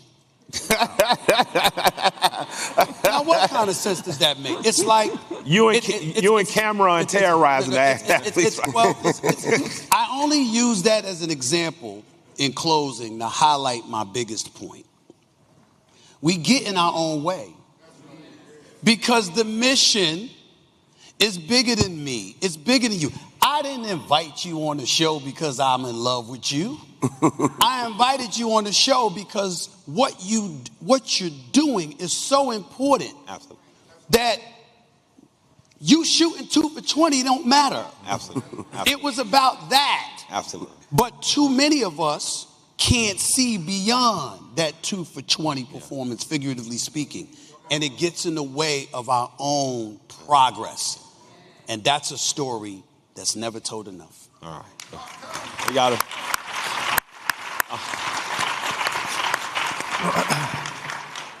Young man, because Aunt criticized you does not mean he hate you. And the bigger story is come tell your bigger story. 2 for 20 is 2 for 20. 2 for 20 is 2 for 20. Boris. Yes, sir. You are a world citizen. You are a 3 passport holder. And I've been blessed by singing and dancing to travel the world 5 times. And I've understood that black people pretty much, we ain't much different anywhere I go. We like beans, we like rice, we eat a good bowl of chicken. No matter where we go, we cook good food. But I've realized that places we go, a lot of times we're still holding the 1 or 2 bottom rung of the ladder.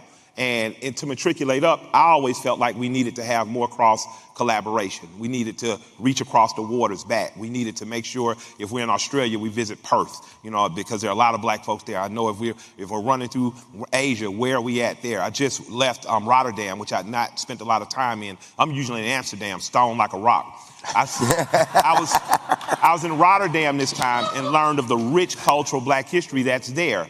Could you tell us how important it is that black people, although identifying locally, need to think and connect globally, and how important that's been to you and what it can do for us in the next 20, 50, and 100 years. Wow. Well, it's hugely important. Number one, growing up between Europe and Africa and seeing America in the distance, there was McDonald's, there was the flag, and there was Michael Jackson. Those are sort of the images that were being broadcast around the world, and that's what makes a lot of people want to come here. The U.S. is a place. I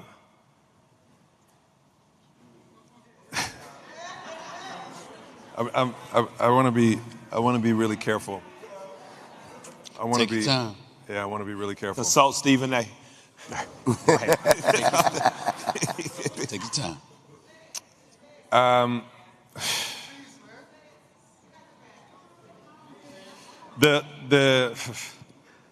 Look, let's put it this way. The black experience has been primarily defined through the prism of the African American experience. Do you understand what I mean? Yes, sir. Movies, TV shows, music has been dominated by the African American culture, which has also limited us as African people. We are all African people. Every single person in here is African. I don't care if you're white or black. Everybody in here is African. And it has that perspective has limited us to believing that we are a minority. We're actually the vast majority on this planet. Black and brown people make up 84% of this planet. So we all have believed the hype, which has tremendously stifled us and limited us in our thinking, and thereby in how we behave and act. Now, we are all in an industry that creates narratives.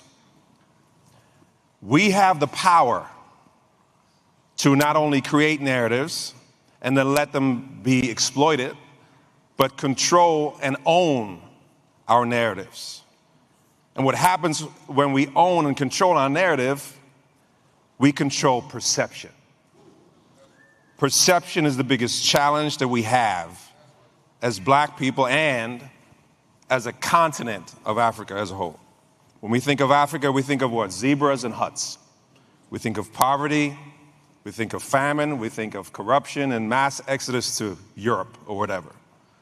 We don't think about diversity, 3,000 different languages, culturally historic sites, beaches more beautiful than anywhere else in the world, architecture, the most powerful work, the youngest people on the planet. Average age of Americans is 36. Average age of Europeans, 42. Average age of Africans, 19. Africa's getting younger, everybody else is getting older. The entire creative industry is shifting to Africa in the next 10 years, just by way of numbers. We have 800 million smartphones in Africa. It's going to go up to 1.4 billion smartphones in Africa. High-speed internet penetration is 15%. Here it's 95%. What do you think is going to happen when that penetration goes up to 40, 50%, 60%? So our perspective needs to change. And with it, our willingness, like Stephen just put it, to work together. I reminded people yesterday to stand up and say, I need help. We have to do the same thing in our industries. We are the leaders of our industries, and yet we keep going for the check rather than for ownership. We have to understand that we hold the responsibility. We are standing on the shoulders of the Denzel Washingtons, on the Sidney Poitiers of the world, and we have the responsibility, and we have to be accountable for the fact that we have to not just open doors, we have to own rooms. We have to own the table that everybody keeps talking about. And nothing, like you just said, nothing is standing in our way except ourselves. Speaking of ownership, speaking of ownership, I got a stubborn little homeboy who about 20 years ago called himself the king of the South. Pissed a lot of people off. A lot of old rappers got mad. But then, man, a little tilted hat dude, skinny kid, went out and proved it. And I've seen him even before partnering with him, because he's my partner, but he's also my business partner now in a restaurant called Bankhead Seafood that's 3 miles away. Purchased from a woman who owned it 50 years. Tip, you've built businesses. You've advocated for economic empowerment within the black community. People told you were crazy when you start saying, I'm going to self-finance my own films. I'm going to direct my own films. I'm going to do my own comedy. I'm going to own a record company, give other people like the amazing Young Dro and PSC an opportunity, even myself. You are not only one of the absolute greatest rappers the South has ever produced, you've been one of the most dominant and prominent businessmen created out of the rap community in the city. What led you to understand the importance of ownership and not just participating as an artist? Well, different things led me to understand the importance of ownership in different facets of business. Yes, sir. I understood ownership in music because when I said I wanted to be a rapper, my uncle, he said, well, you need to go and learn everything it is about, you know, what is valuable in the music industry. So I went and bought the book, Donald Passman, All You Need to Know About the Music Industry, music business, and I read it at 10 years old. Yeah. You know, 10, 11, 12 years old. So I understood, and hit me in, the book hit me in. I understood what a good deal was, what a bad deal was. I understood what publishing was, what mechanical rights was. I understood that very early. So that is what allowed me to understand that in music. In film, what allowed me to understand it was I just got tired of waiting on other people to see me in a position before I could actually allow myself to be in that position. I did a show with my wife, my family, and my children that is really, you know, like a visual photo album of all my children growing up called Family Hustle, and I did it at Viacom with VH1, and I did it, you know, before Scott was running the show over there. But we spent, I think, maybe 13 seasons, maybe 11 years of our life, you know, opening the doors of our homes, sharing our experiences, and one vicious, nefarious tale. Based on bullshit. Based on bullshit with no substance, no validity, no truth to it. One vicious, nefarious lie caused them to pull the plug, close the door, never even called to ask me to say, is this true or not? Never waited on due process, never get one, and not just for myself, but for my family. Yes, sir. To see my family be subjected to that. Said, you know what, man? I'm going to put my little money together. I don't care how much it costs or how good anyone else thinks it is. I'm going to begin to make films that I produce, I finance, that I direct, telling stories that I want to tell without asking anyone for permission.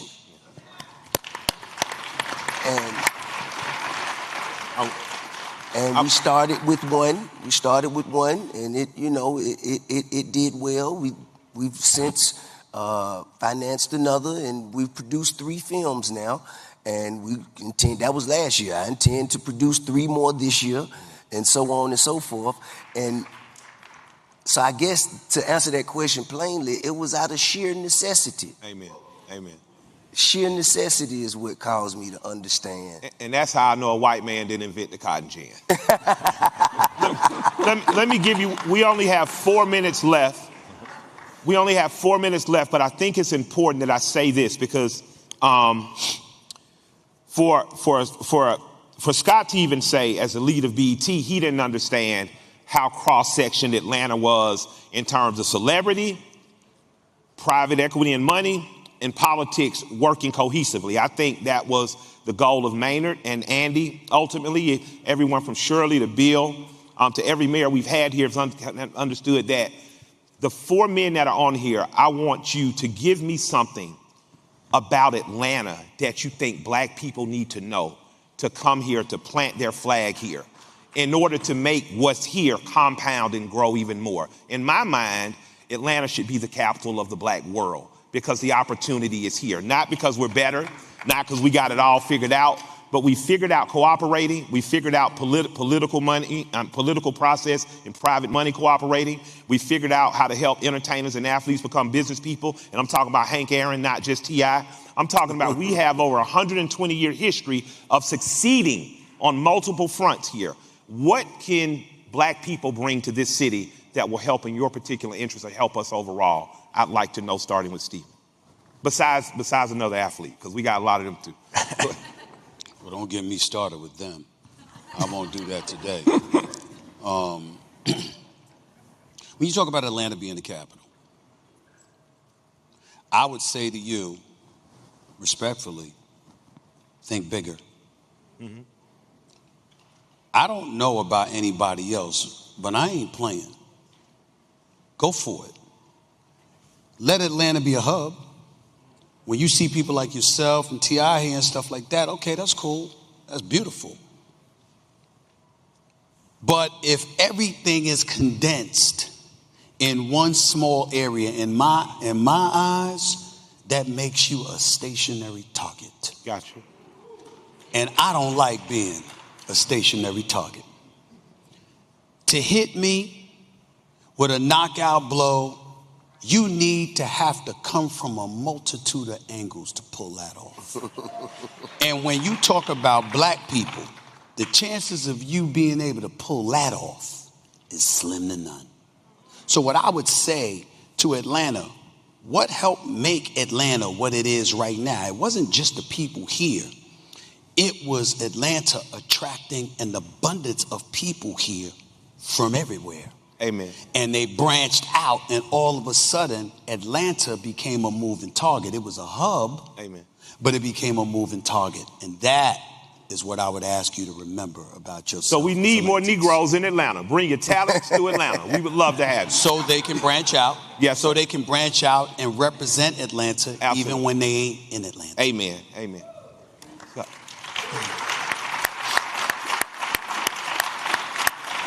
So we're at an extraordinary time in this country, as we all know.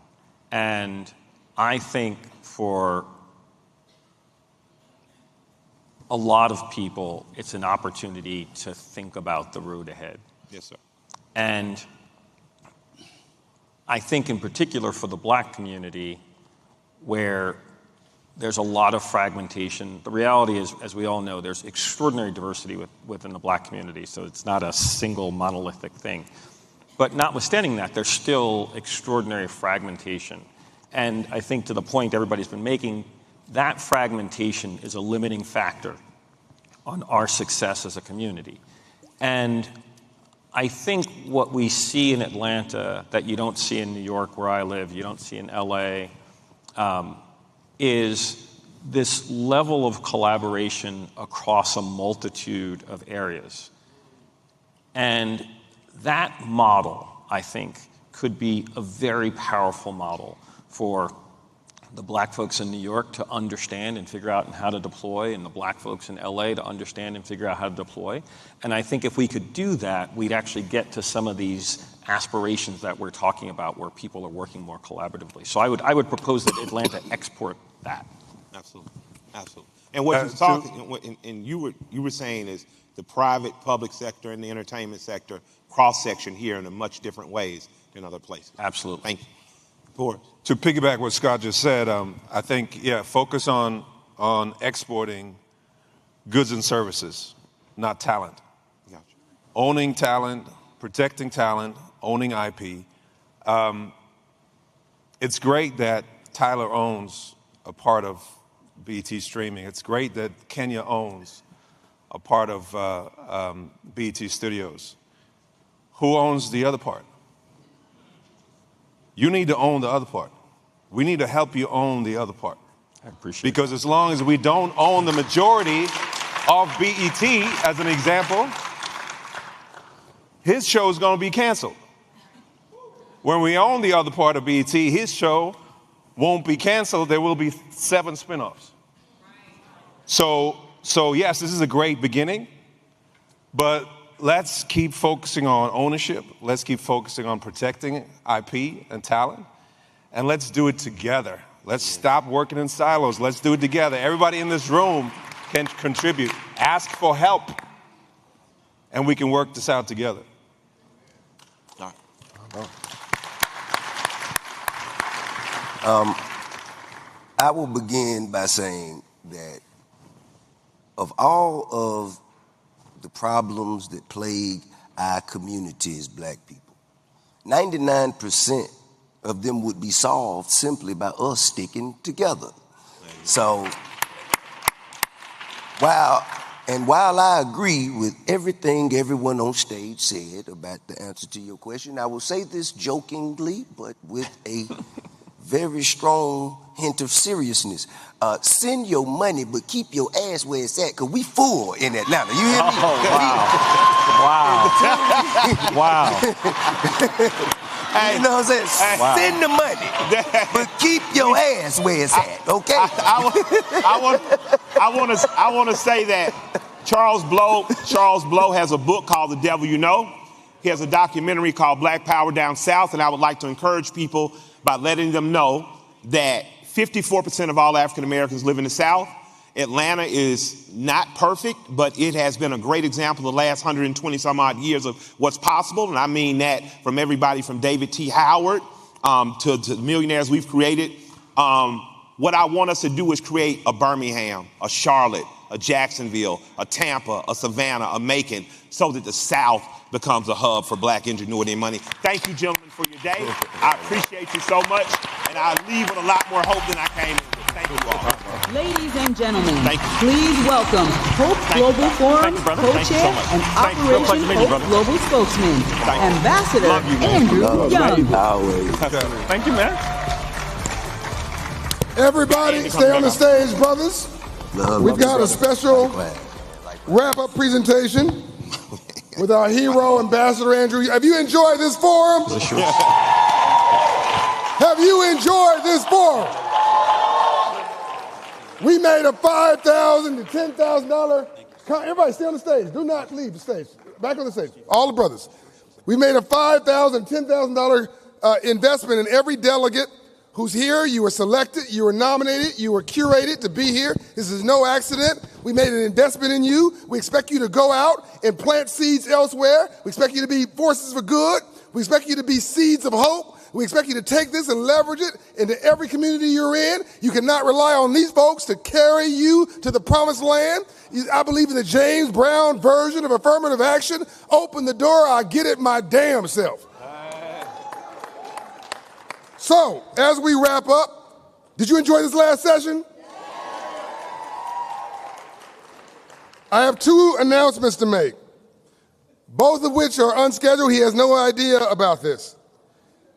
First of all, because of Ambassador Young's leadership and support in bringing me here to Atlanta and nurturing me and giving me and putting his arms around me and giving me support, that both quiet and not quiet, calling people, telling me I'm not completely crazy, and they can trust me. People did trust me.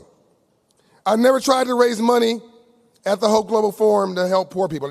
I'm obsessed with just doing it myself. I decided to try. So about a week and a half ago, I called my team and said, I'm going to raise $100 million. And they're like, you crazy.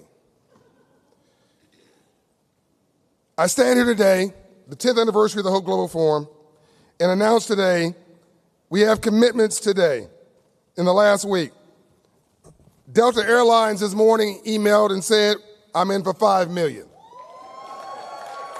That's Ed Bastian. Navy Federal said we're in for $1.2 million. Shopify, you heard it yesterday, they're in for $60 million. That's the 1 Million Black Business Initiative. We're going to bring that to Africa too, Boris.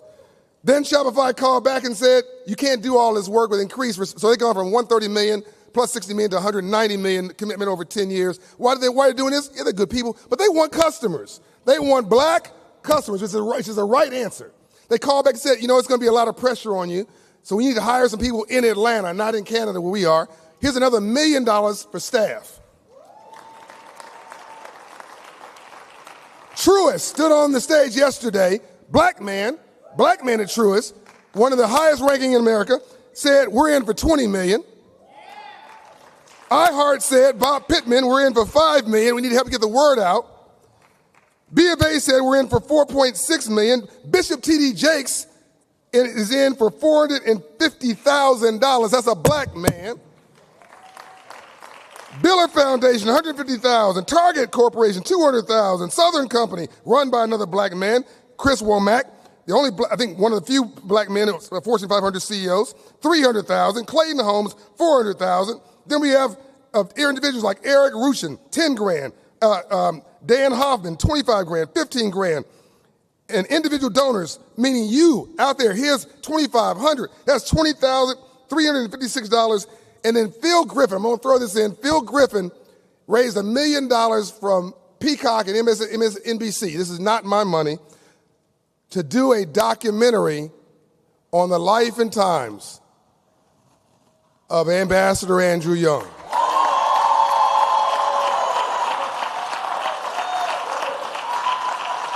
It'll be on Peacock and MSNBC, Martin Luther King Day, 2026. Mark your calendars already around the world. We raised, not including his $1 million, I can't claim that, we've raised, as of this day, $98,370,000. We're on our way. And I can't give you no money, but I'm going to give you an award.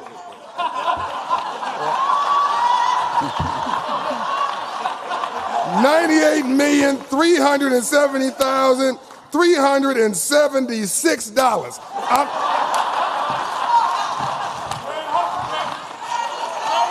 Where's the treasurer? You ain't getting this back. And this money is worn. He's been rubbing this in his pocket for like 3 years. This is a one toe up $20 bill. Let my interest accrue. Ladies and gentlemen, Operation Hope present to Ambassador.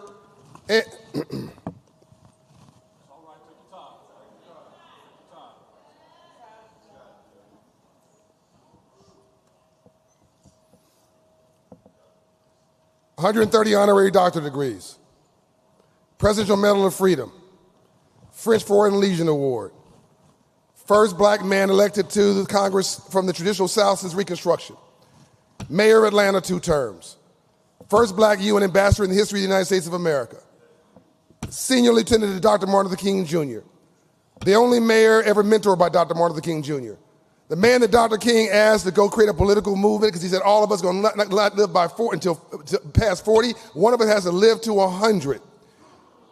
Him and his wife, and Dr. King's wife, Bernice's mother, born in the same little town.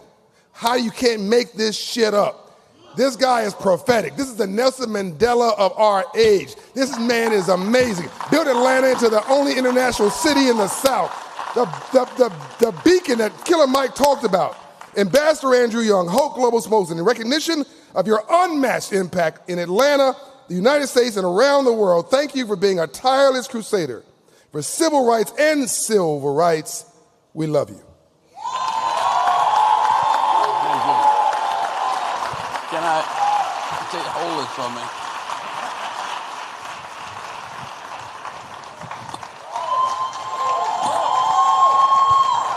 92 years young. I want to remind you of what you have experienced here these last 5 days. I was standing back there with John's staff, and I was looking at this panel, and I said, how much you think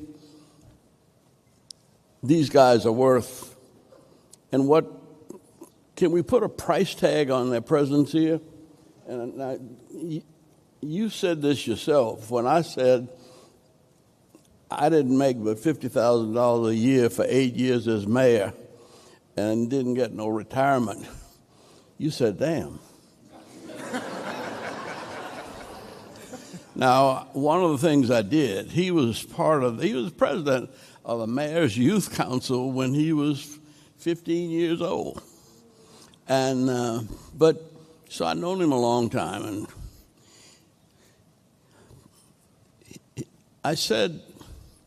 he said his wife made him cancel an engagement for a weekend where he would have made $400,000. Now, it took me 8 years to make that. But I'm not complaining because I have enjoyed every minute of my time here in Atlanta, and knowing and loving and sharing with you has made that possible. But what I want you to remember is, well, we also figured out how much time has been given by the panelists. And we came up with a figure of $12 million. That's what you have received in these last 5 days. The wisdom of a Michael Milken or of Dr.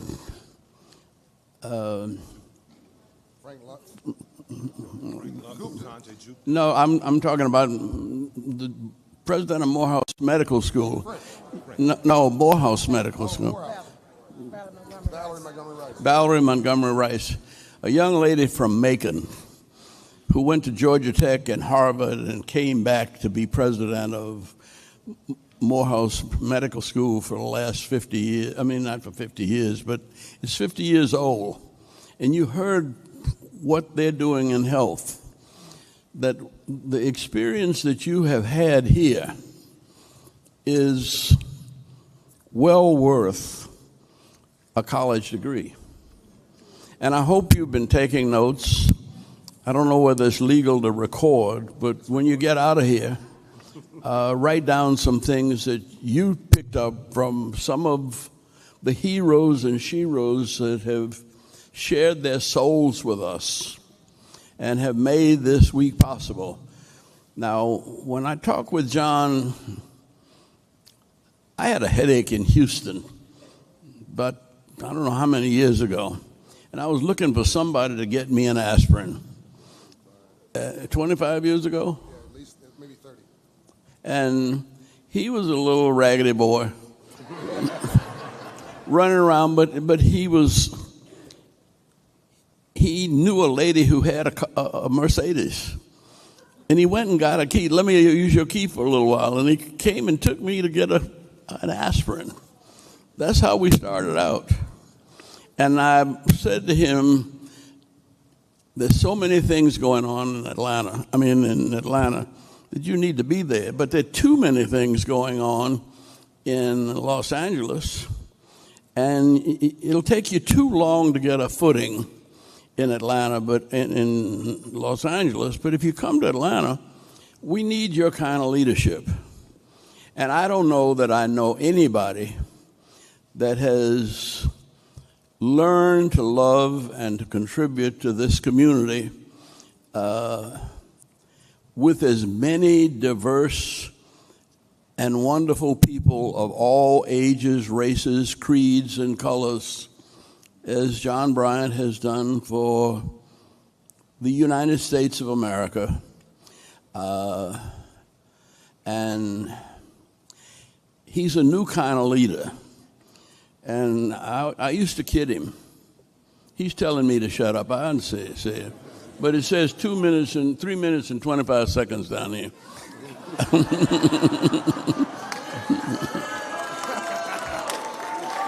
But I want to go back and remind him where he came from. The chutzpah, the balls, the brains, the brazenness, the cockiness, all of the things that make him a good brother. I think he owes a hell of a lot of that to being put in the middle of Don Cornelius' Soul Train. And I don't know how many months or years he was on that show, but it brings out things from the very depth of you to have to go down a Soul Train line on national television every day. See? And whatever that is, he got it. And he brought it to us, and he shared it with all of the rest of us. And I just want to say thank you, John, but I want to remind you that this is a tremendous asset to your learning, to your life, to your faith. And I wasn't just clowning. I really believe that, and I learned this from your daddy, truth crushed earth will rise again. Truth forever on the scaffold, wrong forever on the throne. And yet that scaffold sways the future, because behind the dim unknown standeth God within the shadows, keeping watch above his own. You are his own. You are God's children. And God has put you here to make this earth more like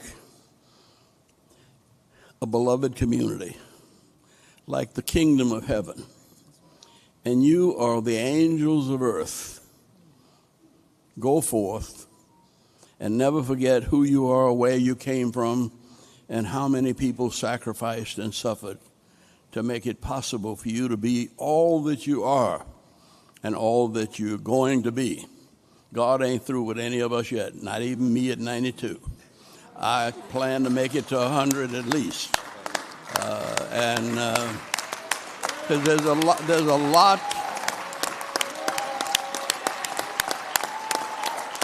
a lot that we've got to do yet. We are just beginning. God has blessed us. Go forth and pass around God's blessings.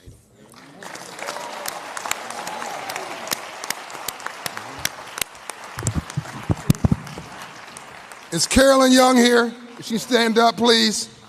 There are two women that I want to commend. Please stand up, Carolyn. The two women that have been very special to make Andrew Young. Jean Childs Young and Carolyn Young. Behind every successful man is an exhausted woman. Thank you, Carolyn Young.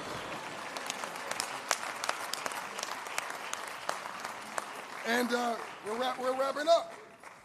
Did you have a good time? This was a heck of a closing. Let's give them a round of applause for closing us out strong. Thank all of our sponsors. Thank the Signia Hotel. Thank Q&A Events for helping us pull this off. And thank you for being here. And I want to thank our wonderful MC, Donna Lowry. Let's give her a lot of love. Thanks. She's been doing this with us for a lot of years. Yeah. We appreciate you. Okay, thanks. Well, be good to each other. And remember, just put it on your calendar right now, December 1st through the 3rd, 2025, right back here at the Signia. Have a wonderful, wonderful December. Thank you for attending the Hope Global Forum's annual meeting. We look forward to seeing you next December.